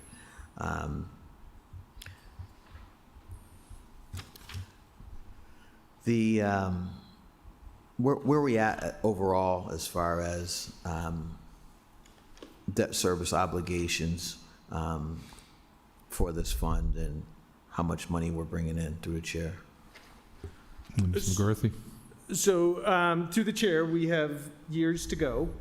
The debt is 25-year debt. We borrowed it over a number of different years, so it will continue. It's a city obligation out through 2051. The DIF likely will expire before that, and it'll just become a simple obligation of the city, but for now, it's within this district improvement financing structure.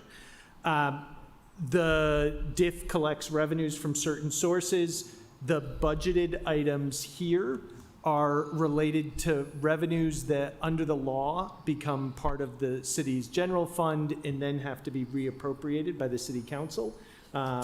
So that includes any net real and personal property taxes are collected by the city, part of the general fund, appropriated through the city council. Meals and use taxes are actually collected by the state and then transferred over to the city. Those are accepted into the general fund and therefore part of this. And then permit fees. Permit fees are paid to the city, and then we use this process to appropriate them. There are other revenue streams that go directly into the DIF fund: parking revenues, the team payments, rental payments related to certain properties, advertising in the suite, and the like. But what this budget represents are general fund revenues received by the city and then deposited over in the DIF on an annual basis. As you'll recall, at the end of a fiscal year, so come this fall, we'll report out on the prior fiscal year results, how the budget and the actual collections matched up. For now, we have to make assumptions about building construction speed and revenue growth, throughout the course of the year, and then circle back to reconcile that against actuals. And through that DIF process, we create essentially a due to, due from. How much does the DIF owe the city? What does the city owe the DIF based on the year? And for this coming fiscal year, what do those numbers look like projected? So through the chair, you'll notice we have in here that we're assuming a $900,000 tax levy contribution into the DIF. So that would be city funds not generated within the district that are being allocated there. That will become part of the due to the city, so that as the DIF revenues continue to grow and begin to exceed the debt service obligations, those monies would get paid back either through reduced city contributions over to the DIF or actually outlays from the DIF back to the city. But that'll be over a number of years as the DIF reserve becomes fully viable and we're confident that it can cover the debt costs over the years. So is that it's an increase in transfer, right? How much money did we transfer last fiscal year? Through the chair, last year, I think we did about 400,000 of tax levy funding, but this is approximately what we've been recording at the end of the years of, kind of the shortfall between budget and actuals. It was 700 and something thousand the first year, about 900,000 the second year, so FY24, FY25. We won't know this year's number until the fall, once all accounts have been closed and reconciled. But so this is actually probably kind of par for the course in what we've seen in the last few years. I will mention there are a significant number of projects that are planned or beginning, and so those will both generate permit fees and future tax revenues that ultimately that number should and will come down as the tax receipts continue to grow in that area and offset the city contribution by generating revenue within the DIF itself. And we planning, are those projects beginning and coming down the line? Are we anticipate that this fiscal year, and what are those projects? Mr. McGurthy? Through the chair, I'll turn it over to the Chief Development Officer, but it is a mix. There are projects that have just been pulling permits. There are projects that are working on foundations right now. There's foundations at the old Table Talk site. The site's being cleared. Foundations are getting ready. There's future residential. We've talked about the hotel within the area. So it's different stages for different projects. And Mr. Dunn? Yes, through the chair to the counselor, the most significant and imminent we have right now is the construction of the next phase of the Table Talk redevelopment. So it stretches from like almost Green Street up to Washington Street, where it's 185 units. There's no tax relief package on that, so it'll be full taxation when the tax value gets realized. Also, I think the permit fee calculation will be received soon. It hasn't been received yet because they started with a foundation permit and now they're awaiting the issuance of their full building permit, is over $400,000 just in the building permit fee. And then obviously the new taxes that'll come as the construction progresses. The other one that we're hoping will get under construction this calendar year is the council recently supported GFI Partners, the group that's taking over the second residential site from Madison Properties. There is the tie agreement that was provided to Madison that they're taking over, but it is a pretty, as tie agreements go, it is a pretty modest exemption percentage. I think off the top of my head, it averages about 20%. Which is below average for what we've done on a lot of those agreements. And again, they hope to get under construction this calendar year. It would be next fiscal year, and there'll be a substantial building permit, probably comparable in order of magnitude to the other one, because it's about the same amount of units. So we hope to see that getting going this calendar year. We are having some conversations, and as referenced with two of the other hotel projects that are gaining some traction, we're hopeful that those market conditions around hotel occupancy and room rates could lead to some more progress on the timeline related to the proposed hotel across the street. As you all probably know, assessment is also a reflection of value, so there are some projects, the one that comes to mind that probably was not at full taxation this fiscal year, but probably would be coming into FY27, would be the adaptive reuse of the historic section of Table Talk at 153 Green Street. There's plus or minus 50 units there that have been brought online, and he's going to be hopefully pulling a permit and getting the first floor commercial uses going. I think we'll continue to see probably growth in meals taxes in the district, particularly with American Flatbread was brought online at the end of last fiscal year, so we should see that continue to grow. And so those are some of the highlights. There are two other phases, smaller portions of the Table Talk redevelopment. If you can picture the former Smokestack Urban Barbecue, which is now Saloon 139, the Asian restaurant. On either side of that, there's two vacant pieces of land that flank it on either side. Anthony Rossi, who did the adaptive reuse of the historic portion of Table Talk, has been working with another developer, and they have received site plan approval from the planning board on a building for each one of those. They're kind of just taking their time with that because there's a lot of activity in that district, particularly with the construction going on. So I think they're trying to be thoughtful and conscientious to some of the concerns that have been raised around just the volume of construction activity and logistics around construction management, staging of materials and the like. before they get going on that. But, good to see that they've spent real money on those plans, received planning board approval. So I think we feel, good about where the district is headed.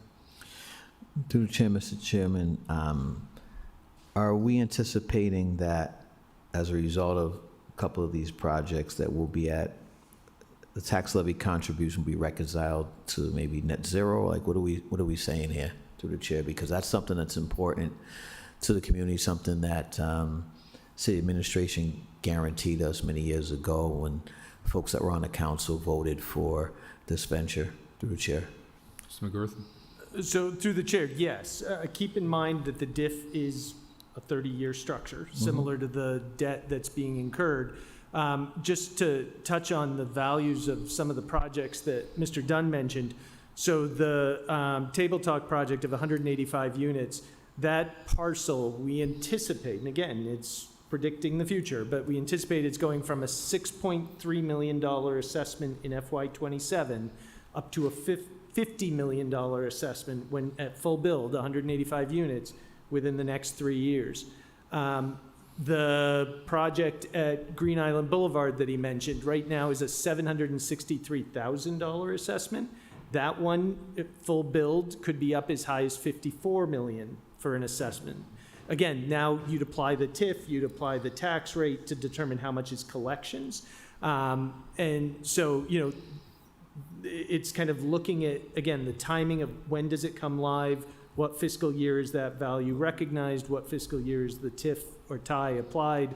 But there's significant growth in value. I think we talked at one point, since the beginning of that project, the tax values within that area have gone, the private tax values have gone from about 10 million, I think, up to $123 million in value. So there's significant growth in valuation in the Canal District, and as these new projects come online, they should not only cover the cost of the DIF, but then again start building up the reserve to the point that it would be available to start paying back the city, and at some point potentially even eliminate the DIF and allow it to fund itself.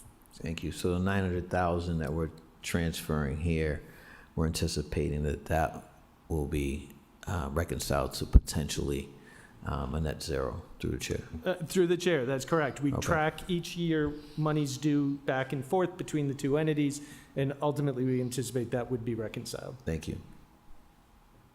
Motion to approve, Mr. Chairman. Roll call. Counselor Bergman? Yes. Counselor Bellotta? Abstain.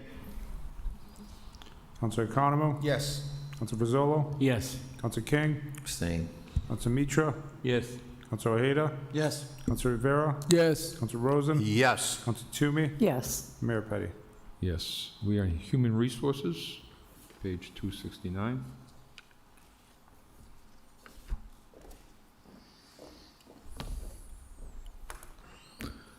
Mr. McGurthy?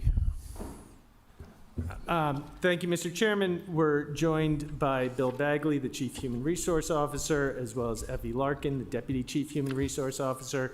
HR is made up of 4 components. There's the general operations of the department, which is about a $3 million budget, a 6% increase, really related to as we shift our technologies and move over to Workday for human resources. Payroll will move from Treasury to HR, the main elements of payroll. And so we've moved staff and are adding staff to ensure that that is fully managed. The other 3 elements are workers' comp and IOD, unemployment and health insurance. In those cases, workers' comp and IOD are being reduced slightly based on actuals. Unemployment's level funded, and health insurance, as we discussed at the very beginning of the budget process, is about an 8% increase in obligation this year. Okay, any questions? Counsel King? Thank you, Mr. Chairman. Page 277, employee parking expenses, looks like close to $250,000. Legal consultants, it looks like over $200,000. If you can speak to those, are we talking about parking at our own, what are we talking about here? Page 277. Mr. McGurthy? Through the chair, this is, as you'll recall, probably 3 years ago, perhaps, the city manager extended free parking to all city employees. Previously, it was available to those in outlying Mead Street, fire departments, police department, but it wasn't available to those downtown. So we extended that. It is provided, so to speak, by the Off-Street Parking Board, which is an enterprise account. And so the city actually pays the Off-Street Parking Board for that parking. HR manages that program. Anytime a new employee is brought on, they're provided with a parking pass and managed. And when that employee leaves, the parking pass is returned and they're taken off. So it's an active process to ensure free parking for all employees. Okay, so it's kind of a wash, the 225, is that what we're saying? Through the chair, ultimately, it's paying from the Ourselves. city, paying to the Off-Street Parking Board. So it's a expense on our side, but a revenue for off-street parking. Okay, legal consultants, sorry. Mr. Manager? Mr. Which Manager. through the chair to the council, which as the Off-Street Parking Board, any funds that are brought in, any revenues that are brought in helps to support the infrastructure of the Off-Street Parking Board, which is our municipal garages, our municipal lots, et cetera. A meter system, all of that is part of the Off-Street Parking Board. Thank you. Should we get a report back, Mr. Chairman, by way of a motion just of employee parking expenses that we are putting into that enterprise account across departments? Legal consultants, 210,000, if you could speak to that through the chair. Mr. McGurthy? Through the chair, as we've prepared for Workday Go Live in HCM, HR has had a significant role in its human capital management. They've brought on temporary employees to manage some of that transition as they worked with onboard staff to kind of handle the transition, temporary employees to handle the other requests that come in. But as we go live, as mentioned, there's various shifts going on. There's a decrease in the need for that existing support. Mr. Manager? I'm sorry, if you're talking legal consultants? Yeah. Did you mention, I'm Yeah. sorry, I'll- the legal. I'll- oh, you got it. Yeah, Mr. I think Manager? you confused it. The legal consultants is related to a lot of the labor relations work, whether there's specific investigations or more so related to collective bargaining that we do in the city. The majority of this is collective bargaining, the legal consultants in the. So we don't have an in-house labor specialist to do that work, or? We do. We have a labor specialist, but oftentimes a lot of the kind of work related to legal consultants applies to utilizing outside counsel to help support in that. And I can have Bill Bagley share a little bit more about that. Mr. Bagley? Yes, through the chair to the council, some of the legal consultant fees have been high the last few years or two because we've also been, if you look at the website, many of our collective bargaining agreements have not been integrated, some as far back as the 90s. That is very labor-intensive work, and we do have outside counsel who's negotiated many of those MOAs, trying to integrate each contract so that we have better control over the language. Right now, if you look at the website, you'll see some of the MOAs go back, like I said, into the 90s, and it's hard to follow the language because every time we have an MOA, the language changes, and it's sort of all over the place right now. We're trying to get that all in one, and one of the things that we have as a goal going forward, when we do collectively bargain each contract, we want to have them integrated as we go so that we don't find ourselves in this situation again. Okay, thank you. Health insurance. If we could speak to any savings that we are currently anticipating as relates to health insurance, through the chair. Mr. McGurthy? Through the chair, I think it's the but for. We're not seeing savings, we're seeing significant increases. However, to your point, we're seeing an offset to an increase, which is we've changed our pharmaceuticals so that we are no longer covering GLP-1 prescriptions. Those have been a significant increase on the health insurance, both on the employee and on the city.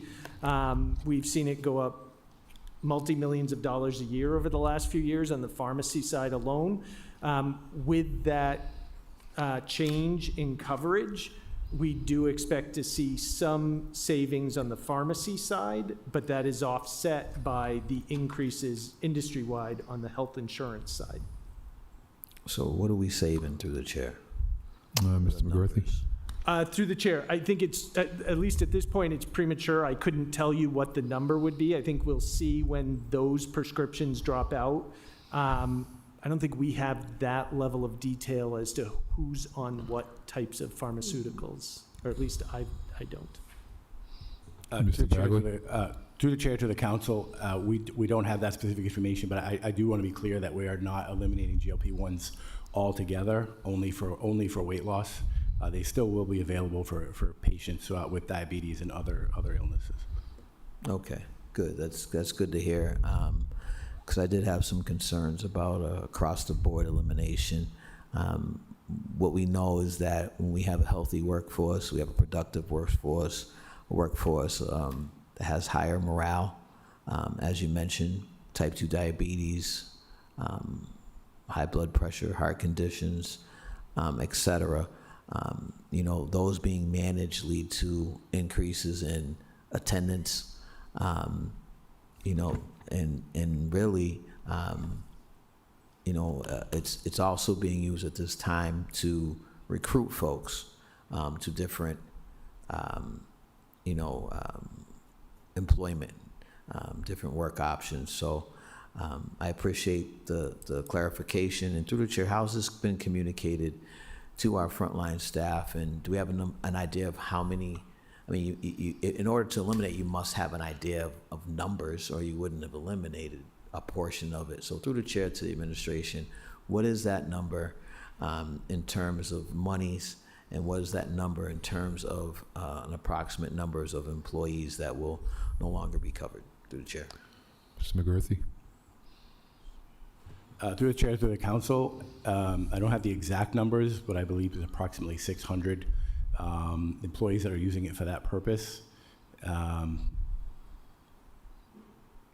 out of roughly 7,000 employees. Through the chair, if I can add, our pharmaceutical Caremark costs in 2023, fiscal year 23, were 14 million. In fiscal year 25, they were 24 million. So it went up $10 million over that 3-year period. And I'm assuming that's attributed to multiple factors through the chair? Through the chair, I'm sure there are other elements to it as well, but a driving force has been GLP-1s. I'm sorry? A major component of the increase, and it's not just for the city of Worcester, it's nationwide, Right. has been the GLP-1s. And as you probably know, we were not the first to remove it for weight loss purposes. The state removed theirs. Other communities, other cities have removed theirs. It's this cost. I think we actually put forth the potential of retaining it. And if we retained the GLP-1s for weight loss, it would have been about a 14 to 15% increase year over year. By removing them, it's an estimated 8% increase year over year. And again, that's 75-25, so that cost is shared both the city at 75%, but the employee at 25%. So you're talking like a 6 to 7% differential when you add the 8%. Are we talking about 600 people who would not get it, or that's the amount that are using it? Like, what is the number of folks that will not be covered approximately under these new standards, and how is that communicated to the workforce? That is being communicated to the workforce through mail. I believe it's being transferred, it's being communicated by the carrier to the individuals. And the number, I believe, is approximately 600 employees that will be impacted by that. Other programs will be offered to those employees, as well as information on how to obtain discounts if they're going to purchase the medications themselves. Thank you. I just want to say, for me, this is a little bit of cutting off your nose to spite your face. And the reason I say that is, again, losing weight, the impact on people psychologically, emotionally, how it impacts their work, how it impacts, their energy, has a direct impact on their intellectual labor as well, in addition to their physical labor. So I have some real questions about this, the numbers for me, I'm not sure. It's going to go up 8%. We're saving 6 or 7% in the next couple of years. Not sure what those numbers equal to. But this is certainly going to have an impact on the workforce. I don't know if that's extended to family members or what the case might be. But I certainly have a concern about this. Thank you. Thank you. Council Toomey? Thank you, Mr. Chair. In full disclosure, I actually have been on GLP-1 myself. Could you please clarify the clause that you said that people who have diabetes, does that include pre-diabetes or just someone who's diabetic? Because at some point when you lose the weight, you're not diabetic anymore. I don't have that level of detail right now. I believe if it's prescribed for diabetes or pre-diabetes, that it would be covered. I'm not sure about the pre-diabetes. That's not what I was given. The information I was given Yeah. was that it was not going to be covered at all. So just so people know, certainly I think that the pharmaceuticals are making quite a bit of money on this. There's no question. But my actual cost is $455 a month in order to be able to stay on this healthy medication, which if I was off it, I would be back up 40 plus pounds. So, I think it's, I understand the cost containment and all of that, but wasn't just you, it was CVS stopped, said they weren't going to do it either.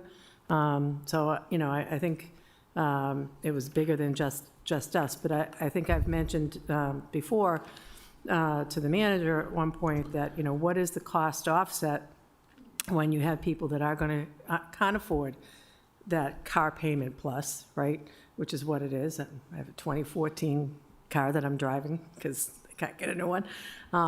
But the bottom line is, what is the offset when people start having heart issues, when they start getting diabetes again, when they, so there is a cost factor here.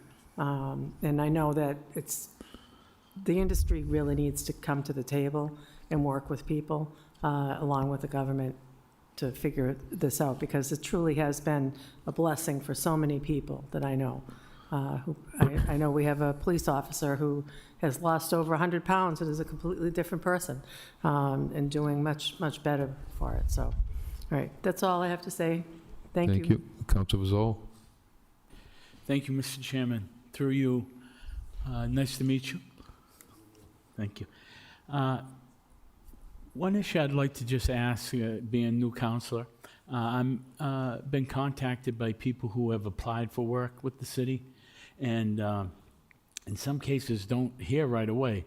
So could you just, educate me on how long it takes before the city gets back to an applicant, and if they're not qualified, do they still hear, or so on and so forth? Through you, Mr. Chairman. Through the chair to the counselor, yes, we do get back to employees typically at the end of the process. So in some cases, it can take time to get back to the individual. We do get many applications for our positions.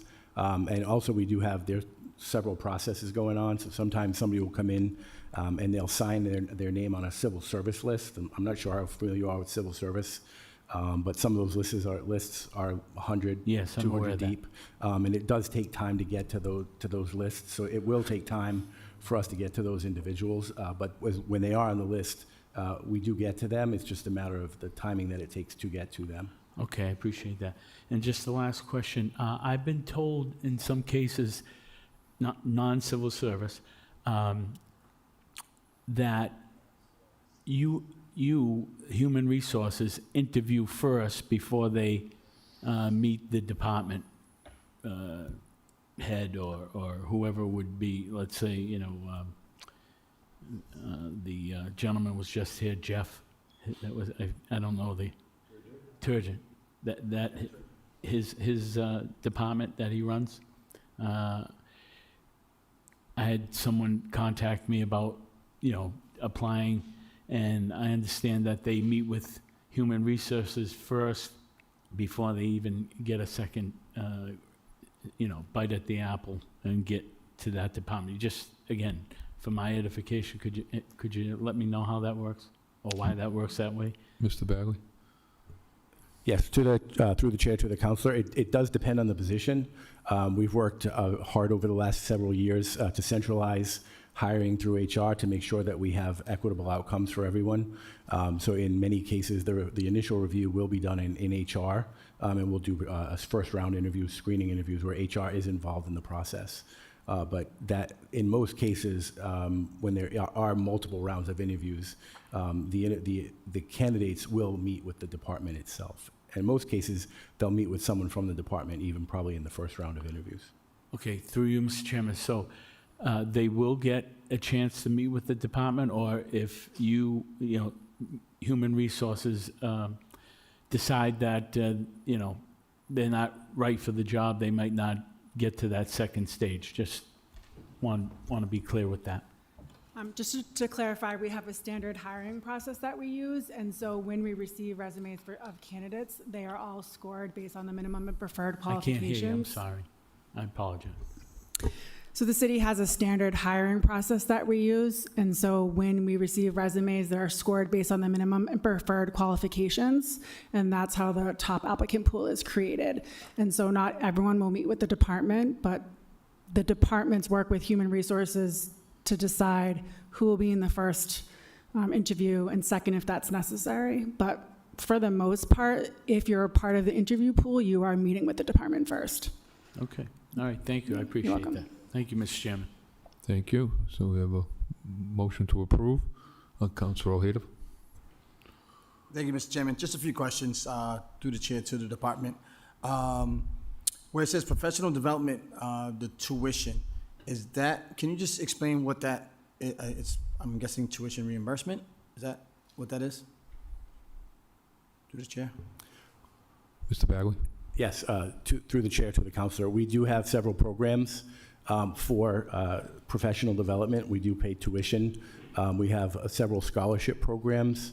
We have tuition waiver programs that we offer. For an example of that would be the MPA program through Clark University, where we do provide a scholarship for several city employees. Okay, and knowing that, is that a number that you think more of our employees would benefit from if we're able to, down the road, increase that to help our employees with that type of, going towards it? So they're working towards getting a degree. Is that correct? Mr. Through Bagley? the chair to the counselor, yes, that's correct. Okay. And do you know how many of our employees have been able to take advantage of this? Mr. Bagley? Yes, through the chair to the counselor, I believe the the Clark MPA program is 2 students per year can get the scholarship for that. And the scholarship, there's also, as a part of that, which isn't in the scholarship itself, but there's also a discounted rate for the City of Worcester employees.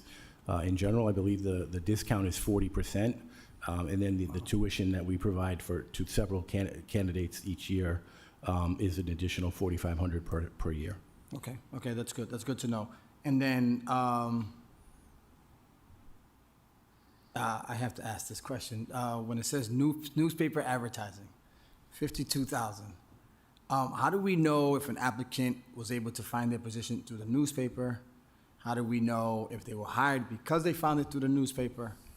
And I just find that interesting. I think in other departments, that's someone's salary. And then the same thing when it comes to safety supplies, it's 45,000. So between both of them, you're looking at $97,000. So can you just please explain that in more detail? Ms. Larkin? Yeah, so I'm going to answer the education question through the chair to the counselor. We don't actually post in the paper anymore. It's just sort of terminology that's used. It's all of our recruitment is done with that line item. And through our recruitment processes, we do have, when people apply for positions, they can tell us where they found the advertisement. But we do not post in the paper anymore, but our ads are picked up on other internet locations. So is it fair to say we could change what that should say then, instead of a newspaper advertising? There's a way to say something different? So through the chair, these are spending items in our financial system, so they have to match in order for us to have a historical record of how we've spent. We could create a new spending line, and you'll see each year we move some things around. Okay. So we would have to identify a new line that's close, like if we said postage, for example. But then it really is up to the individual staff person putting in the request, the PO, what are they identifying as their expenditure? And I think, in this case, tradition is, this is the line from which we advertised for jobs, and so it's continued to be used. You'll see we don't have an online advertising line item. Okay. I don't think that's a spending line within our financial system. We could add one, but I think people use what they feel individually is the closest connection. Right, no, I mean, that just popped out at me in newspaper, so, yeah, obviously you guys can work on just the changing of the wording or whatever that may be. And then, that's not similar to when it says, safety supplies? Through the Mr. chair to the Bagley? counselor. Several years ago, we actually consolidated, centralized safety within Human Resources Department. It had been, several departments throughout the city had taken their own efforts towards safety, and we brought that into Human Resources within the last 3 years. Those safety supplies are supplies that we buy and distribute throughout the city to various departments. That's PPE, different things, AED supplies, gloves, other safety supplies that we buy. Also trainings that are provided citywide to employees. CPR training would be one of those, and we find that to have, but that's actually been valuable on a first-hand basis. We've actually had several employees found unresponsive who were actually provided CPR service by employees who were trained by our staff in Human Resources. Okay, great. That's good to know. That's important. Yeah, no, that's all I have. Those were the things that just jumped out at me. So I really appreciate it. I'm really happy to hear that there's opportunities for city employees to further their education, and there's some financial support within the city, and then obviously what Clark offers as a discounted rate. So thank you. Thank you. So we have some motions that we approve. Roll call. Counselor Bergman? Yes. Counselor Balata? Excuse me, through the chair, I had a question. I'm sorry, Councilor Balata? That's okay. Just curious, with HR, which employee in the HR department handles reasonable accommodation requests for employees with disabilities? Mr. Bagley? Through the chair to the counselor, reasonable accommodation requests are handled through a collaborative effort between the Human Resources Department and the Executive Office of Diversity, Equity, and Inclusion. It's a team of two. It's one employee from Human Resources, one employee from DEI. They work together with the individuals who request reasonable accommodations and try their best to come up with an outcome that is satisfactory to all. All right, thank you. And then the staff person from DEI, are they, do both people working on this have the same training and background or knowledge of ADA accommodations? Mr. Bagley? Through the chair to the council, yes, both individuals have experience and knowledge of reasonable accommodation, how to go through the interactive process, and having that dialogue with the individual, and then also evaluating the circumstances surrounding the request to determine what's appropriate. Thank you. All set, Council? Okay, so we have first motion is on the approval of the motions. Roll call. Counselor Bergman? Yes. Counselor Balata? Yes. Counselor Economo? Yes. Counselor Rizzolo? Yes. Counselor King? Yes. Counselor Mitra? Yes. Counselor Ojeda? Yes. Counselor Rivera? Yes. Counselor Rosen? Yes. Counselor Toomey? Yes. Mayor Petty. Yes. Approval of the budget, roll call. Counselor Bergman. Yes. Counselor Pilata. Yes. Counselor Economo. Yes. Counselor Brazolo. Yes. Counselor King. Abstain. Counselor Mitra. Yes. Counselor Ojeda. Yes. Counselor Rivera. Yes. Counselor Rosen. Yes. Counselor Toomey. Yes. And Mayor Petty. Yes. The next item is Executive Office of Diversity, Equity, and Inclusion. Mr. McGurthy? Thank you, Mr. Chairman. We're joined by Chief Equity Officer Kevin Levancy, representing the department. It's a recommended appropriation of $950,558, which is a 2% decrease, which is really a minor decrease related to consultants based on actual need in FY27. Okay, anybody? Counselor King? Thank you, Mr. Chairman.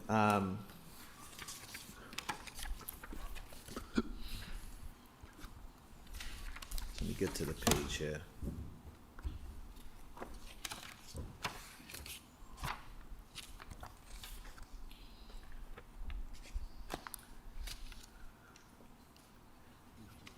Yeah, I got it.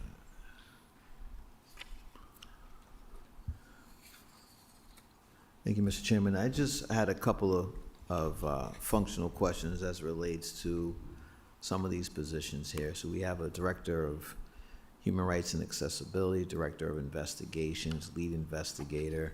And it looks like, according to this, it's one lead investigator last year, 0 this year. I don't know if that's a reorg or where those positions are. What is the intersection between Director of Investigations and HR? Is also one of my questions through the chair. Mr. Levanchi? Through the chair to the counselors, there's a split difference in our investigation process. HR covers when it comes to employee conduct, management. Our team for investigations, we cover anything dealing with protected class harassment, bullying, workplace violence, slurs, and professionalism. So that's where the split is. And our team for human rights and accessibility, in terms of the director role, there's a few things that this office covers. So one, the ADA process in conjunction with HR, boards and commissions. They also do policy reviews for different departments. They oversee the language line in ASL and trainings as well too. Thank you. And as relates to employee conduct, you had mentioned that HR handles that, and you guys, this division handles harassment, protected class matters. I'm assuming ADA stuff, perhaps. Can you just kind of explain how that's under different umbrellas, if in fact that harassment is related to employee conduct? In addition to that, I know there's some work that's been done. There's a hotline as well that's pertaining to a number of matters, which could include employee conduct, which it's also specified in this department's report, that there's a piece regarding law enforcement complaints, et cetera. So if you could speak to that through the chair. Mr. Levanchi? Yeah, through the chair to the counselors. Sometimes it can be a joint effort on some of the cases that we get. So let's just say if it falls under HR and it's a conduct issue, but there might be an element of harassment. We do try to have a checks and balances between both departments. So we'll cover the aspects that may pertain to harassment while HR reviews management. That helps with the checks and balances on that aspect. Thank you. And with regards to accelerating the representation within the municipal workforce, what are the metrics as it relates to that through the chair? Mr. Levanchi?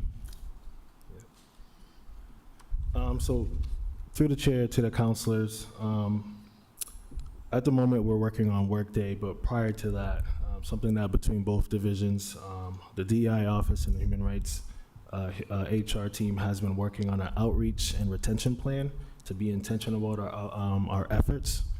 Part of that outreach and retention plan is going to be looking at disability status, veterans, people of color, and I think those are like the 4 or 5 that we're looking at to enhance in our plans. We also want to be careful of language around affirmative action, so we are revamping that plan to ensure that we have a strategy and being intentional when it comes to accelerating diversity within leadership and also positions as well too. Thank you. Through the chair, are you saying that the retention planning, I think you said outreach and retention, but outreach and retention planning or retention planning, are you saying that that's pertaining to protected classes only? Sylvanchi? Through the chair to the council, not only to protected classes, it's pertaining in our approach on how we're making sure that opportunities, that there's not barriers in our approach. Okay, so you'd mentioned veterans, people of color, folks with disabilities, those are protected classes. Yes, that's one element of that. Within many industries, those are the main EEO categories that folks look at. Right. And as it relates to the hotline, can you speak to some of the metrics as it relates to folks accessing that hotline? I know we'd put some money aside for that some years ago. Is there a staffing element to it as well, through the chair? And is that your department or someone else's? Yep. Through the chair to the counselor. In terms of the hotline, when we first launched it, it was pretty active, pretty busy. Things have settled down. In terms of how that process works, the only time my team gets involved, there has to be an element of bias or sexual harassment that it's involved. It is a joint effort with BOPS as well too. The case will be triaged to our team. BOPS will second seed some of that process as well. If there's not an element of bias, we kick it over to BOPS. And in terms Mr. of Chairman, if I just may, if you could just, through the chair, if you just explain what BOPS is. There's some people who may watch this later have no idea what we're talking about. So if you could just kind of explain for the average resident that may not know our acronyms. Sylvanchi? Yep. Through the chair to the counselor, so BOPS is Worcester PD's internal affairs team. Thank you.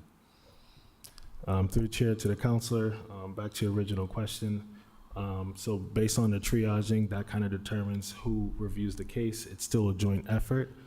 There's certain standards or scopes that's not in our jurisdiction, but as long as bias and sexual harassment of those elements are there, we'll partner with their internal affairs team to review the case. And through the chair, the investigations division, what is the volume like that those folks are, that division's handling? And, you know, yeah, that's the first part of that question. Sylvanchi? Through the chair to the counselor, without having the actual numbers, I don't want to just throw a ballpark, but I'll say roughly within a year, 40 cases or so. But there's context behind that. That doesn't mean that we're not reviewing cases preliminary to see if they fall under us. But I would say roughly within a year, 40 or so cases. Thank you. And through the chair to the administration, recommended appropriations and actuals, fiscal 25 and, you know, where we're at currently. If you could speak to that differential, it looks like fiscal 20, yeah, it looks like fiscal 26. I'm not sure what the approved budget was in fiscal 25 versus that actual, but if you could speak to that differential between approved budget and actuals through the chair. Mr. McCarthy? Through the chair, the FY25 is a bit lower due to vacancy, but also the lack of outside consultants. You can see that the budget for 26 assumed continued use of consultants. There's that decrease because consultants haven't been needed. A lot of the elements that were previously done outside by consultants are being taken on in-house by the DEI staff, and hence the proposal as we look at FY27 of a reduction in that consultant line. Where's that line?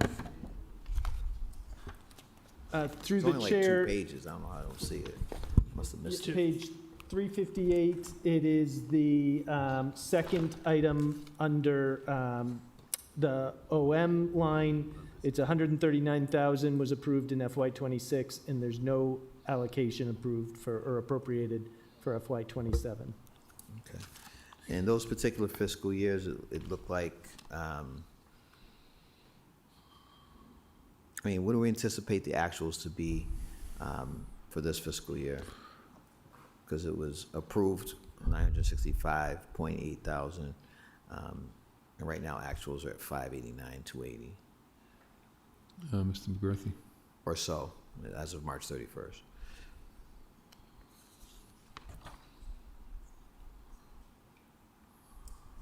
Through the chair, as of last week, OM has been about 55,000 salaries.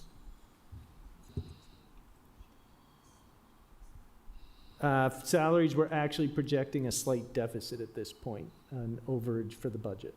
Say that again? So on the salary line item, we had a budget of 714. We're actually projecting a slight deficit, meaning we think there'll be a little bit of an over expense on that line item.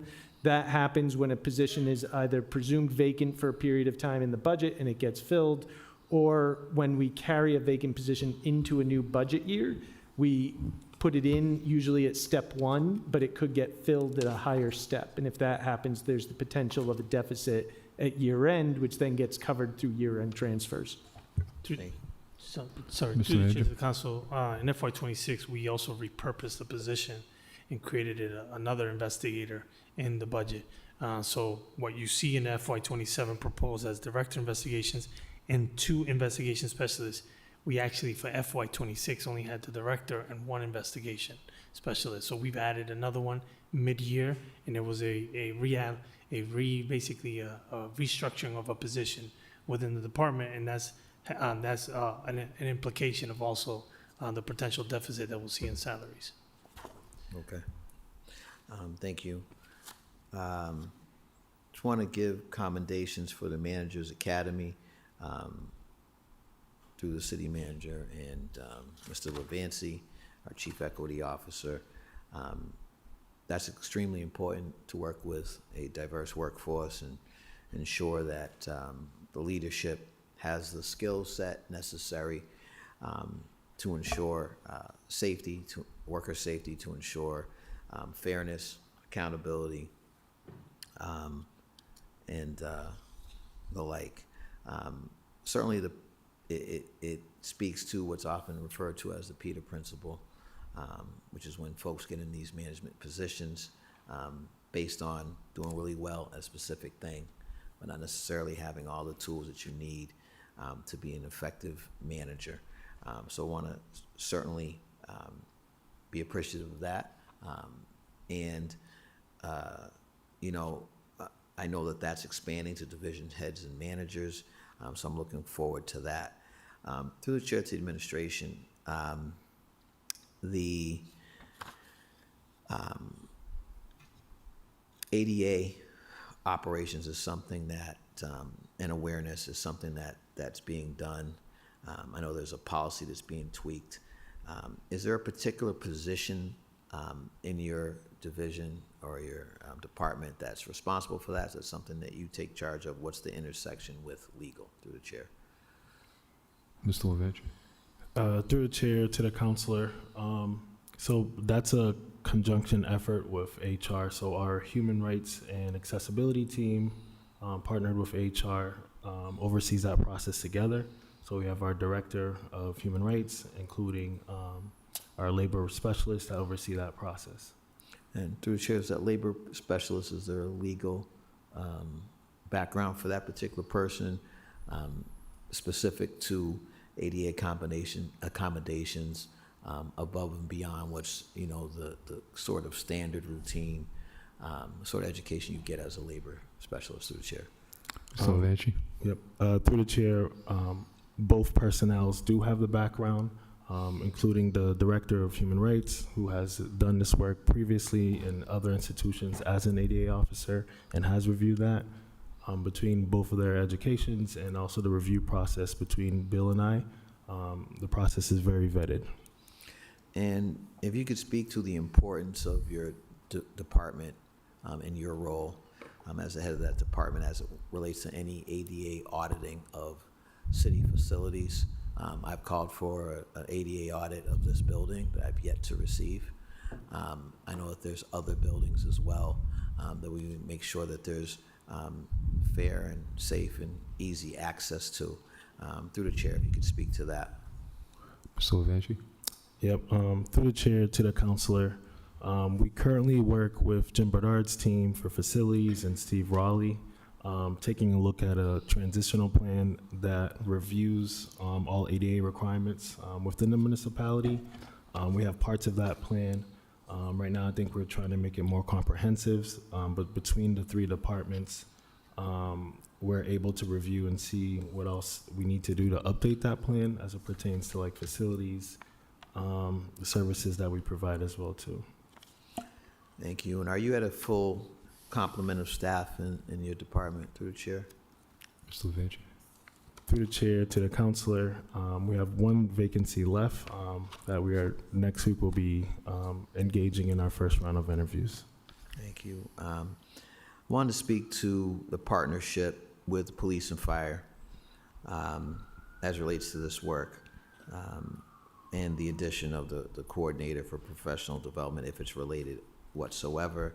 I know I've worked with both departments for the last 6 years on a number of issues prior to your involvement and since you've been involved with representatives from both public safety entities.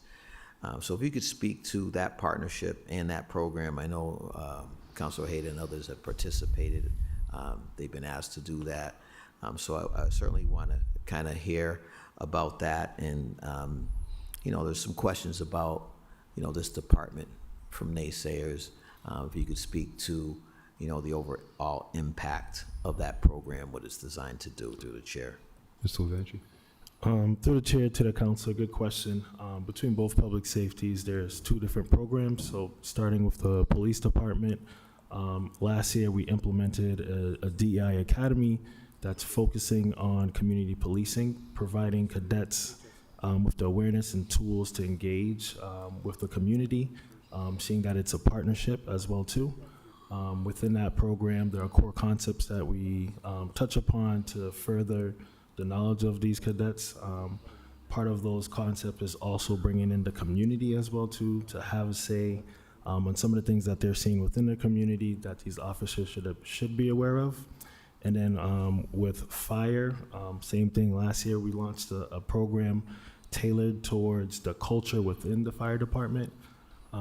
So that one really focuses on not only the diversity within the department, but cultural, like being professional, how to be a team, utilizing a DEI lens. So both curriculums address matters within those natures.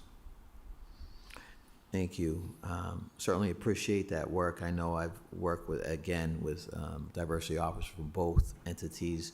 I look forward to your office working with the fire department to reestablish diversity team in the fire department. It no longer exists since I think it's now, I don't know if he's Deputy Chief Mosley and Rohan Brewster was doing that important work for 3 or 4 years. So I look forward to that. As it relates to the budget for your particular department, can you speak to the thought process as it relates to implementation of any recommendations from the DOJ report and the equity audit? And I bring the equity audit up because when that came out, I think just prior to you coming in or so, there was some surveying of staff as it relates to morale, as it work productivity, that laid out a number of recommendations. So if you can point to me where there's any budget allocations towards that end for the equity audit, similarly with the DOJ report and those recommendations, in addition to you know, your work through the partnership with law enforcement regarding accumulating data to determine you know, the impact of responsiveness to subsets of our community through the chair. Mr. Levanchi? Through the chair to the counselor, so based on the racial equity audit, the 3 departments that the audit looked at was HR, HHS, and Worcester PD. So when I first got here, first thing I did is address working with the police department, where we actually created, in conjunction with the city manager's office, the PD and our office, created a dashboard based on the recommendations from the audit to show what our status is and being transparent with the community on where we're at. That's something I've been partnering with Deputy Chief Davenport and Chief Saucier to ensure that those recommendations are being met or that there's a plan on how we're addressing that. So if you go on the website, the dashboard gives a full transparent on where we're at with each recommendation for PD. I am now shifting my focus with HHS, with our new commissioner, getting her on board and seeing how we can address some of the concerns based on the racial equity audit. And then from there, I'll be transitioning to HR. So HHS, HR, I think was the other, what'd you say, the last comment about HR? After HHS, I'll be transitioning to HR. Okay.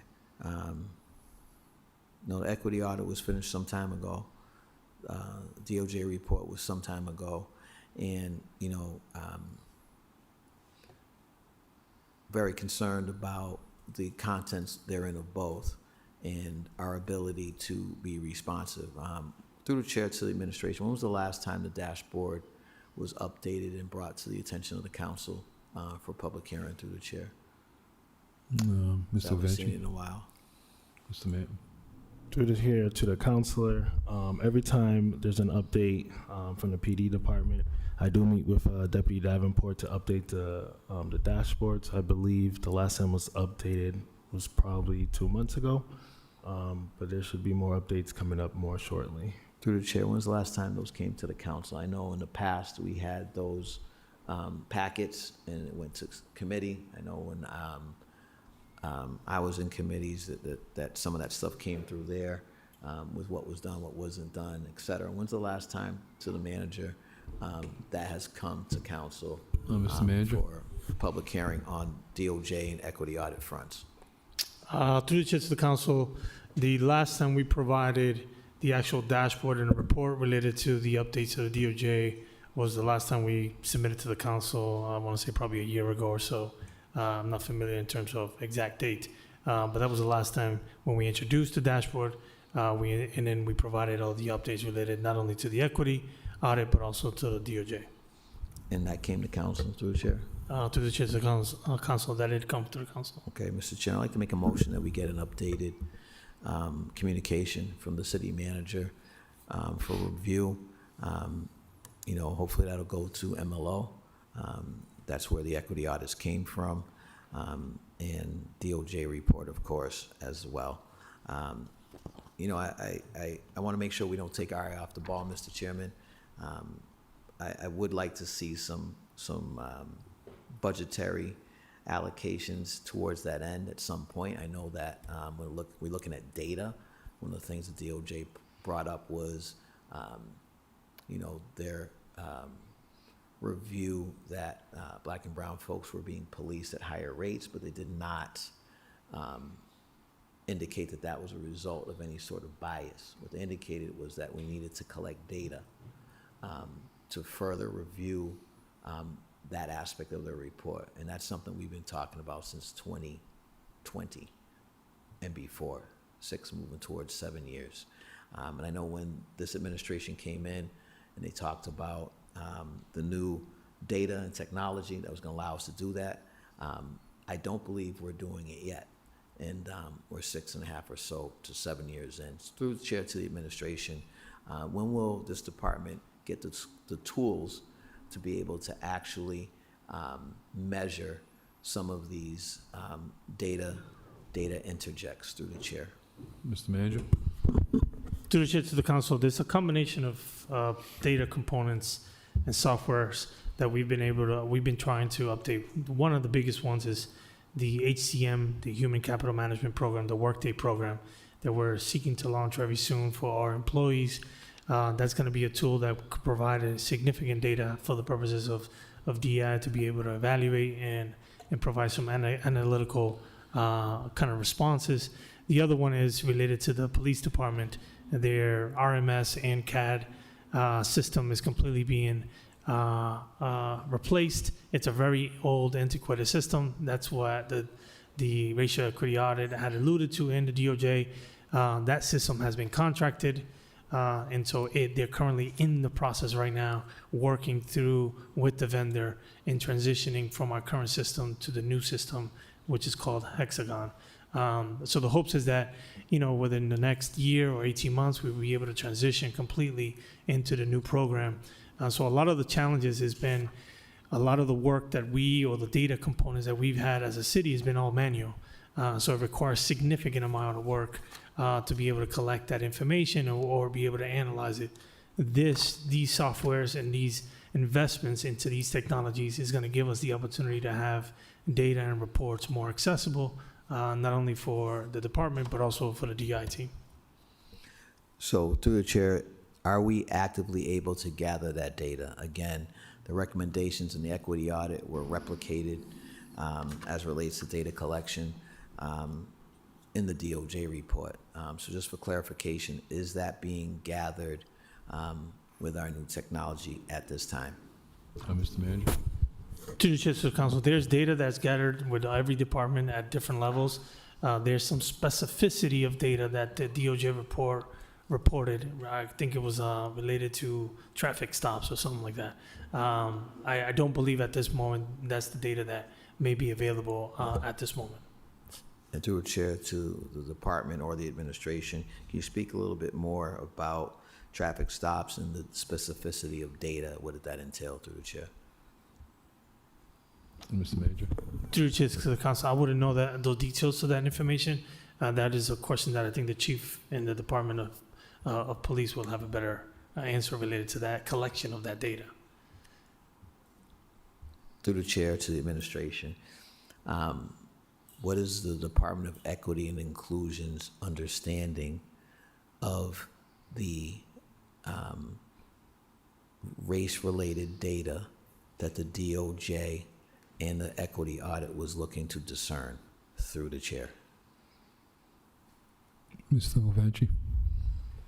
Through the chair, can you repeat your question?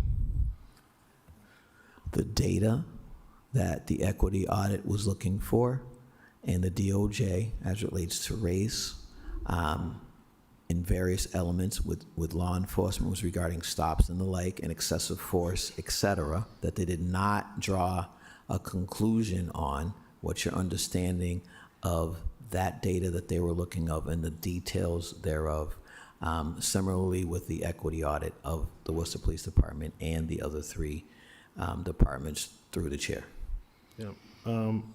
Through the chair to the counselor, at least for my analysis, there's a gap in how we're capturing data when it comes to traffic stops. I do think there is a dilemma that puts our officers in a position of guesstimating or guessing what someone's background is, which we don't want to do and put that. But I know in speaking with the chief, there are tools that we are trying to look into to correctly capture that data, but right now there is a gap in that, so there's not enough to say on that. Okay. Thank you. I'm going to ask a motion that we get an updated report on what was asked for data, analysis, and collection in both equity audits for all departments that were audited with the equity audit and the DOJ.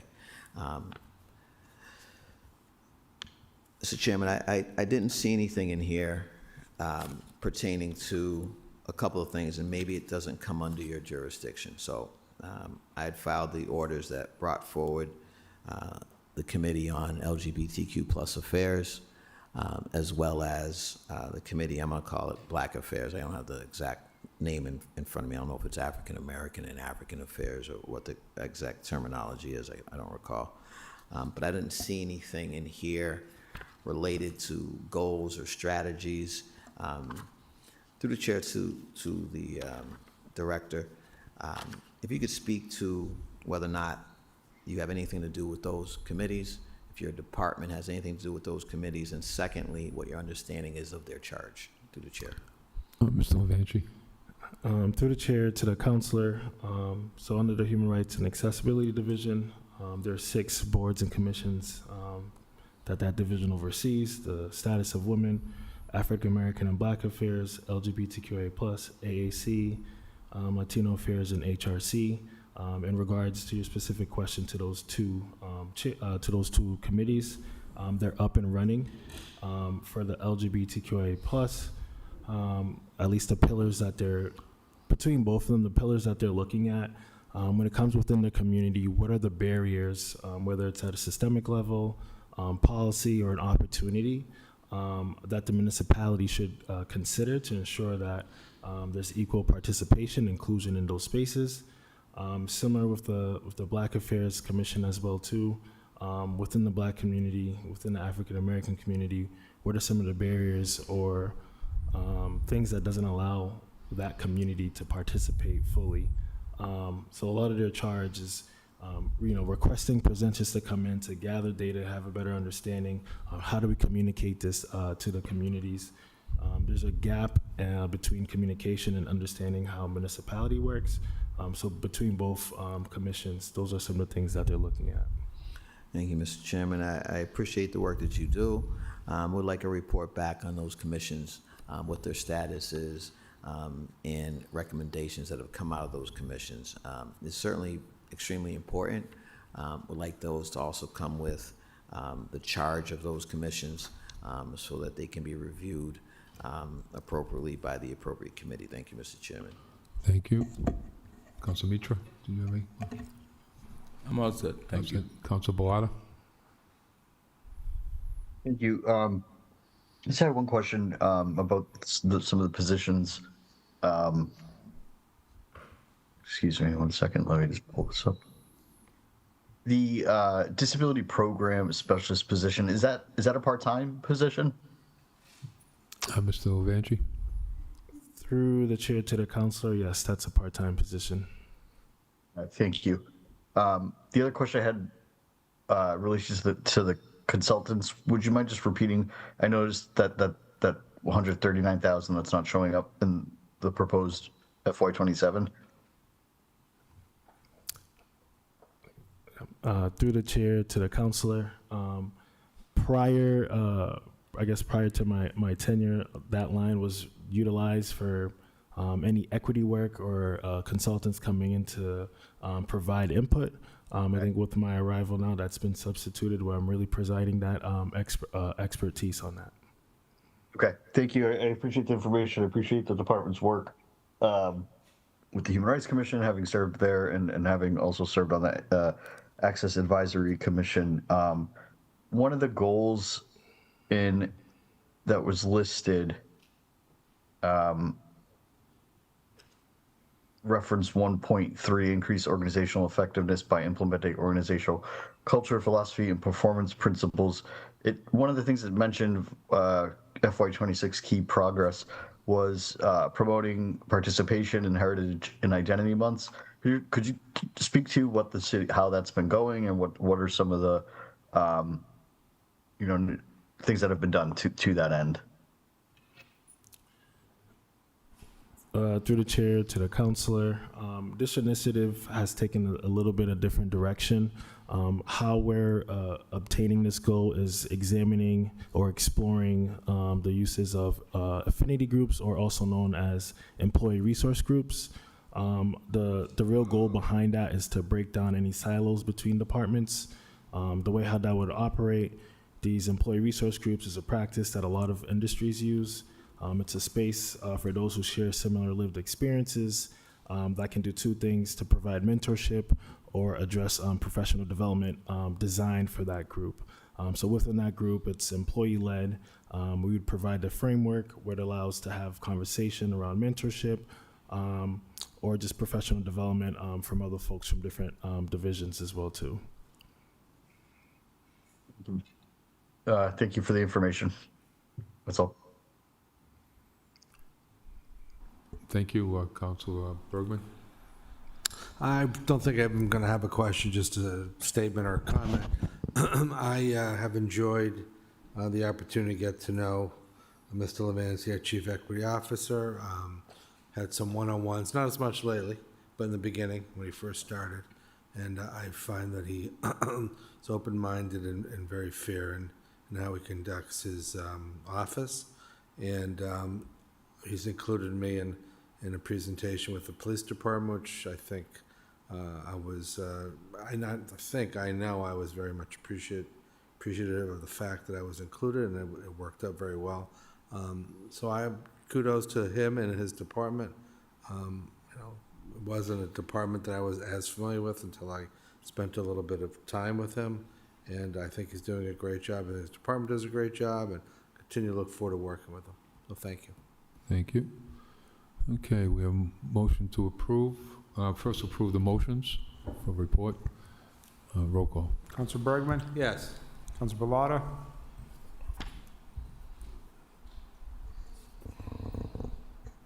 Counselor Bellotta? Yes. Counselor Economo? Yes. Counselor Pizzolo? Yes. Counselor King? Yes. Counselor Mitra? Yes. Counselor Ojeda? Yes. Counselor Rivera? Yes. Counselor Rosen? Yes. Counselor Toomey? Yes. And Mayor Petty. Yes. Okay, approve the budget. Roll call. Counselor Bergman? Yes. Counselor Bellotta? Yes. Counselor Economo? Yes. Counselor Rizzolo? Yes. Counselor King? Abstain. Counselor Mitra? Yes. Counselor Ojeda? Yes. Counselor Rivera? Yes. Counselor Rosen? Yes. Counselor Toomey? Yes. And Mayor Petty. Yes. Okay, we have, should we end the meeting? No, I'm only kidding. Sure. Innovation and technology. Motion to adjourn? Motion to approve. Mr. McGurthy? Thank you, Mr. Chairman. We're joined by Samantha Sandrowski, the Deputy Chief Information Officer.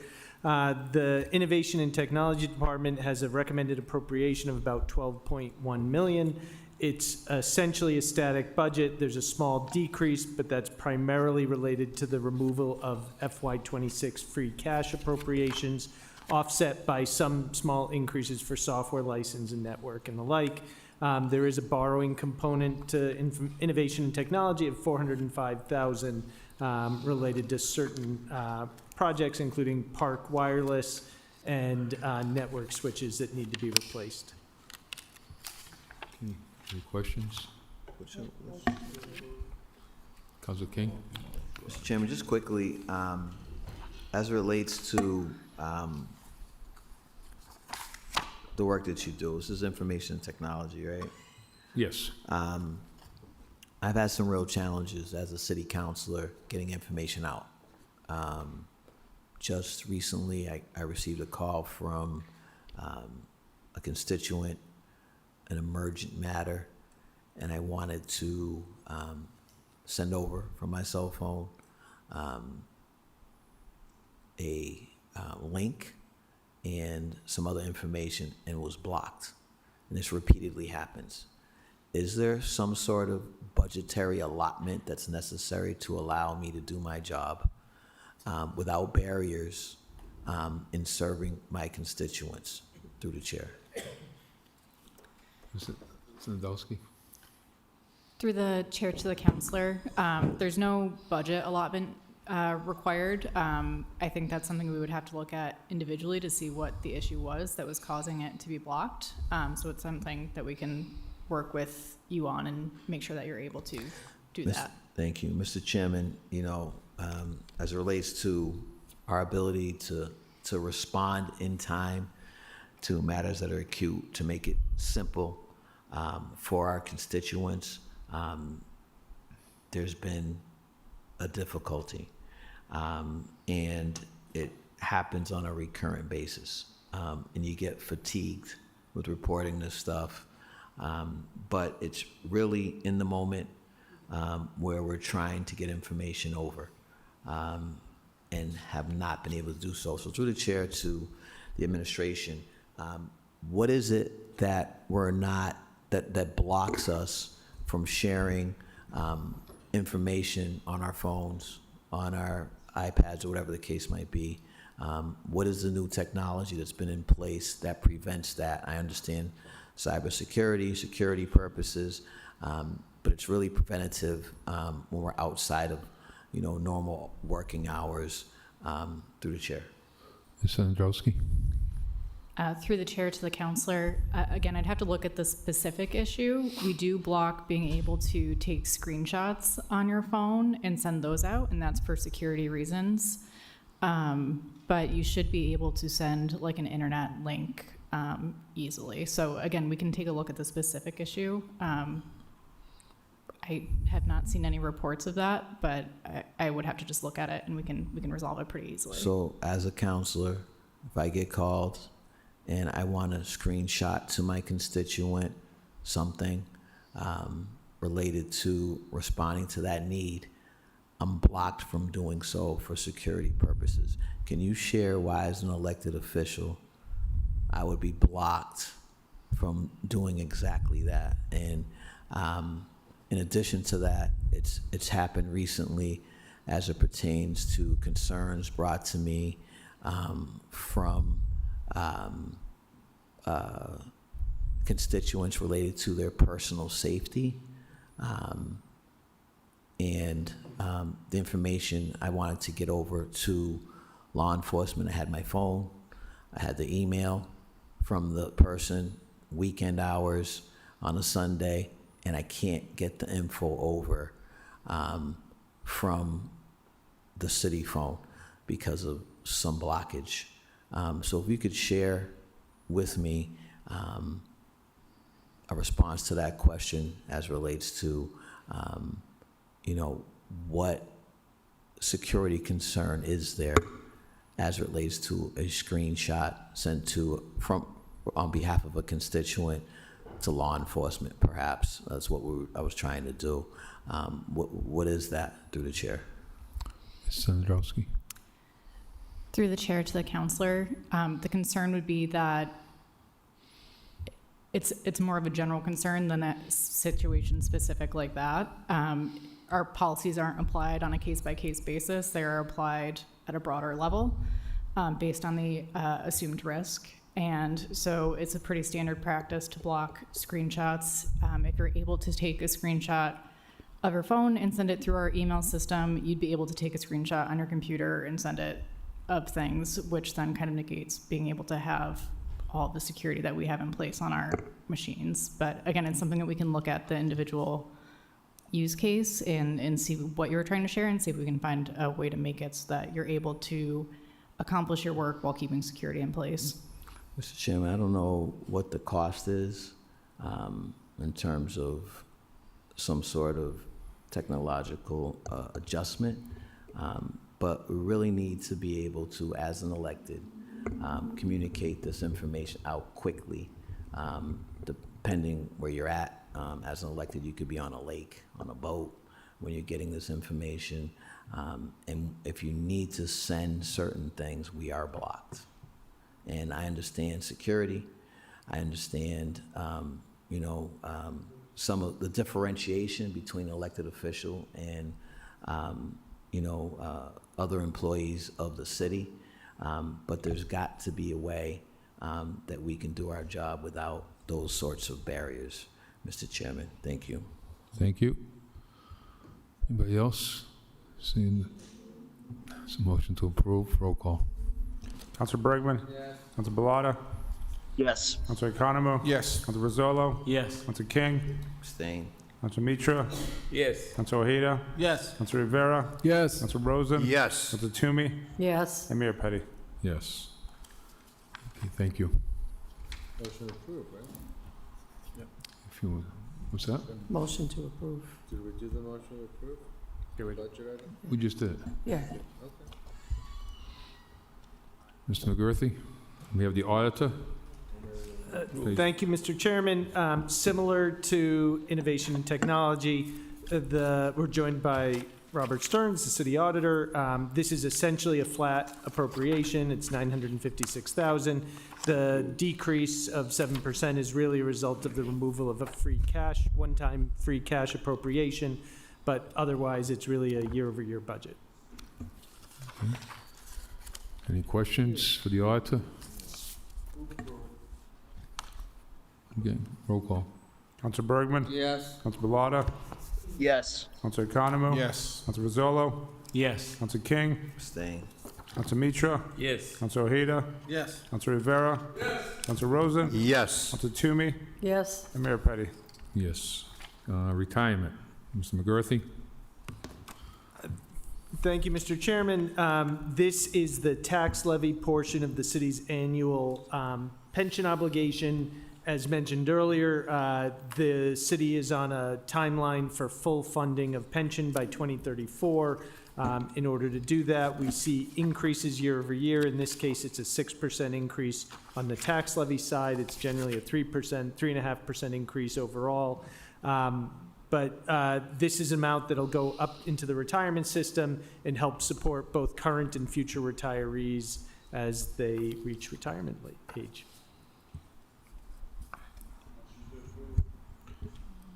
Well said. Okay, roll call. Council Bergman? Yes. Council Bellata?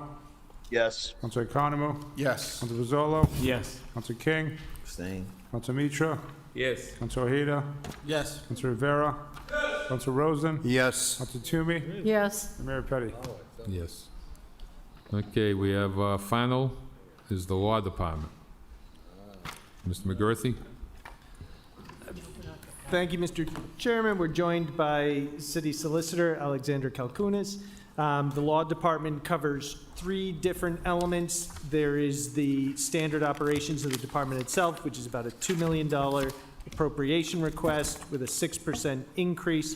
That includes some mid-year adjustments we did this fiscal year in FY26, so it shows as a difference from the original FY26 budget to this. A new assistant city solicitor that, as mentioned earlier tonight, will be funded directly by the Worcester Public Schools, position regrade within the department.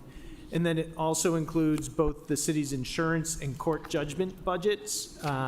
Insurance is about a 5% increase year over year based on premium changes.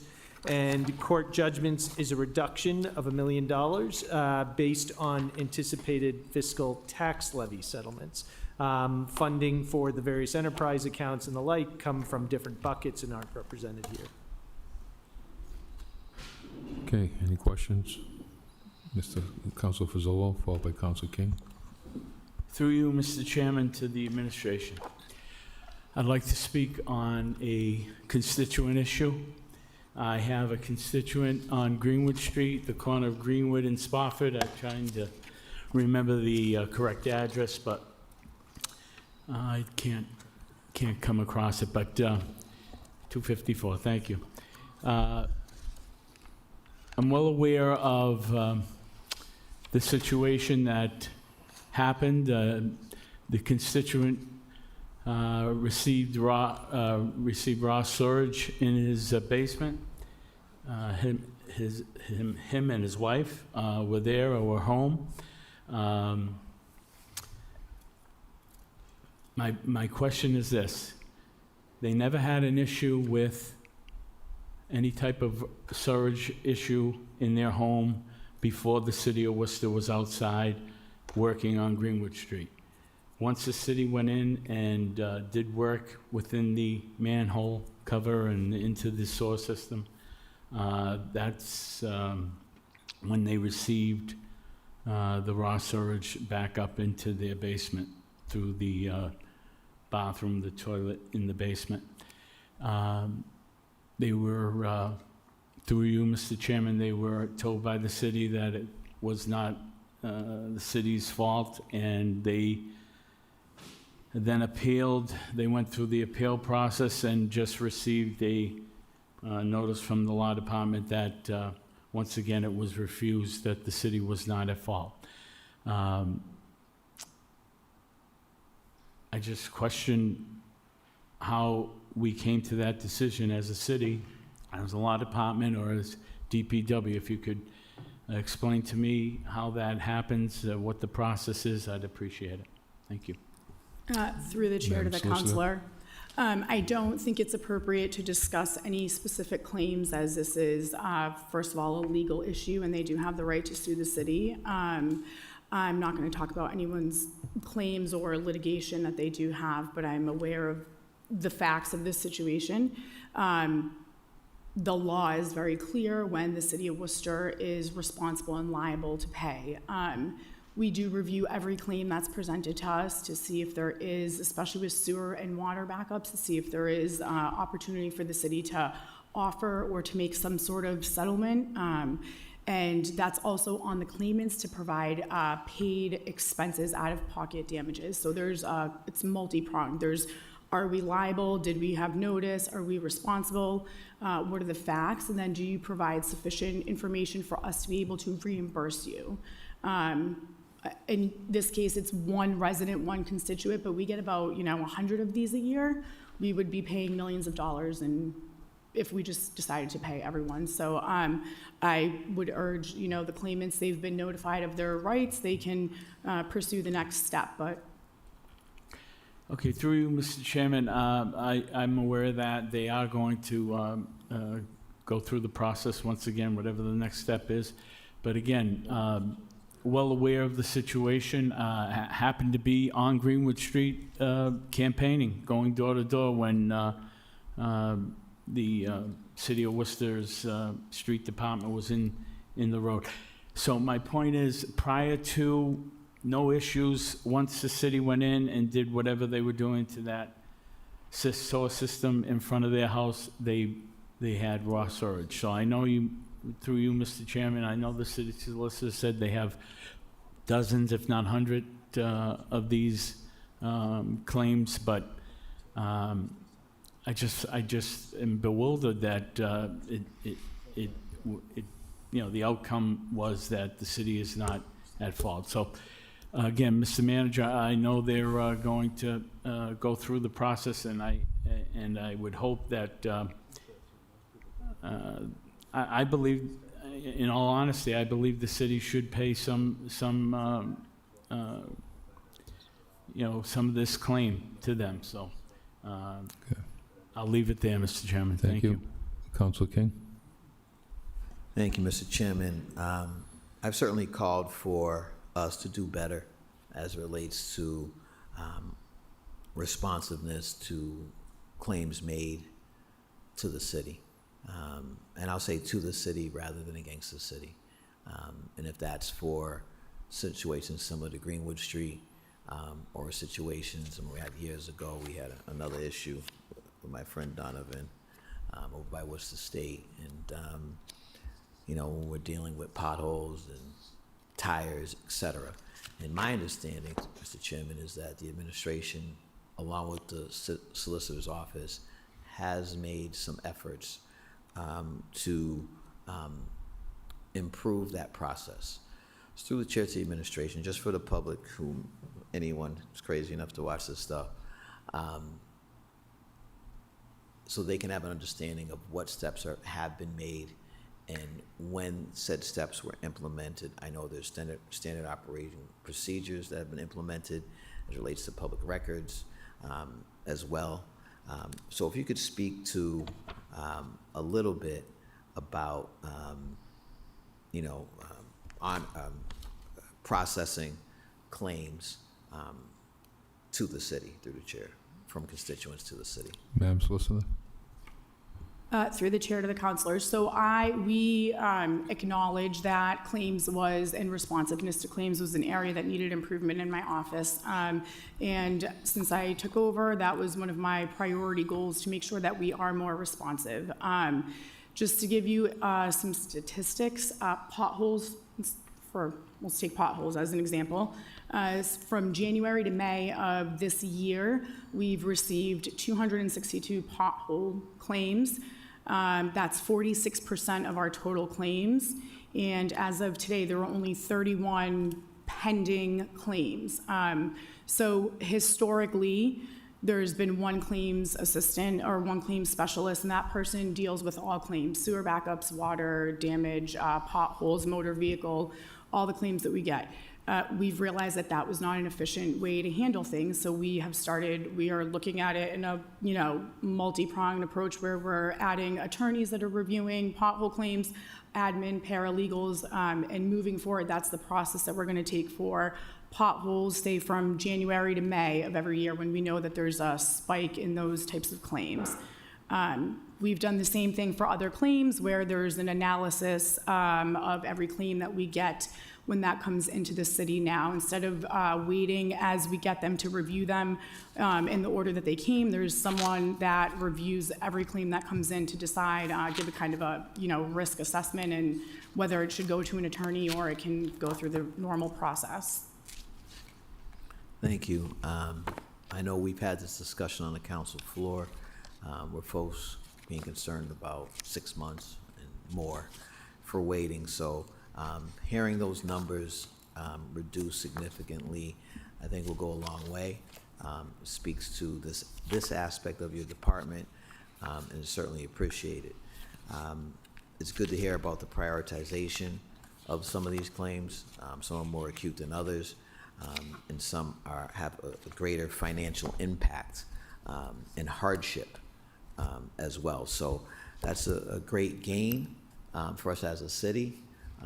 You know, and I think to one degree or another, it will fulfill a little bit of faith with respect to responsiveness to a degree. That being said, Mr. Chairman, the public records requests, there's some standard operating procedures, it says here, that were implemented.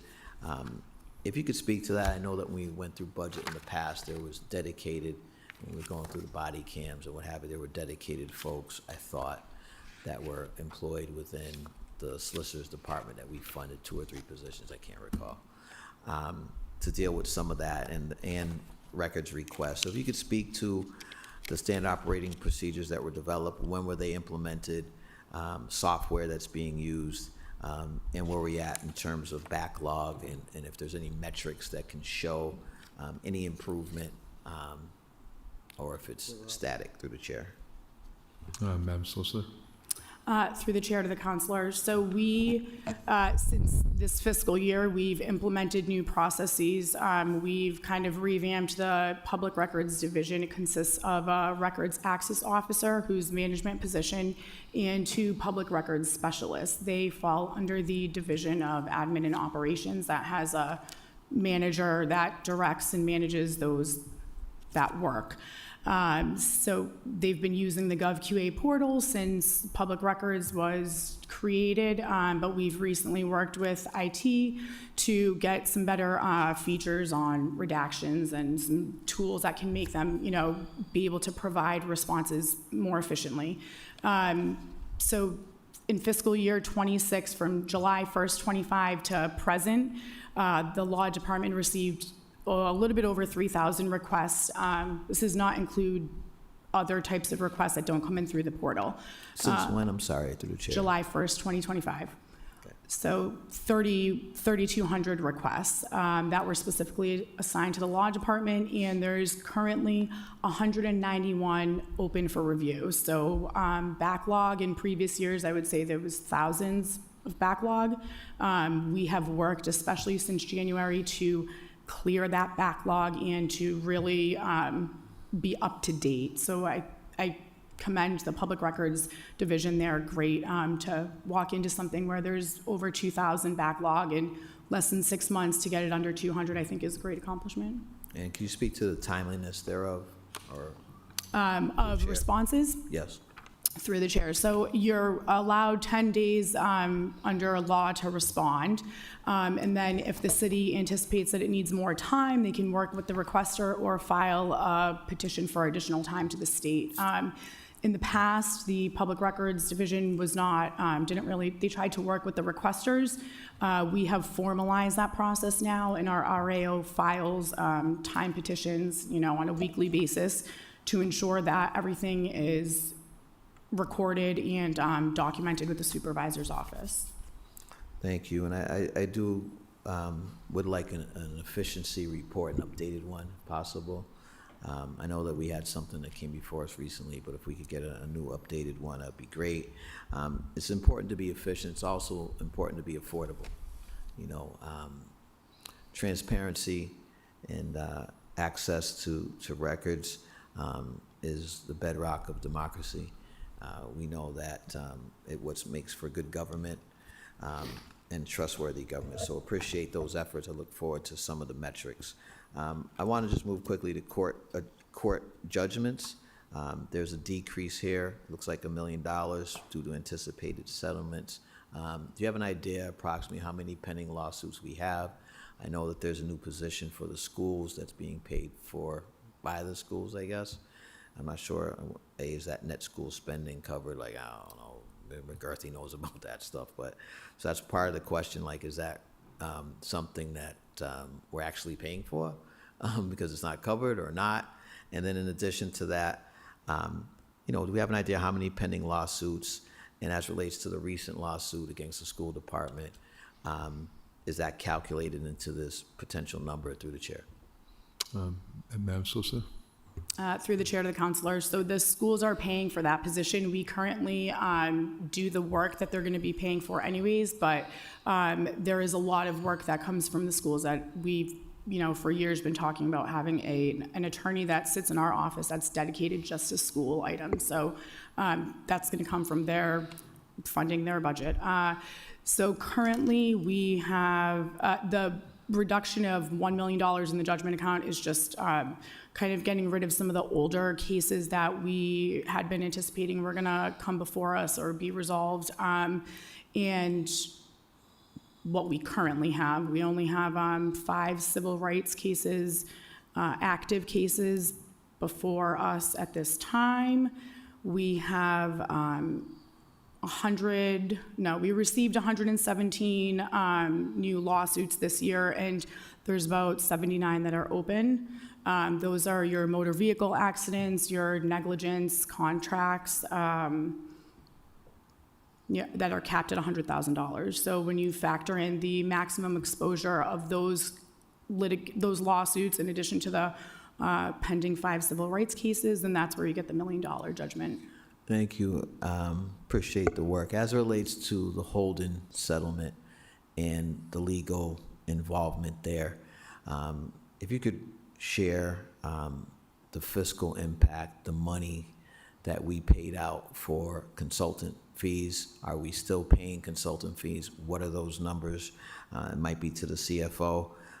In addition to that, so in other words, what's the total cost as well? We know what we voted for here on the council. If you could reiterate that for the public, and what the total cost is, inclusive of all the elements that have gone into this through the chair. Through the chair, so that's paid through the sewer enterprise. So I actually don't have an accounting of what was paid, but we are no longer paying for Holden litigation fees, and I would have to work with DPW to get a report on what we paid. To the chief financial officer, if you could share those numbers through the chair.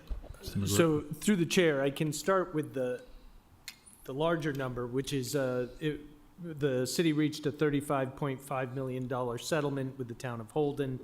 On April 1st, we paid $10 million, drawing that from the sewer enterprise fund. On July 1st, we owe $10.5 million, which will be done through a borrowing. As you mentioned, Councilor, the City Council has approved $25.5 million in loan authorization to cover the remaining gap in the lawsuit. The next payment is the 3 years following, so on July 1st, 2027, July 1st, 2028, and July 1st, 2029, the city will owe $5 million each year. So a total settlement of $35.5 million. As for the legal costs, we'd have to go through one by one to break it down. If there are legal costs related to things that are not the town of Holden, we would have total legal costs, but for sewer, are there some others? That's true, there are some others, yeah. So, yeah, not a lot of money, but there might be maybe less, some other matters that they've had to settle.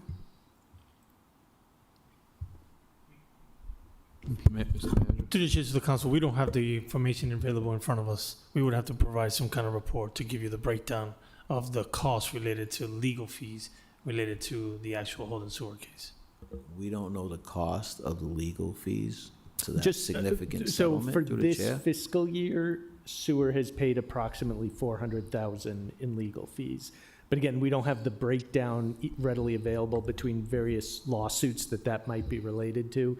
And what I don't have here is we'd have to go back year by year to figure out how many years and what the cost might be. And what about for legal consultation on that specific case?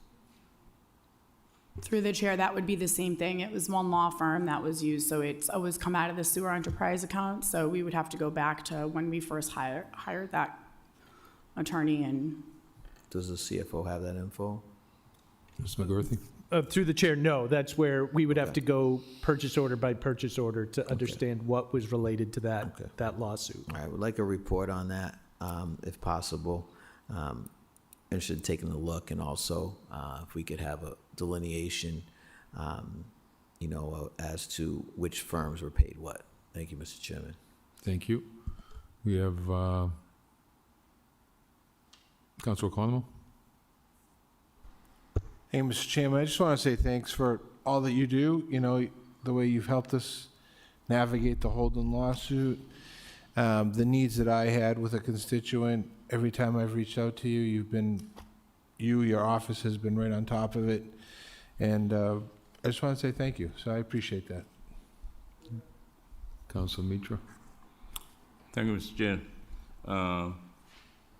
Through you to the CFO, I just want to point out on page number 299 of this three-ring binder that you have, last paragraph, should that be fiscal 2026 amount 397,160? We have it 342,386.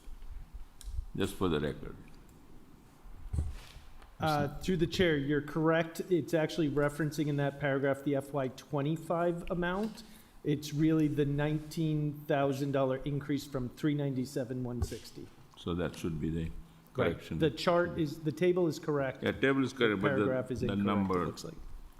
is not correct. So, and the other question to the solicitor is there any insurance you can have against the lawsuits? Through the chair, yes. So we have looked into that, and I think the last time we looked into it was 3 years ago, and to have insurance for torts and civil rights matters that would end up being more than what we currently pay out. Oh, really? Yeah, it's very But expensive. we're looking into it, so. We have looked into it. Yeah. We can look into it. We It can get would a be, report it for would next be a year. big relief if we can get some insurance against the lawsuit, because looks like we're getting quite a few, so might as well see that even if we pay a little more and get some insurance, then might get a relief, so. But thank you for everything you do, and I know that your department works very hard. And thank you, Mr. McGurty, also for bringing in all these numbers.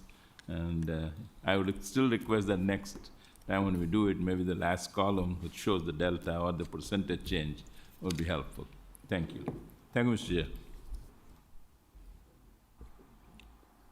So, motion, first approve the motions. Roll call. Council Bergman. Council Bellotta. Yes. Council Economo. Yes. Council Pizzolo. Yes. Council King. Yes. Council Mitra. Yes. Council Ojeda. Yes. Council Rivera. Yes. Council Rosen. Yes. Council Toomey. Yes. Mayor Petty. Yes, approve the budget. Roll call.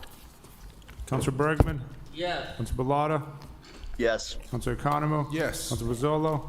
Yes. Council King. Abstain. Council Mitra. Yes. Council Ojeda. Yes. Council Rivera. Yes. Council Rosen. Yes. Council Toomey. Yes. Mayor Petty. Yes. Just throw it out there. I know some people have hard time. Maybe do you want to start the meet 4 o'clock next week, or you can't do it? Chairman, I'm not available till after work on Okay. that date.